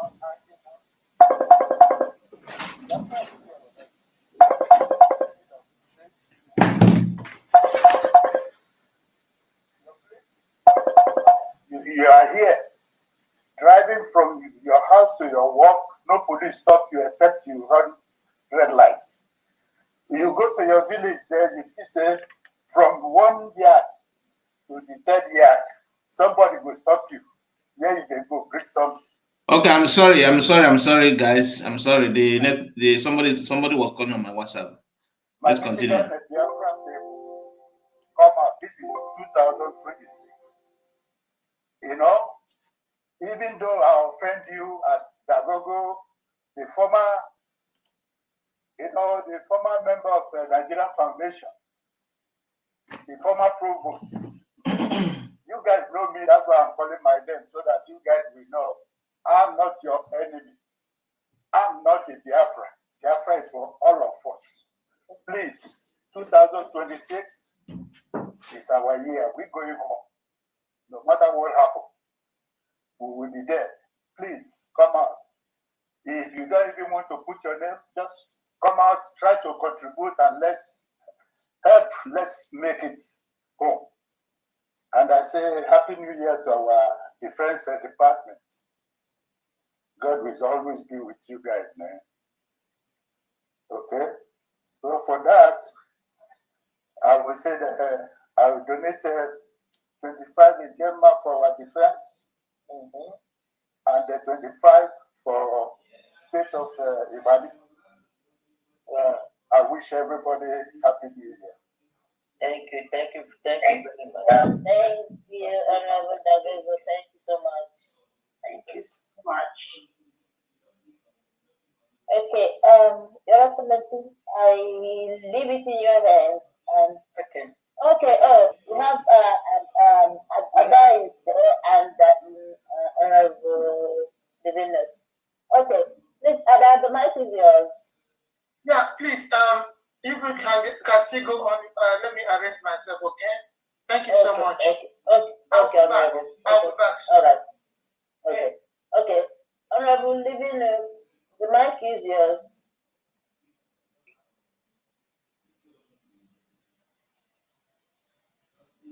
Divinus, are you there? Hello. Yeah, hello, dear friends. Happy New Year to everyone.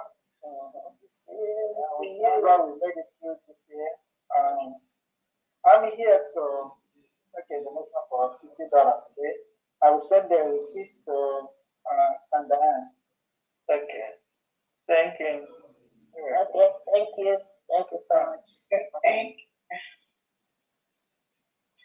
Okay, while we are waiting for that, I don't know if our DPM has anything to say to us.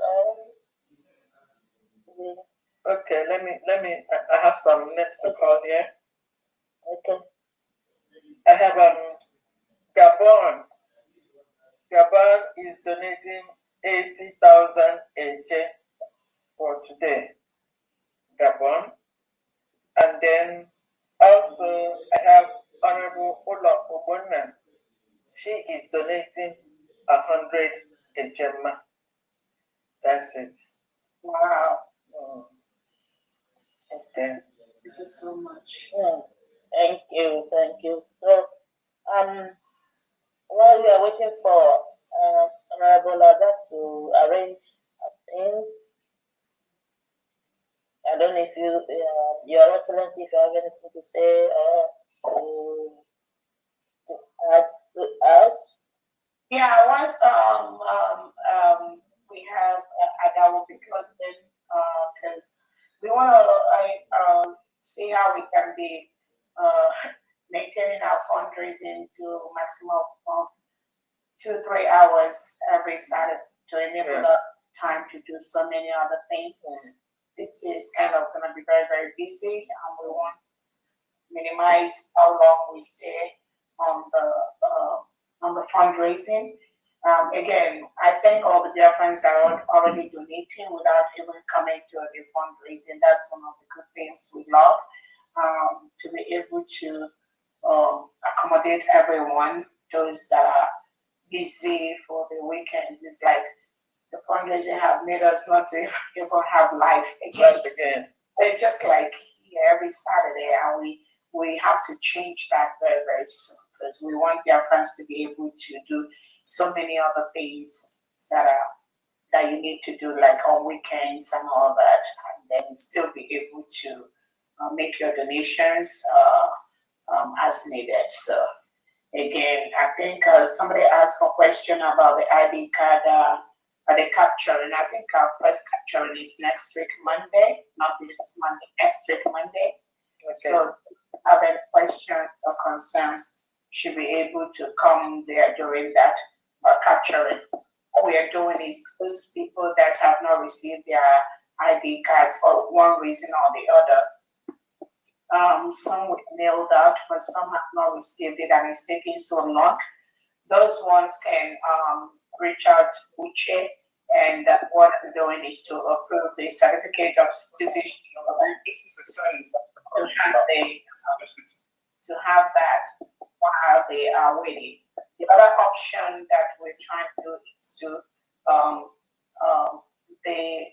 the website and the ID card company, they are finalizing a means to those that already applied for their ID card and they've not received that. They should be able to go to the new our United States of Biafra.org site and apply, and then upload their BSA number into that system.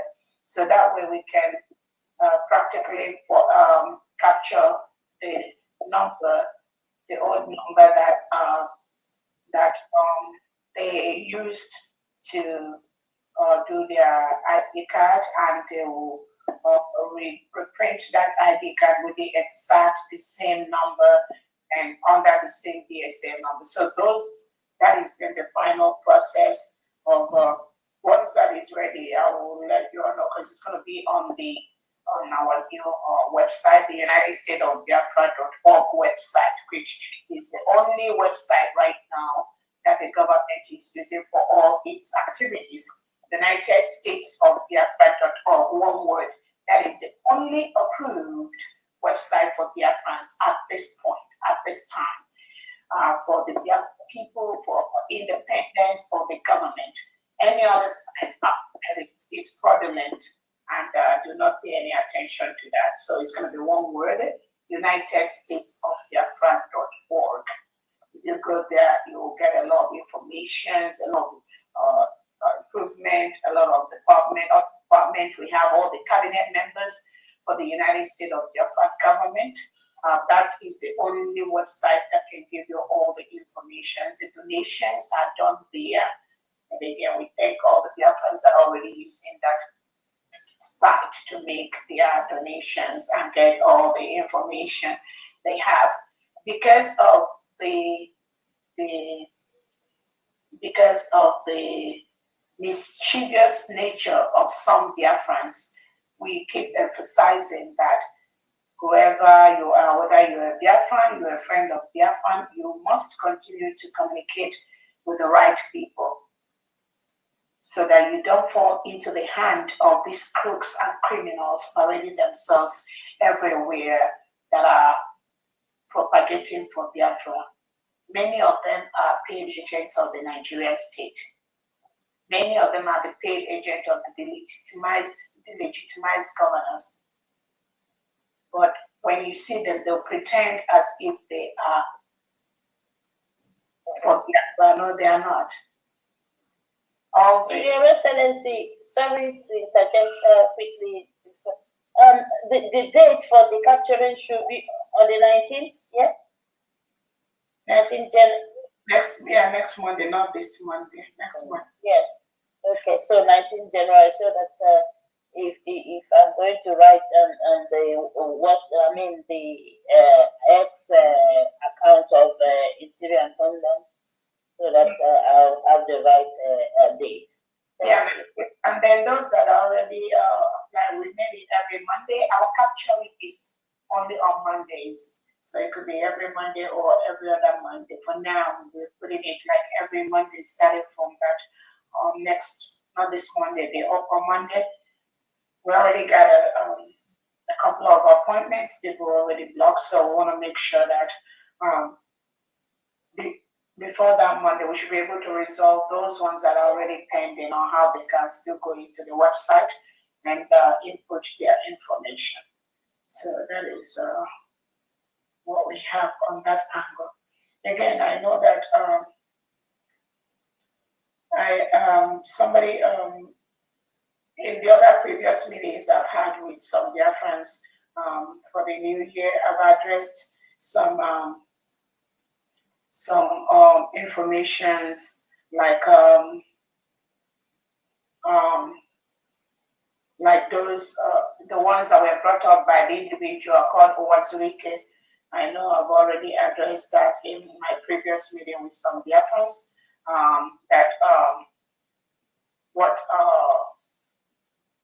What he is being used by the Nigerian state to do at this time is just to distract. No Biafran should pay attention to Owazurike because it's just a distraction paid by the Nigerian state to disrupt what we're doing. We all know that this same Owazurike and his group of people, they urinated on Nnamdi Kanu's head. At that time, he clashed with Nnamdi Kanu. But now, we know he's rearing his ugly head again, working closely with Bianco Ojukwu, the one that helped Nigeria state to sell our prime minister to Finland. So everyone, every genuine Biafra, you should not pay any attention to this man. He's just a distraction. I don't need him at this time.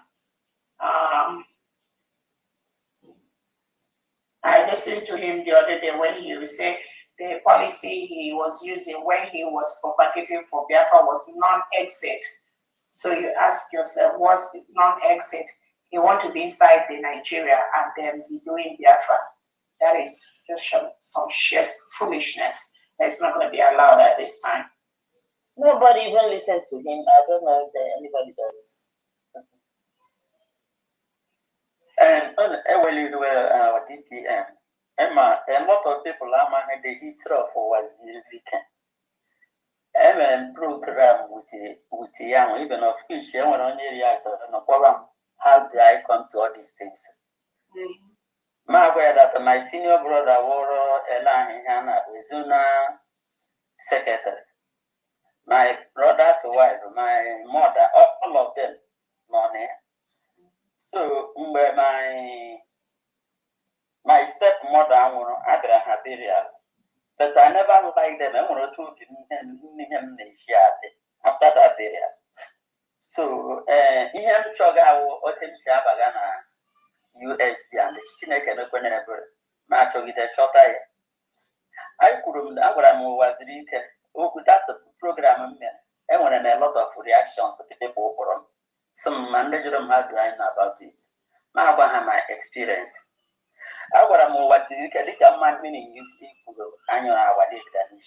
talk about it. What the Katoshi Jerome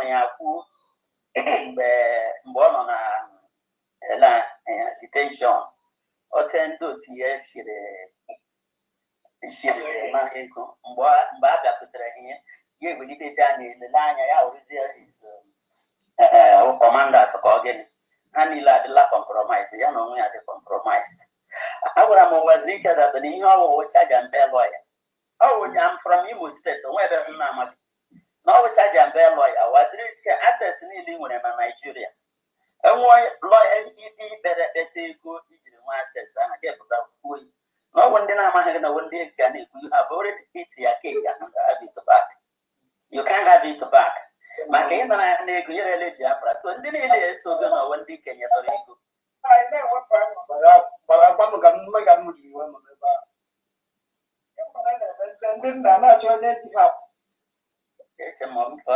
so on your bona because on your banana for Apple well, yeah, try one day mother Niho was again a deceiver. And the way the case stop with the coming of Biafra, the Hindi on a now and when you also for a man like the Baker says, no matter how angry the gods are, a lion can never be used for sacrifice. So no matter how our law was written and do Tianaga, they cannot stop Biafra. Biafra, our leader Simon Epapota. I need a match, Lava, or one Nila Monica was Rika.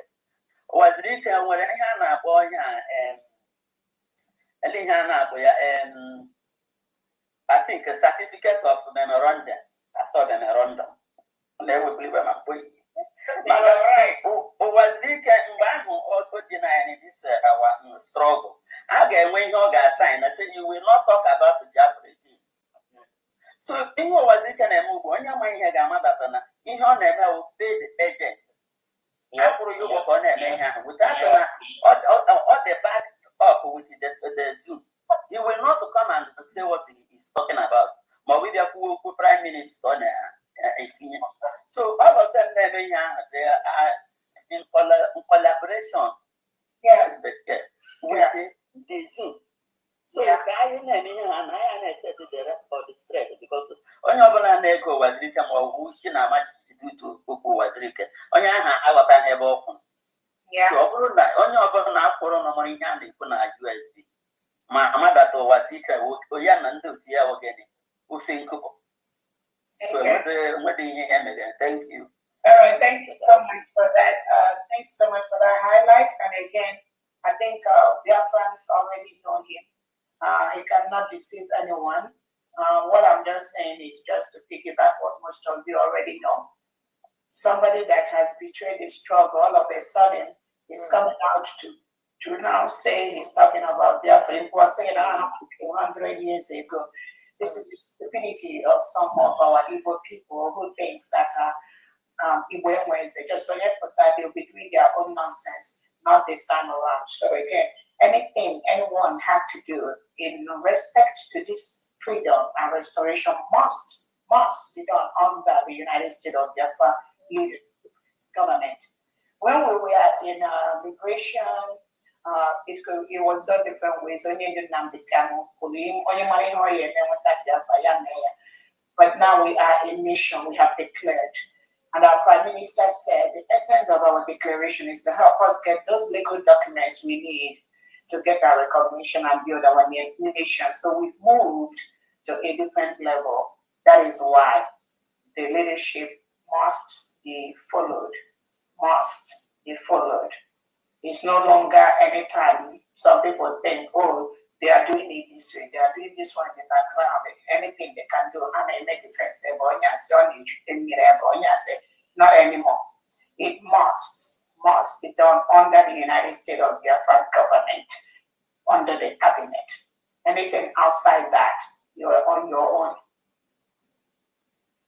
And one thing with our people is that sometimes it's so difficult for men to follow due process. That is why Biafra has not come all this while. Because when you see the leaders, they are planning one way, the others they will be planning another way, they will be doing a different thing. People are saying they know how to do it.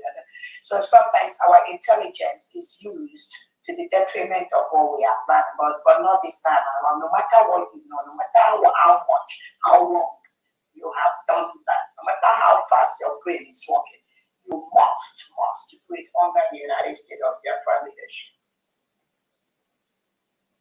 I talked briefly also about some of the lies some people are already in the public saying that the USB killed batches of people that were recruited and for military. Things like that never existed. And some of these mediocres have carried this propaganda for some time. But I know that I addressed that in my New Year speech and some other things that nothing like that ever happened. For the United States of Biafran government, since we came into power, not one Biafran life has been lost under any project or any program initiated by the United States of Biafra government. Not one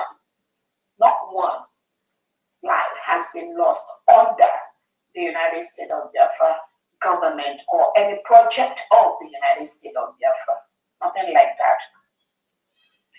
Even those that clearly do not fully agree with the United States of Biafra government, this government has done nothing, zero, to contribute to the loss of the life of any single Biafran. Rather, what we've been doing is to be saving the lives saving the lives that they have been killing on their own, in their own groups, in their own different things they've been doing. Our job has been to rescue those lives. Sure. Even when some of them don't agree with what we do, none. I can tell you, anyone that comes out to tell you that this government has been involved in any program, any project, anything where one life was lost, tell them to give you the proof of that. That never happened. These are the propaganda the criminals carry to paint the government. But true, genuine Biafrans knows that there's nothing like that. So I wanted to use this opportunity to clarify that those that they've killed are the ones they've killed either by the information they gave them, either by their compromise, which they've made them to get compromised, and the zoo has targeted them. That is what exactly they've done. What they do is what they project on other people. Our prime minister said that. So they plot their evil. They compromise some of these men on ground before. They compromise them either through the information they send to them, either through their phone numbers they call them. Because they are mediocres, they cannot control either their numbers, either their messages, either their contact with these people on ground. That way they expose those innocent individuals and they become victims. So those things they say is what they do to their friends. But I can give you the assurance, not one soul has been lost on that any project or any program of the United States of the Biafra government. God is faithful. And then I wanted to also, I know I've heard this today, notice of Biafrans before that some people that this government fired long time ago when we took over, like this individual called Yes, we've always known that he is very, very fraudulent. He's not a sincere individual. There's nobody that is truly for the restoration of Biafra that can ever have anything to do with people that have come out openly to call our Prime Minister a saboteur. Nobody. Unless they have a different agenda. This Sonia Prawako, the one called success. This success, he was part of the initial people that the United States of Biafran government fired. We know he was not genuine. So what we saw at that time, almost 1 year ago, some of them see it now. Well, I know all of them. Unless it's not this struggle in the past 3-4 years that I've been involved in, there's no one that I'm not going to give you an account whether they are genuine or not. So these is just very ridiculous that those that claim to be following Prime Minister Simon Eber, you see them parading themselves with those who has openly come out to criticize the Prime Minister.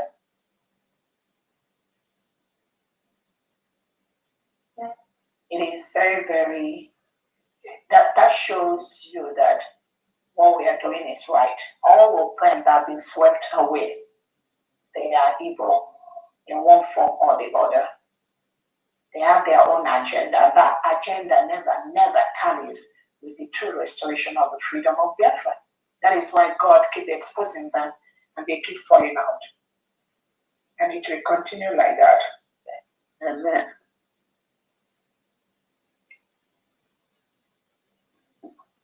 Like again, I said, no one can say they love Onyedu Nnamdi Kanu and hate Prime Minister Simon Eber.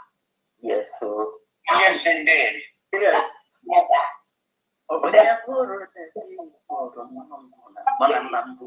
No way to paint it.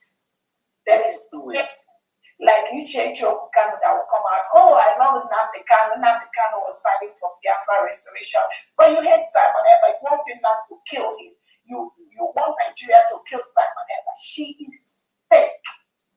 It can never because Nnamdi Kanu, at his own time, did everything possible within his own time, available to him to propagate for Biafra at his own time.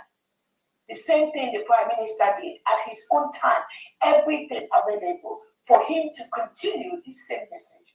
He did that. The same thing we are doing right now. So anybody that comes out to tell you, oh, MNK was doing it well, then Simon Ekpa was not doing it this way, that person is evil. That person is fraudulent. And can never... There are those that even you are now, they hate you, your administration. Unfortunately, they can never succeed. Yes, so I want to be careful. Yeah, thank you so much. Yes. It's just... Oye juru dadi monanambutu. Nnamdi na Simon Ekpa na-arụkọ monanambutu. Onye juru Simon juru Kalu monanambutu. Onye juru Arabeze juru Simon monanambutu. Monanambutu. Yes, I'm about the 3 pencils. 3 pencils and 1. Simon Ekpa and Dr. Abeze. I wouldn't know any more than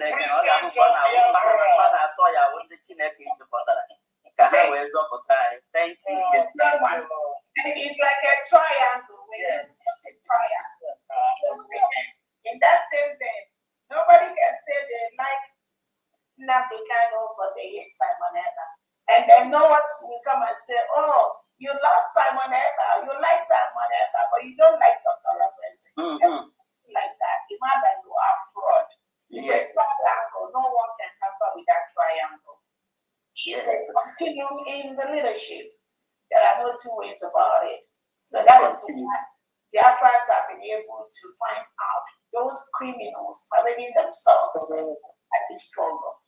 When somebody says you love Nnamdi Kanu and then you want to take Simon Ekpa as the evil or something, there is no difference between what Nnamdi Kanu did and what Simon Ekpa did. And there is no difference between what Simon Ekpa did and what I am currently doing. That is what they are paid to do. That's what they are paid to do. Paid agents. Unfortunately, they can never overrule us. They will come out and be telling you things that never existed. I was listening to one today that was saying, the Sonia Parawa, who was saying, oh, that the task that they gave somebody to be doing as finance minister, he was doing much, blah, blah, blah, blah, blah. And I keep telling people, the biggest fundraiser we had during British time was our Prime Minister. The money people were donating to help the restoration of Biafra under our Prime Minister was because of our Prime Minister. It's not because of any Oginkeri, even though he was the finance minister. It was not because of anybody. It was because people trusted the Prime Minister. Yes. For the freedom, that was why they were donating. So the money that Biafrans were giving to the PM was under the PM. He was the biggest fundraiser. So anyone that is coming to tell you anything different is just a mediocre and that somebody is just fraudulent trying to find something to say.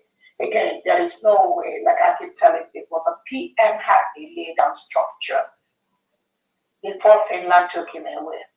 So because Prime Minister talks to anyone or talks to them now, talks to anyone, doesn't mean that they are legitimate. The CRC is illegitimate. You cannot organize anything with a conflict resolution committee that we in Briggy voted at a vote of 21 to 9 to dissolve. They stand dissolved as we speak today. The PM knows that. Nobody can change that. No matter how they try to manipulate it, no matter what they try to do. If they like, let them go and bring $100 billion for this freedom. They are illegal. They are illegitimate. No one can change that. No one. The Prime Minister is a lawyer. He understood. The CRC was dissolved by the Brigade Cabinet, of which I was the Chief of Staff at that time. We put it to vote based on their actions. And what was that their action? Just few days after we started looking for the PM, they raised a memo to replace the prime minister. Even though we had a structure. That was why the cabinet met and we dissolved them. Because it's not within their power to raise that memo to replace the prime minister. That was why they were CRC, and then my mama and called these people were dissolved. Was they the ones that sold him out? Yes. And what did they do? Because they know probably maybe they knew the PM will be taken. So it didn't even take them within 48 to 72 hours. They raised their memo. This is Mama Dabu, CRC, Chomo, Goma, John Europe, all of them. They raised their memo to replace the PM. And the British cabinet, of which I was chief of staff, said no. Because the PM had a structure. You cannot raise a memo to replace the prime minister when we already have a structure made by the prime minister. He already prepared us for the declaration. He already prepared this struggle for the next 5 years. But people didn't know. And that was why the British cabinet, we met and we dissolved the CRC. And what did they do? Around February, they convened again together under the dissolved CRC to now appoint or elect Isaiah Anyong to lead them. If they follow simple instruction when we dissolve the CRC and just fall in line, follow the leadership of the government, this problem they cause it for themselves. We're not from here, not from heaven. All these problems they cause for themselves. We don't have a reason. Please, ma'am, you are the Elizabeth of Biafra. Yes, of our time. Whether they like it or not. They came together. They put themselves Elizabeth of Biafra. They came together. They put themselves together after we came back from Kenya to do exactly the same thing we stopped them from doing. To now put themselves together again to say they are appointing Ogenkere. And Ogenkere and Kosinade, they were the one that initiated and engineered that memo they raised. 2 days after the PM was taken away. So we stopped there because there's just no basis for them to operate.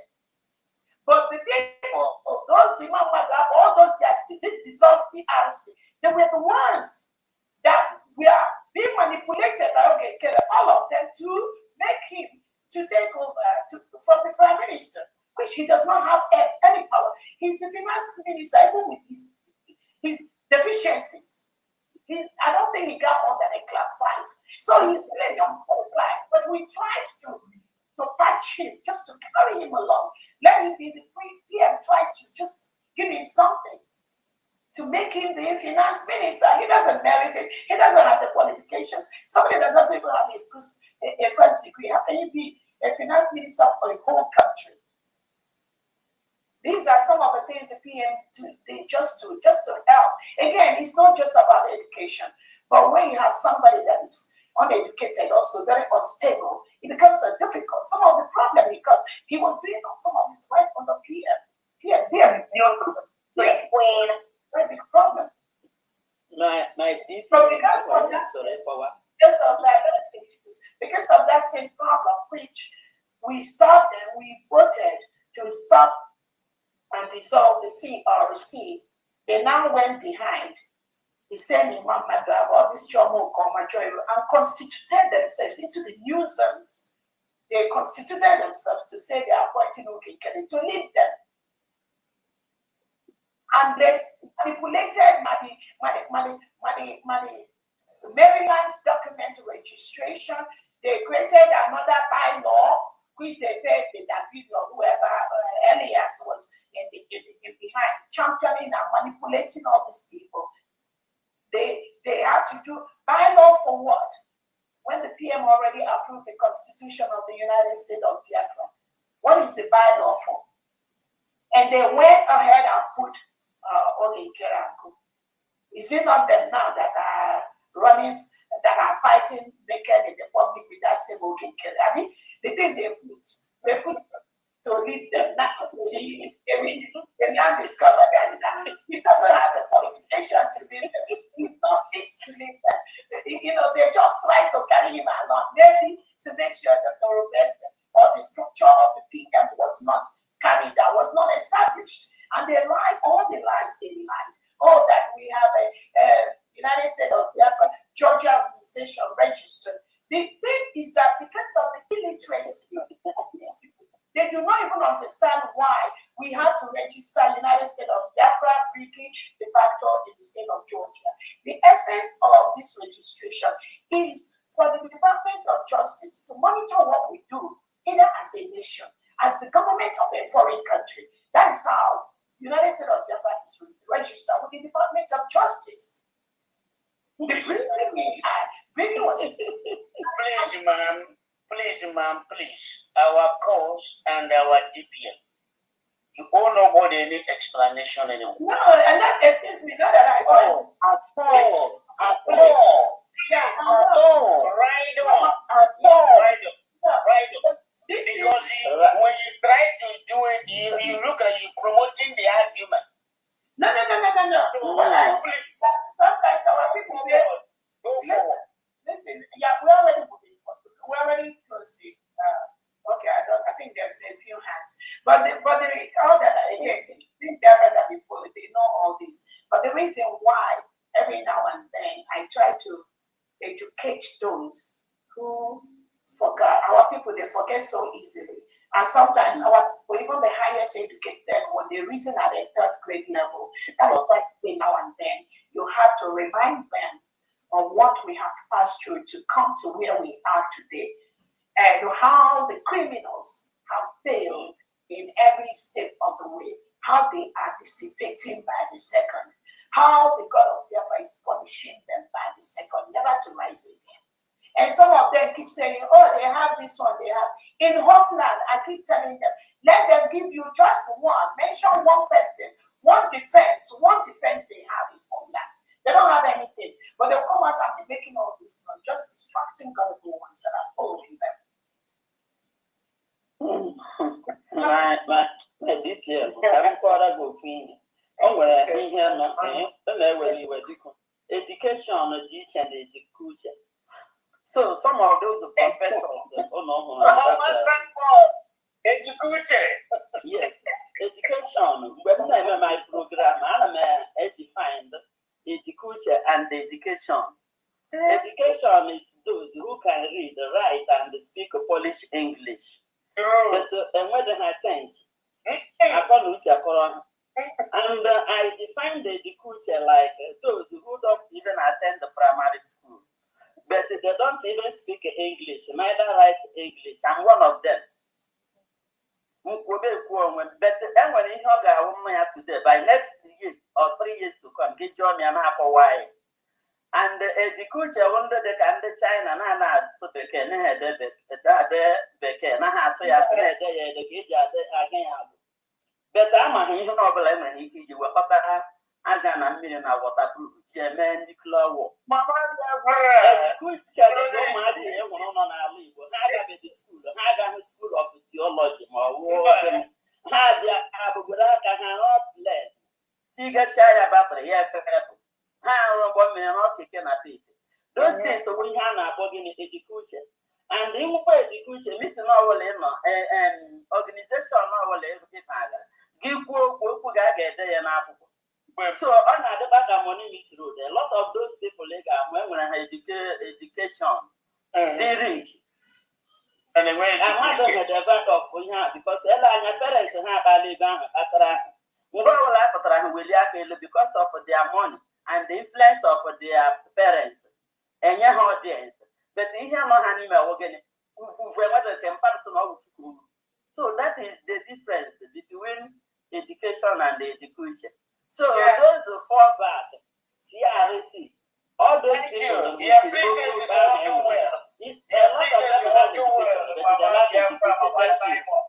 Thank you. Thank you so much. Let's go ahead. We're going to have to run this up. Take the hands up. Yeah. Okay. Honorable Levinus has already spoken. And then Uchenna Hamilton already spoken. No, not yet. I just wanted to ask you to because I wasn't here. I knew hands up before 5 minutes up. Hello? Mm-hmm. Okay, yeah. We called you. We called you, but we didn't hear from you. So. Oh, no, I wasn't around. Okay, thank you. Okay, go ahead. Go Oh, ahead. thank you. That's okay. Do you want to say anything? Nothing really. All right. I'm enjoying that. I am enjoying everything. Uchenna, you are Malta, is that correct? No, Ecuador. Ecuador. Okay, so we have we had an Uche Hamilton Chukuma from Malta. Your own is Ecuador. Yes. Ecuador, yes. Yeah. Okay. Do you have anything? Well, today. Nothing. No, but already I donated $50. Which I sent to you. I sent you the receipt. Yeah. Okay. But there's another person here that Uchenna Hamilton Chukuma. That one is not you. Not Chukuma. Mine is Chuku. Yeah. Mazi Uchenna Hamilton Chuku. Yes, Ecuador. Okay, not Malta. No. Somebody Malta today said something. Okay, that one is Malta, and then your own is just Ecuador, because I know your own. So what I'm gonna have to check from this other Uche. So your own is just Uche, right? Uchenna. Uchenna Hamilton. Chuku. Are you Chuku also? Yeah. Because Honorable Marcus, you remember?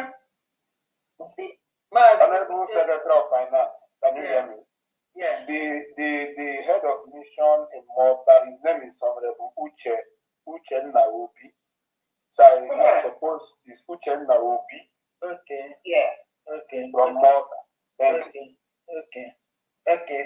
All right. Thank you very much, because that one is 80.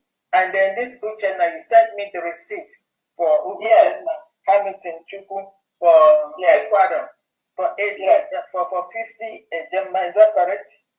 Yes, correct. Yeah. Okay. All right. So it's verified. 50 Gemma. Thank you very much. Thank you. Okay.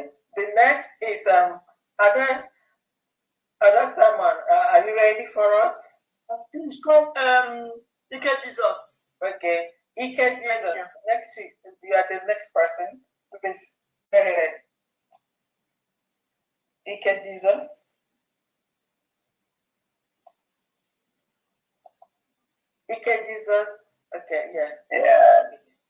Good morning from my place. Yeah, you're welcome. Anyway, Amen. My DPM, I got them Aka Johnny no banana to Aka Oyapong. Job in Nerena Kensio on Moa Hojado.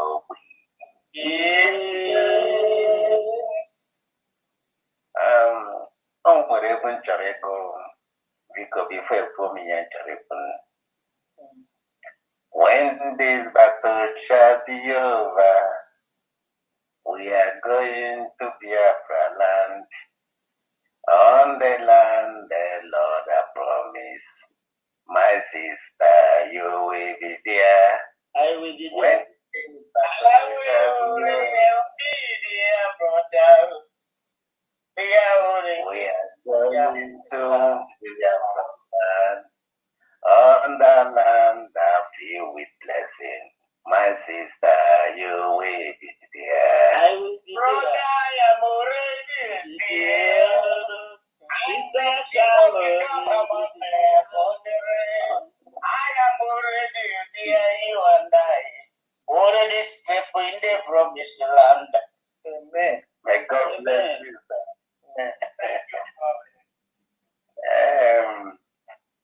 I want to appeal appreciate the name of God of Biafra. We are talking about Biafra today because somebody standing in the gap. Assuming that they did not declare Biafra, all the things we are saying today, we would not be saying it. Yeah, honestly. That is the only thing, whenever I remember, I said, God, bless Tongass for me. The kind of work I was in Ali Bonabo working Simi Kirini. One yellow shock working Rakoko. Before one yellow shock and work yellow shock one Rakoko. Man, now work I want to one yellow shock work Rakoko. You're right. You're seeing it in the Holy Spirit. May God bless you all. Yes. Amen. Capital amen. Capital amen. I'm using this opportunity, at least today is the first donation for 20. I'm using this opportunity to do the next.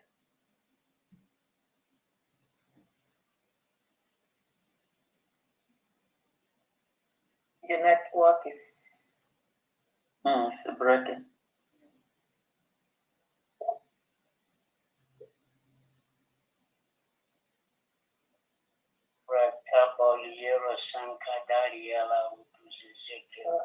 We lost. Seem like we lost him. Okay. Fight against the spirit. Okay. Ada Samanikba, are you ready? I beg that we have to do this so that we could bring this end. I'm hungry and then. Okay. Ada Samanikba, are you ready? Unmute yourself. Okay. I will write there. Just 1 minute, please. Thank you. Okay. So, EK Jesus, are you able to come back? On the corporate channel.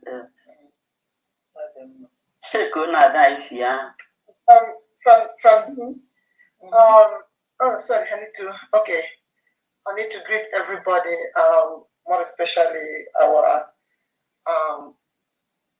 Honorable DPM, Her Excellency Dr. Ngozi Aragweze, Adawai Ayedekeleki, Nukwada.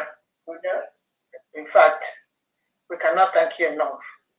Because as we cannot be here today talking about recognition and all that. So we really, really appreciate you. Me and my viewers, we always appreciate you and we'll continue to appreciate you and we'll continue to stand by you at all times, no matter what happened. Thank you so much. We really appreciate you. Happy New Year to you and your wonderful family. Okay? Thank you so much, Norma. There we go.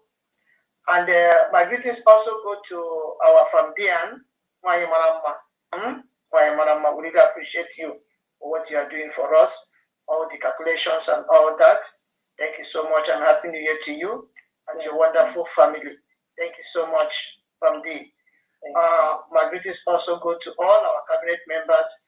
We welcome you all back and we say Happy New Year to you and your beautiful families. Thank you so much. I also appreciate all our donors today and those that have been donating all this while. I say may God continue to bless each and every one of you in the name of Chukwu Kabem. I also thank my viewers. You all are amazing. I want to thank all of them. They are all amazing. Thank you for what you do for supporting this government, and we will continue to do so. Thank you, the viewers of Ada Simon Ekpa TV. Thank you all so much. I wish you all happy, blessed, happy New Year to all of you. So, I hope you also. Fan B, during the week, during the holidays, some of my viewers was able to make their fundraising, their donations. Sorry, their donations. So I have from Anonymous. Anonymous gave 21,000. I'm going to forward the receipt for you. I've been very busy. I just came back from work, and that's why I was not able to gather myself together. Put myself together. After this, I'm going to forward all the receipts. I have them right here with me. Okay. Okay. So there's no problem. So just to make sure we round up. So I have this Anonymous, and she donated 21,000. The first week after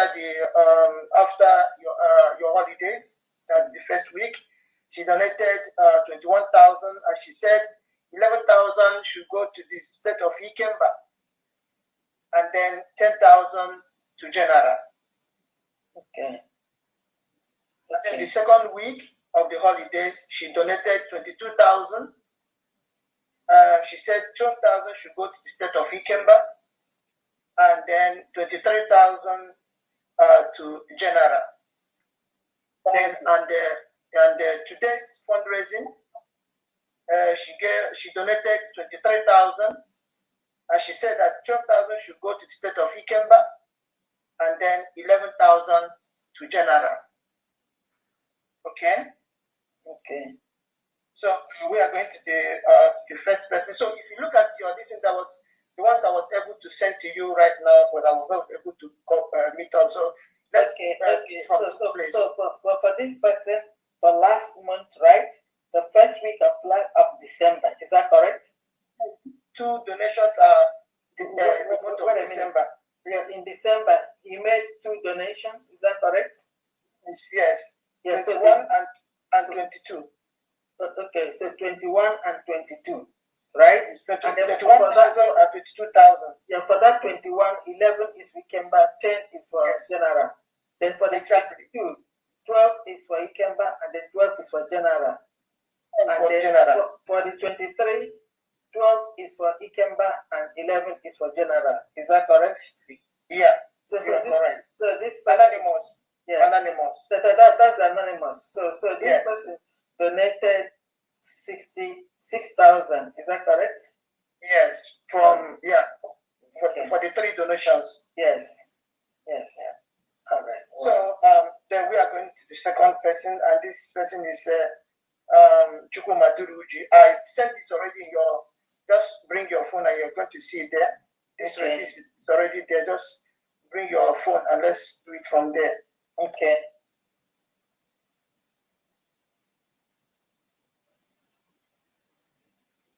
You're going to see the first is there. Something is trying to say create a password. What password? What is this? Okay, let's see. I'm not seeing something is happening here. Is it about the Zoom or something else? Yeah, it's about my, my inbox in the. Okay, that's fine. In the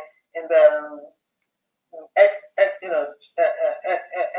space, or the Twitter. He said, "Welcome to the new X chat." I don't know what he's doing. Yeah, I can speak with you later and try to assist you when we're done. Okay. Then go ahead. That's for Durujion, read it for me, because something is happening here. The first one is 200,000 from me. 200,000. It's still 200,000 from you, not from you. For the first holidays. Okay, first holiday.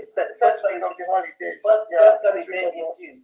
Okay. Yes, for the first week of the holidays. And then also for the first week of that holiday is from Chukwumaduruji. And he donated 1.3 million. 1.3 million, and he said 300,000 is going to General. Okay. and 1 million to the state of Owerri. Okay. Owerri. Okay. So my own is going to the state of Olo. Your own is Olo. Yes. Okay. All right. So the second week of the holidays too, we have also Chukwumaduruji.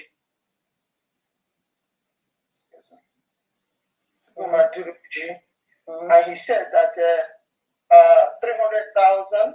No, you didn't mention the amount yet for the second week. Oh, sorry. The amount is 600,000. I don't know, 601438. 62. 601438. Okay, that's 601,000. 438. 601,438. So that's 601,438.62. Okay. 0.62. Yes.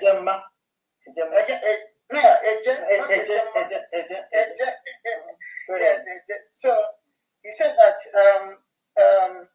300,000 is going to the state of Owerri. Okay. And then 138. Yes. 162 is going to the state of Owerri. No, it's going to General. Sorry, General. Yes, General. All right. Yes. Okay. All right. So two is for the 2 holiday weeks. Yes. So and then my own for the second week is 100,000. Second week for the state of Olo. Yes, for the state of Olo. Okay. So we are going to the last donation, which is today's donation. Okay, then today's donation. Yes. Okay. 1 moment, please. 1 moment. For today's donation is for me it's 100,000 for general. Okay. And then from Chukwumaduruji, it's 400,000. Okay. And he said that he wants 200,000 to go to general and 200 away. Yes, exactly. Okay. So that is all I have for today. Thank you so much, and I really appreciate all of you. Honorable Christopher, thank you so much. Let's just do this in here. So, for the anonymous 66, anonymous is 66. Just you know, I had the nonsense here. Anonymous is 66,000. Then the first week you and Duruji, that's 1,500,000. That's 1,500,000. Because the first week you and Duruji, your own was 200,000, his own was 1.3, so that's 1,500,000. The second week his own is 601,438.62 plus 601,438.62, and then your own was 100.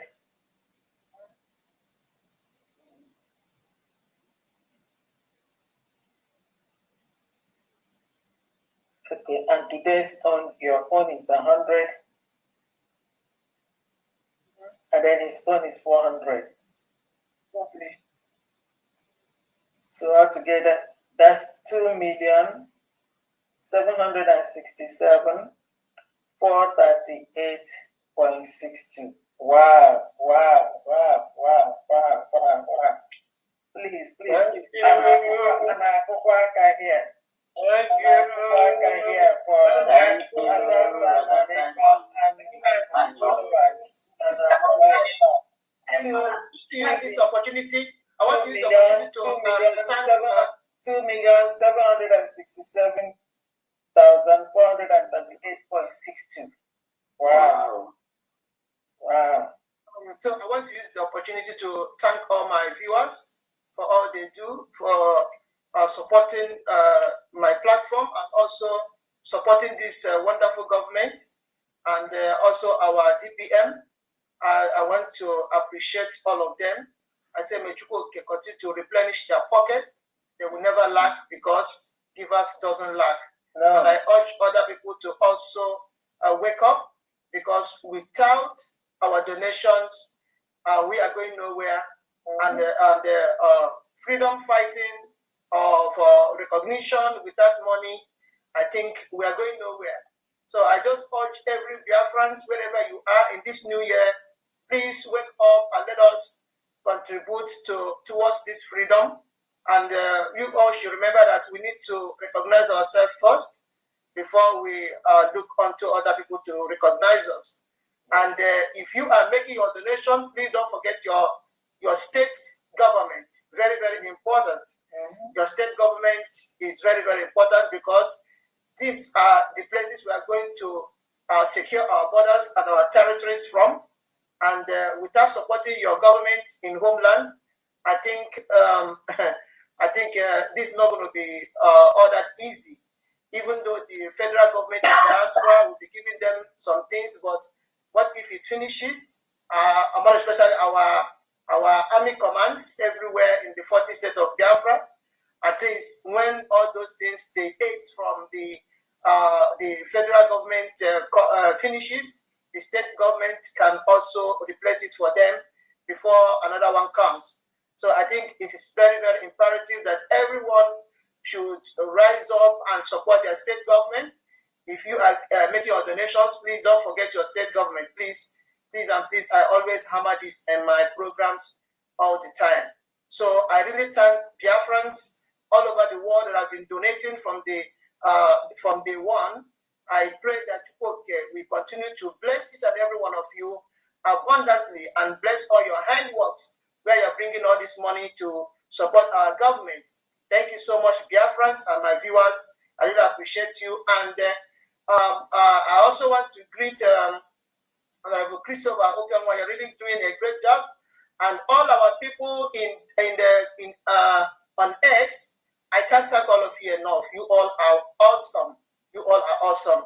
I pray that Chukwuka will continue to bless you all, more especially our brother Drake. You are awesome. You are awesome. Continue doing the needful. Do not look back. Whether you open the space, anyone is there or not, please continue. At least you are going to see someone to join you. So please do not give up, okay? And we thank all of you that are always down, all of you that are always there, day in, day out, talking, preaching this gospel without sugarcoating it. I really appreciate each and every one of you. And all our cabinet members, thank you so much. You all are awesome. Continue doing this wonderful job that you have assigned to each and every one of you. Thank you so much. And mouthpiece of the gods, I cannot finish this speech without thanking you. You are awesome. Please continue to do us proud and continue to do what you know how to do best, please. And also, I thank all my independent medias all over, wherever you are. I thank all of you. You all are, in short, you are wonderful people. Thank you so much for all you do for Biafrans. And I urge you to continue. Do not back down. Do not back down. As our enemies are there, in fact, we have put them into their places because we have put them in their rightful places. And I know, okay? So at least now, we have put them in their rightful places and we are still moving ahead. Those that say they're going to bring Dr. Ngozo Rabeze down, those that say they're going to bring USBG down, today we are still working stronger and stronger and stronger, and so shall we remain, okay, until we get to Ebube, our capital territory, and that's how it's going to be. So I urge each and every one of you, Biafrans, doing one thing or the other to see that this freedom comes quickly. Please continue to do what you are doing, and Chukwokike will continue to bless each and every one of you in the mighty name of Chukwokike. I'm praying right now, and I say, he said. Thank you so much, everyone. Thank you. Just one thing, Ada Simon, and then with my my direct X something is now. I'm not seeing anything there. So can you send the receipt to me to my WhatsApp? My phone number is the same thing. Your phone number, that is what's part of it. Okay, 347 plus 1. Okay, 1 minute, please. Plus 1. 347 47 369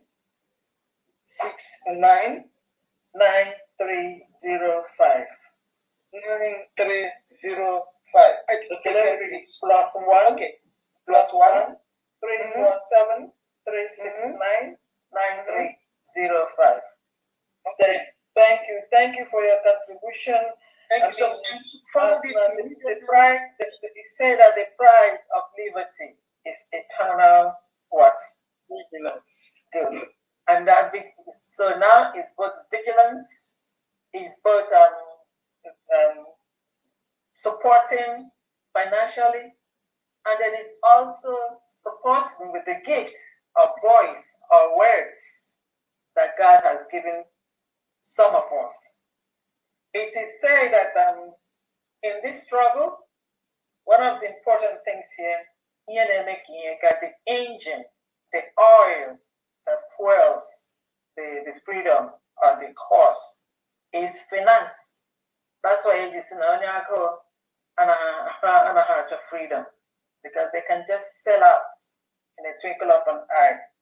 So in this cause, without financial support, it's just like a bird without a song. A bird without a song cannot be a bird. No matter how beautiful that bird is, okay. You must have a song, because that's what makes you a bird. A lot of Biafrans that are not supporting this cause, not because they do not have the money, they have it, but because they do not understand what freedom is. Any human being that understands what freedom is will not look their money in the eye. Yeah. And who are you when you are always on your knee? Who are you when you have life of no dignity? They didn't hear Diego and with the name. But it's all our choice what we do with that money. But I sincerely appreciate and honor all the Biafrans that are doing $10 per hour job, and yes, they are taking out something from what they have, not even looking at it. Not only will God bless them, God will bless the generations, because what we're doing here is not for us, it's for our generations to come. And we do not want our generations to come to live under this life the way that we lived it, the way that our grandparents, our forefathers lived with these animals in the midst of us. Yeah. So thank you. We have a duty. What do you say? So you have 2 hands that are still open. Okay. We have a duty, and that duty that we have is to make sure that we succeed, and we will surely succeed, to change the trajectory, to change the lives of those coming after us. Thank you, Ada Simon Ekpa, and thank you and the independent media, everybody. It seems like this fight now, the independent media is really doing awesome job. We thank you all so much, and we love it. Thank you very much. So I'm going to call on Real TV. Real TV, over to you, please. Sandy from Joy.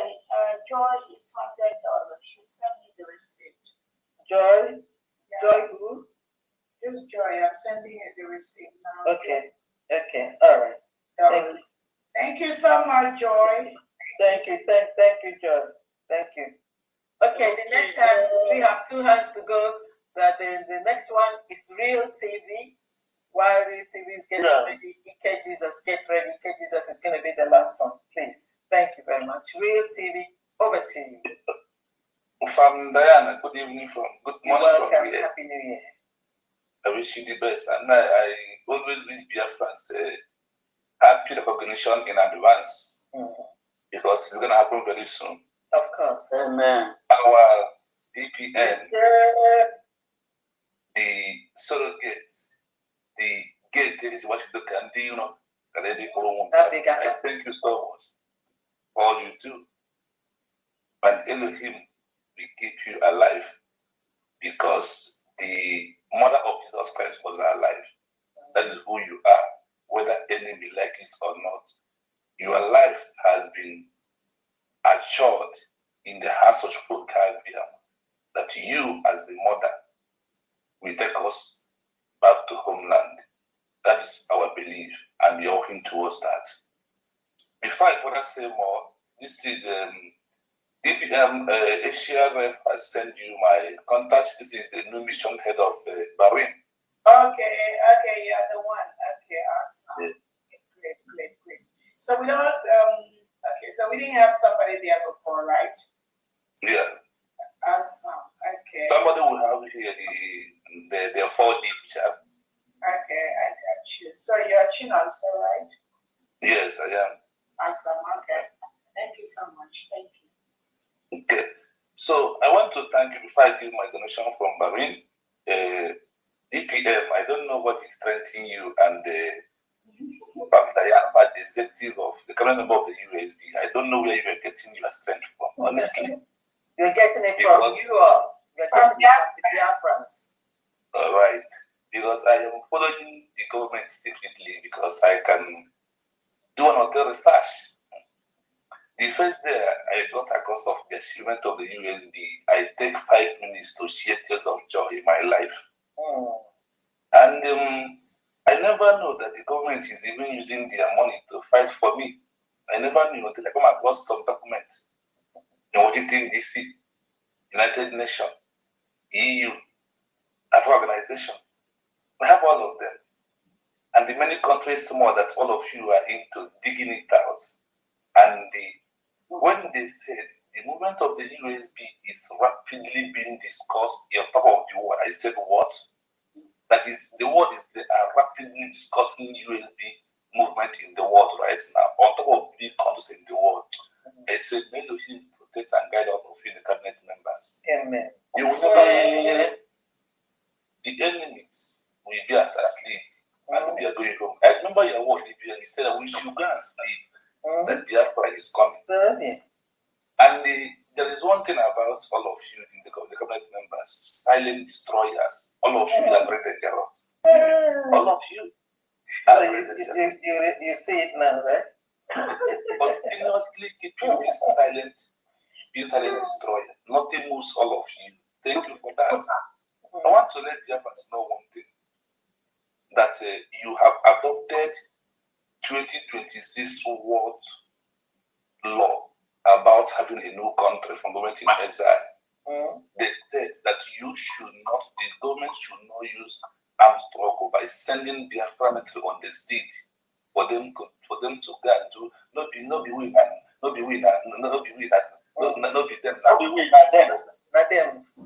Yes, the time has gone. Yes. And the world said, what gives Somaliland for 34 years? From 1981 to 2025 of their movement is 34 years. What gives the recognition? After the declaration, they went back to Ghana, Nakuto, Somalia, and the world back then. That is why the recognition lasts for 34 years before they so give it to them. Northern Cyprus, 40 years till today, they never get recognition because of Woto. Yeah. That is what they never built. That is the history that we're making. So we thank you for keeping us on the leg. They said in this 21st century that is the law that guides a new country. to achieve the independence is no longer what to do, but it is about legal, diplomatic, political, and media pressure. This is the first thing they ask us to do, and I am happy you are doing it. They are asking you to give account of what you do. They should go and look at the achievement of you registering us in the front of the US, how much it cost. Going to UN, where you already sent our documents, where you are. You also sending our document to the EU is on the table. You send to the Africa organization is on the table. You went back with your government to go and reactivate our recognition from Tanzania, Gabon, Ivory Coast, Zambia, and Italy. These are the countries that you are into. And why I can read this in there, because in my research to get all this in the state, these are not secret, this is the open. Those are in the secret that government is doing. I am not going to mention them. And those one in the secret, that was what makes me to cry tears of joy. I said, so this woman has gone to this level. What am I saying? What am I waiting for? That is why I said to put my face, to lay my voice. Now I know that with all your legal activities in Biafra, even in this Bahrain, if your Bahrain call me terrorist, that the government of USB will sue them and they will answer why. So on that, you have done everything for us. Thank you so much. Do not mind those you call them mediocre, and we have profited what you. So we also call them mediocre. Your achievement got to the extent of all this registration is money, money, money. In these countries that you are into, continue pushing legally. Do not stand auto. Don't explain for anybody. We are here to do it. We are bringing it out to the world for them to see the achievement. And we will not get Biafra without having Red Finland in Biafra land. Who had Red Finland? After the declaration of Finland, the red says no, which is the fallback group. The CRC, which is the Masorbo, and the IPOB, they are there. So we know them all. So I want to tell Biafran people, we are wasting time because of we are not funding enough. And all your money that you are putting in this movement, Elohim will never allow you to cry for one day. You who are contributing suicide commitment to do all this funding, millions of dollars. Honestly, thank you so much. We must do more than what we were doing before this year. Thank you. Your achievement is awesome. They say that the achievement of this government is that America did not achieve it in 1 year, but you have achieved that. Thank you so much. Continue. Yes, from Bahrain. I was just appointed.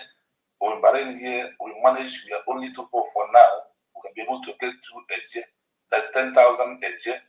And I have sent it to the Asia, the receipts. I have sent the money, and we have got our receipts from the Asia rep.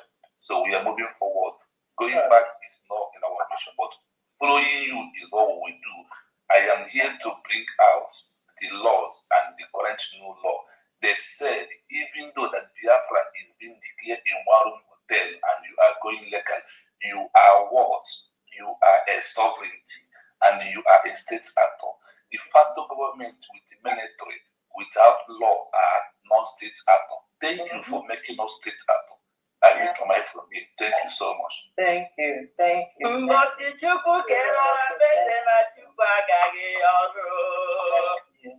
you. Chukwu nọ n'ụlọ Chukwu apụghị apụ. Mbosi Chukwu kere ọra beze mana Chukwu agaghị ọrụ. Chukwu nọ n'ụlọ Chukwu apụghị apụ. Ị ma na mmadụ na-abụghara ọgụ n'ofu onye ga-emeri. Ọra beze emerigo. Thank you.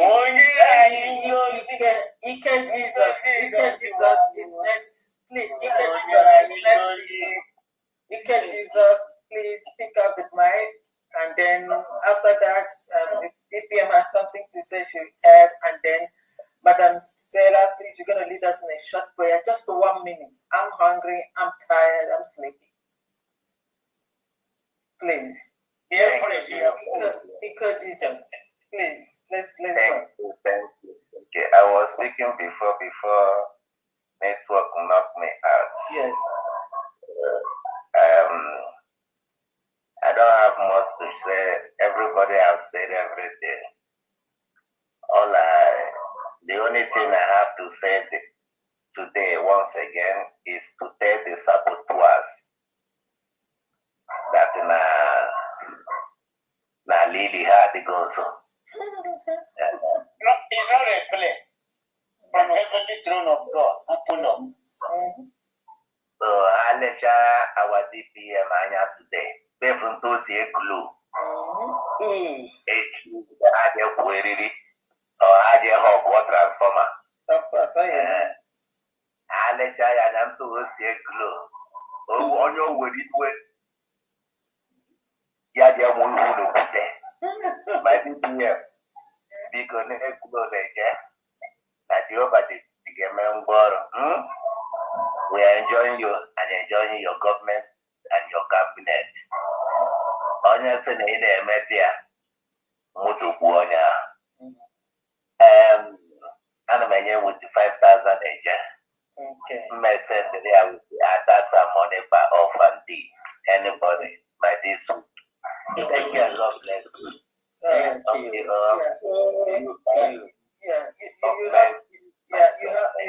You have my phone number, right? Yes. So we send receipts to me. Thank you so much. Okay, over to you, DPM, please. Is that EK Jesus? Yes, I got it. EK Jesus. Onye Jesus is in the middle. Onye o nwere aka ya na-agọzi anyị. Ọ gọziwa anyị, Chineke si ya gọzi, that's why they put ya ngozi. Yes. Ekene dịrị onye nwa. Amen. Thank you so much. Thank you, everyone. I was I'm just so flattered. Thank you all so much for your kind words. I just want us to know that you all don't know how many dear friends that are supporting us. Honestly, if you don't know our dear friends that are supporting this government, both at home and abroad, you'll be overwhelmed. The other day, I got somebody sent me a package. So it's in my office, and I opened this package, and it was somebody sent some pictures from 1967, around that time, 1965, 67. And then the person also attached, he sent me a copy of the original Ahira Declaration, a copy of the original one.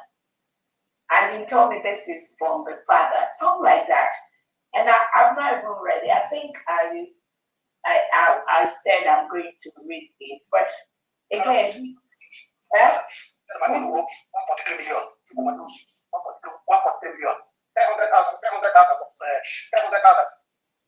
again, the thing that Biafrans are doing, the attention they are paying to what we are doing. That's why I keep telling every Biafran that contributes any dime to this restoration, keep your receipt. Keep your receipt. Because very soon, all that money that you put into this struggle, you will get it back. I'm telling you. Just keep those receipts. Just photocopy the email them and just put it on your email. Just keep saving it somewhere. Any time, anything you spend for this restoration period, it is very, very important you keep the record, save it. Don't go and keep physical receipt because it's going to fade away after some. Just picture, keep saving it somewhere. But again, I just want to tell you that there's just so much that is going on in the turnaround of Biafrans. Many Biafrans that before were not paying attention, many of them are paying attention right now. Many world leaders that didn't know before, they are knowing. I'm telling you. And we're getting a lot of networking connections and all that to the restoration of our freedom, our recognition and all. We are everywhere. We are many places, not just for what the last speaker has said. That is why all these criminals that are popping their heads up and down, trying to pretend something on that they can't go nowhere, they can't go no far. We are everywhere. The USB is everywhere. I'm telling you. I'm not just saying it or boasting or something, but we are everywhere. The declaration we did in Finland is everywhere. The world knows about it. And it's not about somebody coming out to reinvent the wheel or somebody coming out to, because the United States of Biafra has stabilized the polity. I keep using this word. We stabilized the Biafran polity. Because ordinarily, if we've not stabilized, I can somebody like Owatuni can come out and be talking about his Prime Minister of Biafra, and the zoo will just allow him to just get away with it. We stabilized. We've given the voice to Biafrans. We still got work to do. We are still working every day. But we have gradually let Biafrans know they have the right to be Biafrans without intimidation from the Nigeria terrorist state. And we've already told Nigeria to leave our land. This 2026, we've given them to leave our land. They will leave. They must leave. We will make them leave. And I tell Biafrans, November 28, 2024 is different from November the 29th, 2024. You see those 2 days?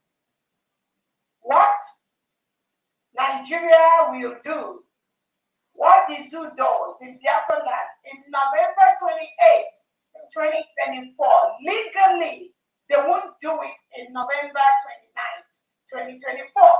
And those are the records we are using to make sure they leave our land in the international courts.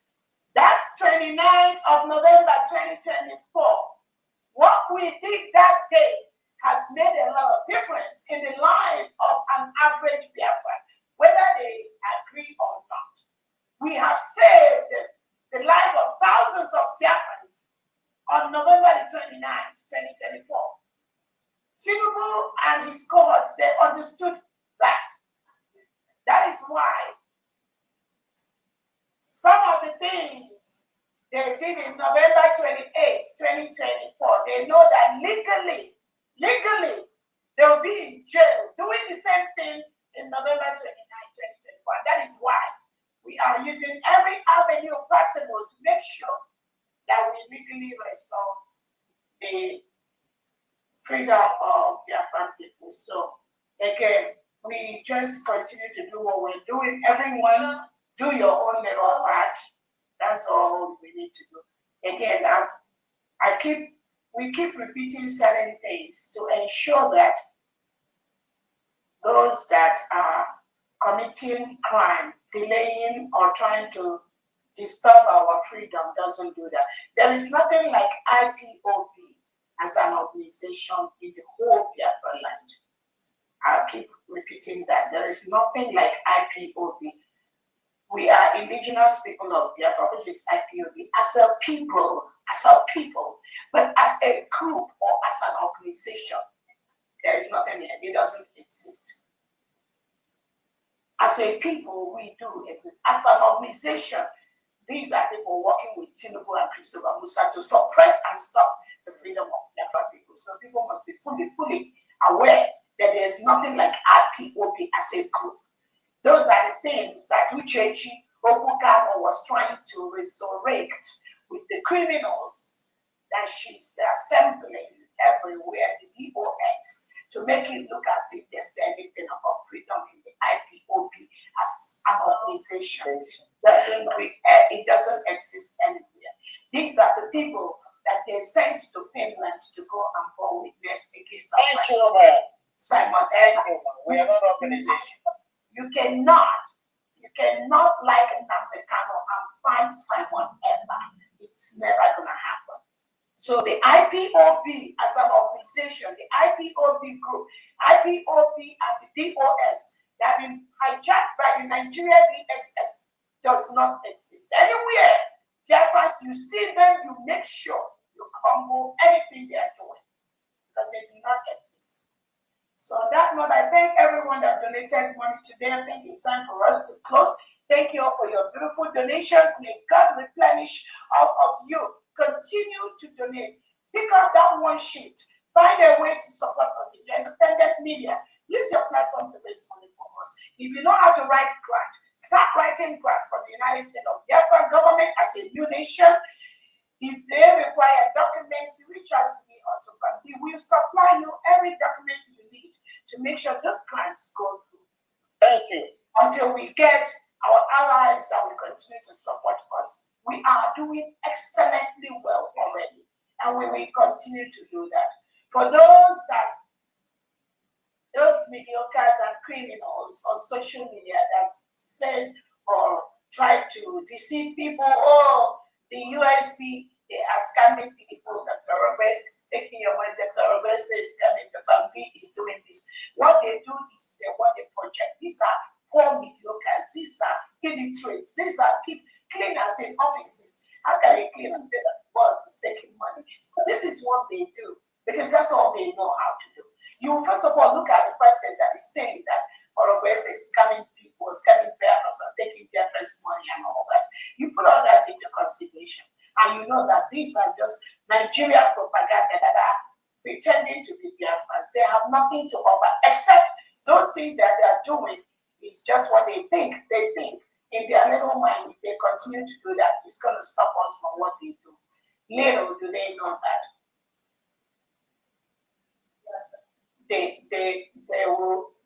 they are their greatest enemy. Let me just put it that way. So Biafrans continue to donate massively. Pick up that one shift. Continue to support the 40-state homeland. Continue to support the Biafra elite squad. And sooner, before you know, we are going to get there. Thank you so much, Frankie. Thank you, thank you, thank you. I think you just summed it up. You just summed it up. And then I just have to add my special thanks to everyone. And then our prayer is that may God continue to bless and strengthen us. May He continue to make a way for us where there's no way, so that we can support our cause. This is dearly, this freedom is dear to us. Is dear to us. If there's nothing else that this generation or anyone that lived during this period did not accomplish in life, if it's just this freedom, is all. Because freedom is everything. Thank you for you coming here every Saturday, and today is the first Saturday of the year, and then we are here, and we're going to continue to be here. We'll continue to be doing this until the Lord, graces is all, and then the world will know that the United States of Biafra has a living God that we serve, and that living God is going to make every impossibilities to be possible for us. Thank each and every one of you. Madam Stella, please, just 1 minute. Thank you very much.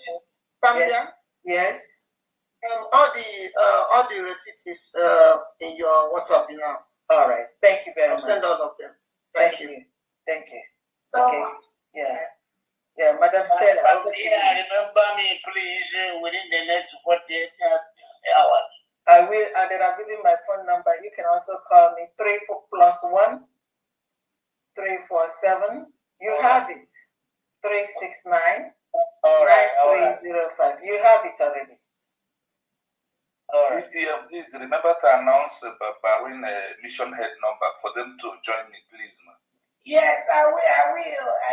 Thank you so much. And again, let me tell everyone right here, those people, all the Biafrans in Bahrain, please, we have a new administrator. He just spoke right now in the name of Chinon Sojan Dovisi. He's been appointed as the head of the United States of Biafra mission in Bahrain. Everyone, please contact him if you're in Bahrain or you know somebody that is in Bahrain, please. He has been doing a wonderful job, and some of you has his number, and I'm going to post this so that those of you that want to reach out to him, you'll be able to join the Bahrain team.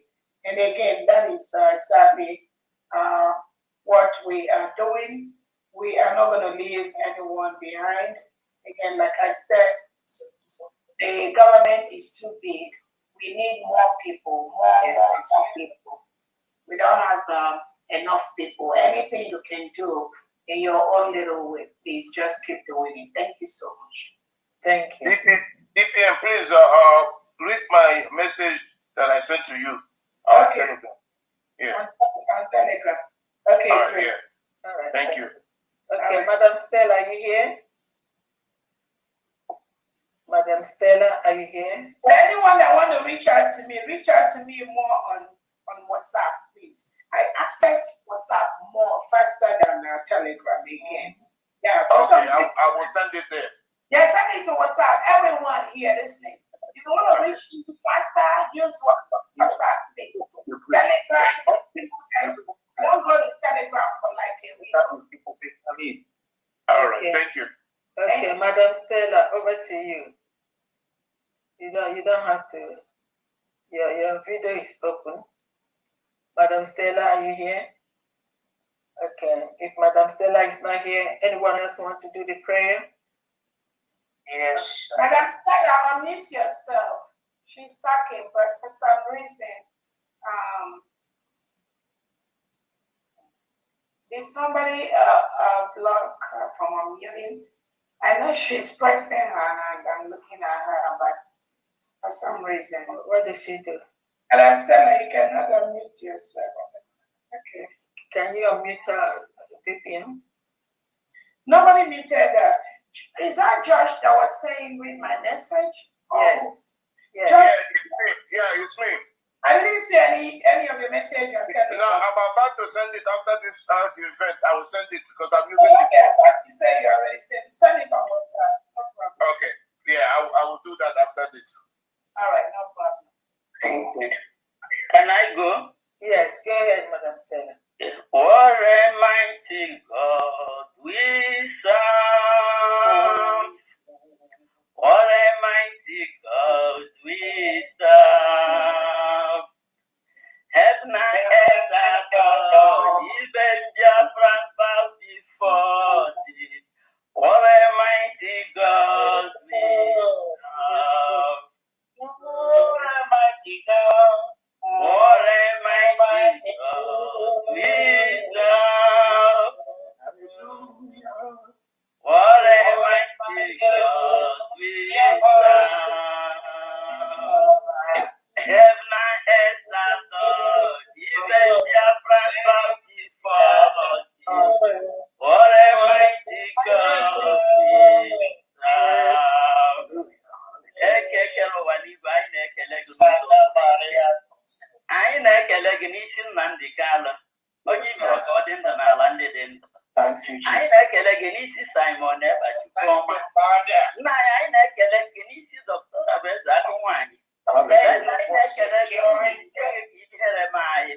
Nna anyị na-ekele gị n'ihi na ị na-asọpụrụ ndị na-asọpụrụ gị. Dadị ọgbọ na ihe niile mere na gị isi ụmụnne m na ha kwugide gị si anyị na anyị atụliri bụ na ịnọnyere anyị. Na anyị elela anya na gburugburu n'ụjọ n'ihi na ị ga-ewere aka nri nke ezi omume wee kwagide ndị gị. Nna anyị detụpụtara ihe na nkwa ikwere anyị. Dadị ụmụnne anyị alaala gaa Krismas ma ndị gara obodo dị iche iche.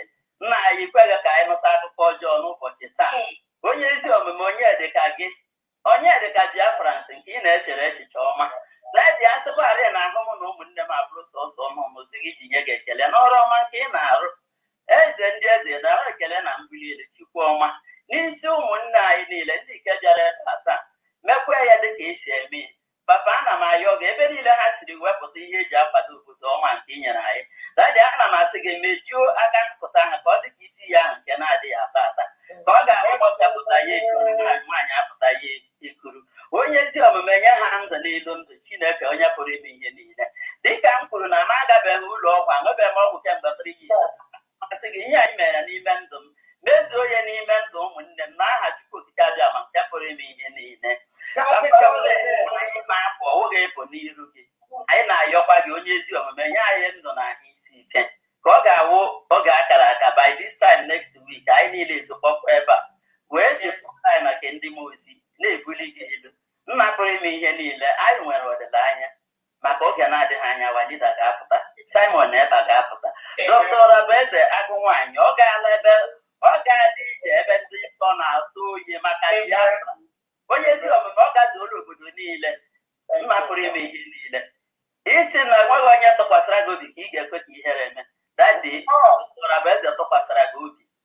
onye ezi omume ụmụnne m niile atụkwasịra gị obi anyị nwekwara na olileanya na ị ga-emezu ihe niile wee ebumnuche anyị karịchaa ime ka nna anyị ukwu Nnamdi Kanu Simon Ekpa ka ha abụọ pụta na ndụ na ahụ isi ike pụta wit Biafran flag ka ọṅụ anyị wee zuo oke ka anyị niile wee machiri na-adụ we will enter Biafra land with thanksgiving in our mouth.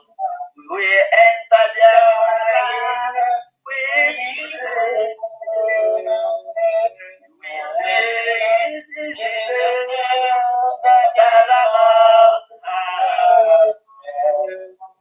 we will rejoice for us love. He has made us glad. He has made us glad. Oh, we are so glad. We will rejoice, for He has made us glad. Worthy, you are worthy, King of kings, Lord of lords. You are worthy, worthy. You are worthy, King of kings, Lord of lords. Worship you.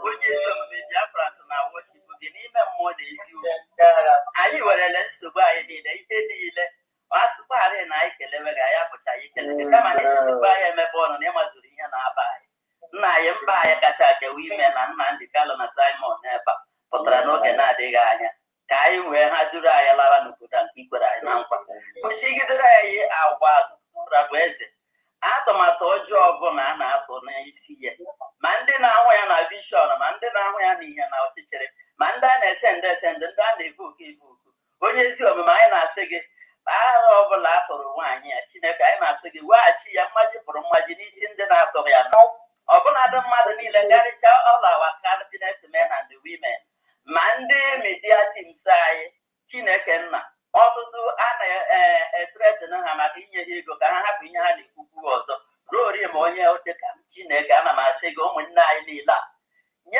ha amamihe pụrụ iche ka ha wee kwudosi ike dịka Dr. Abaeze kwudoro dịka Simon Ekpa kwudoro dịka Nnamdi Kanu kwudoro Chineke nna anyị na-asị gị ọ bụrụ na agwụ gị site na gị na ha agaghị emelie n'ihi na ịnọnyere na ha ka ha jiri nwee ike kwugide ruo n'ụbọchị taa ya mere ana m asị gị nọnyere ụmụnne anyị niile karịchaa all our cabinet members onye ọbụla asị na ọ maghị eme ma ọ bụ na o meteghị ya onye ezi omume nye ya umeala nye ya obi dụrụ jụụ ka ọ ga-eji nabata okwu ahụ mma pụrụ ime ihe niile ndị a na ndị ọzọ ka m yọrọ gị anyị kwuwe ka o siri dịrị anyị chi ga-eji chi ga-abụ kama isi na tupu anyị emepe ọnụ na ịmaziri ihe na-aba anyị ya mere anyị na-asị gị mezuo ya ma rie ụtụtụ na mbuli elu anyị na-apụ na ọbụghị na-efu n'iru gị kama anyị na-apụ ka onye ndị gị ihe ụra ihe ụra ndị ga-aga ọrụ gaa ọrụ onye ọbụla nwere mkpa dị iche iche dịka ihu anyị chi dị iche iche ya mere ana m asị gị gbuoro onye ọbụla mkpa ya ma nara ekele na mbuli elu n'aha Chukwu okike abịa ma nke pụrụ ime ihe niile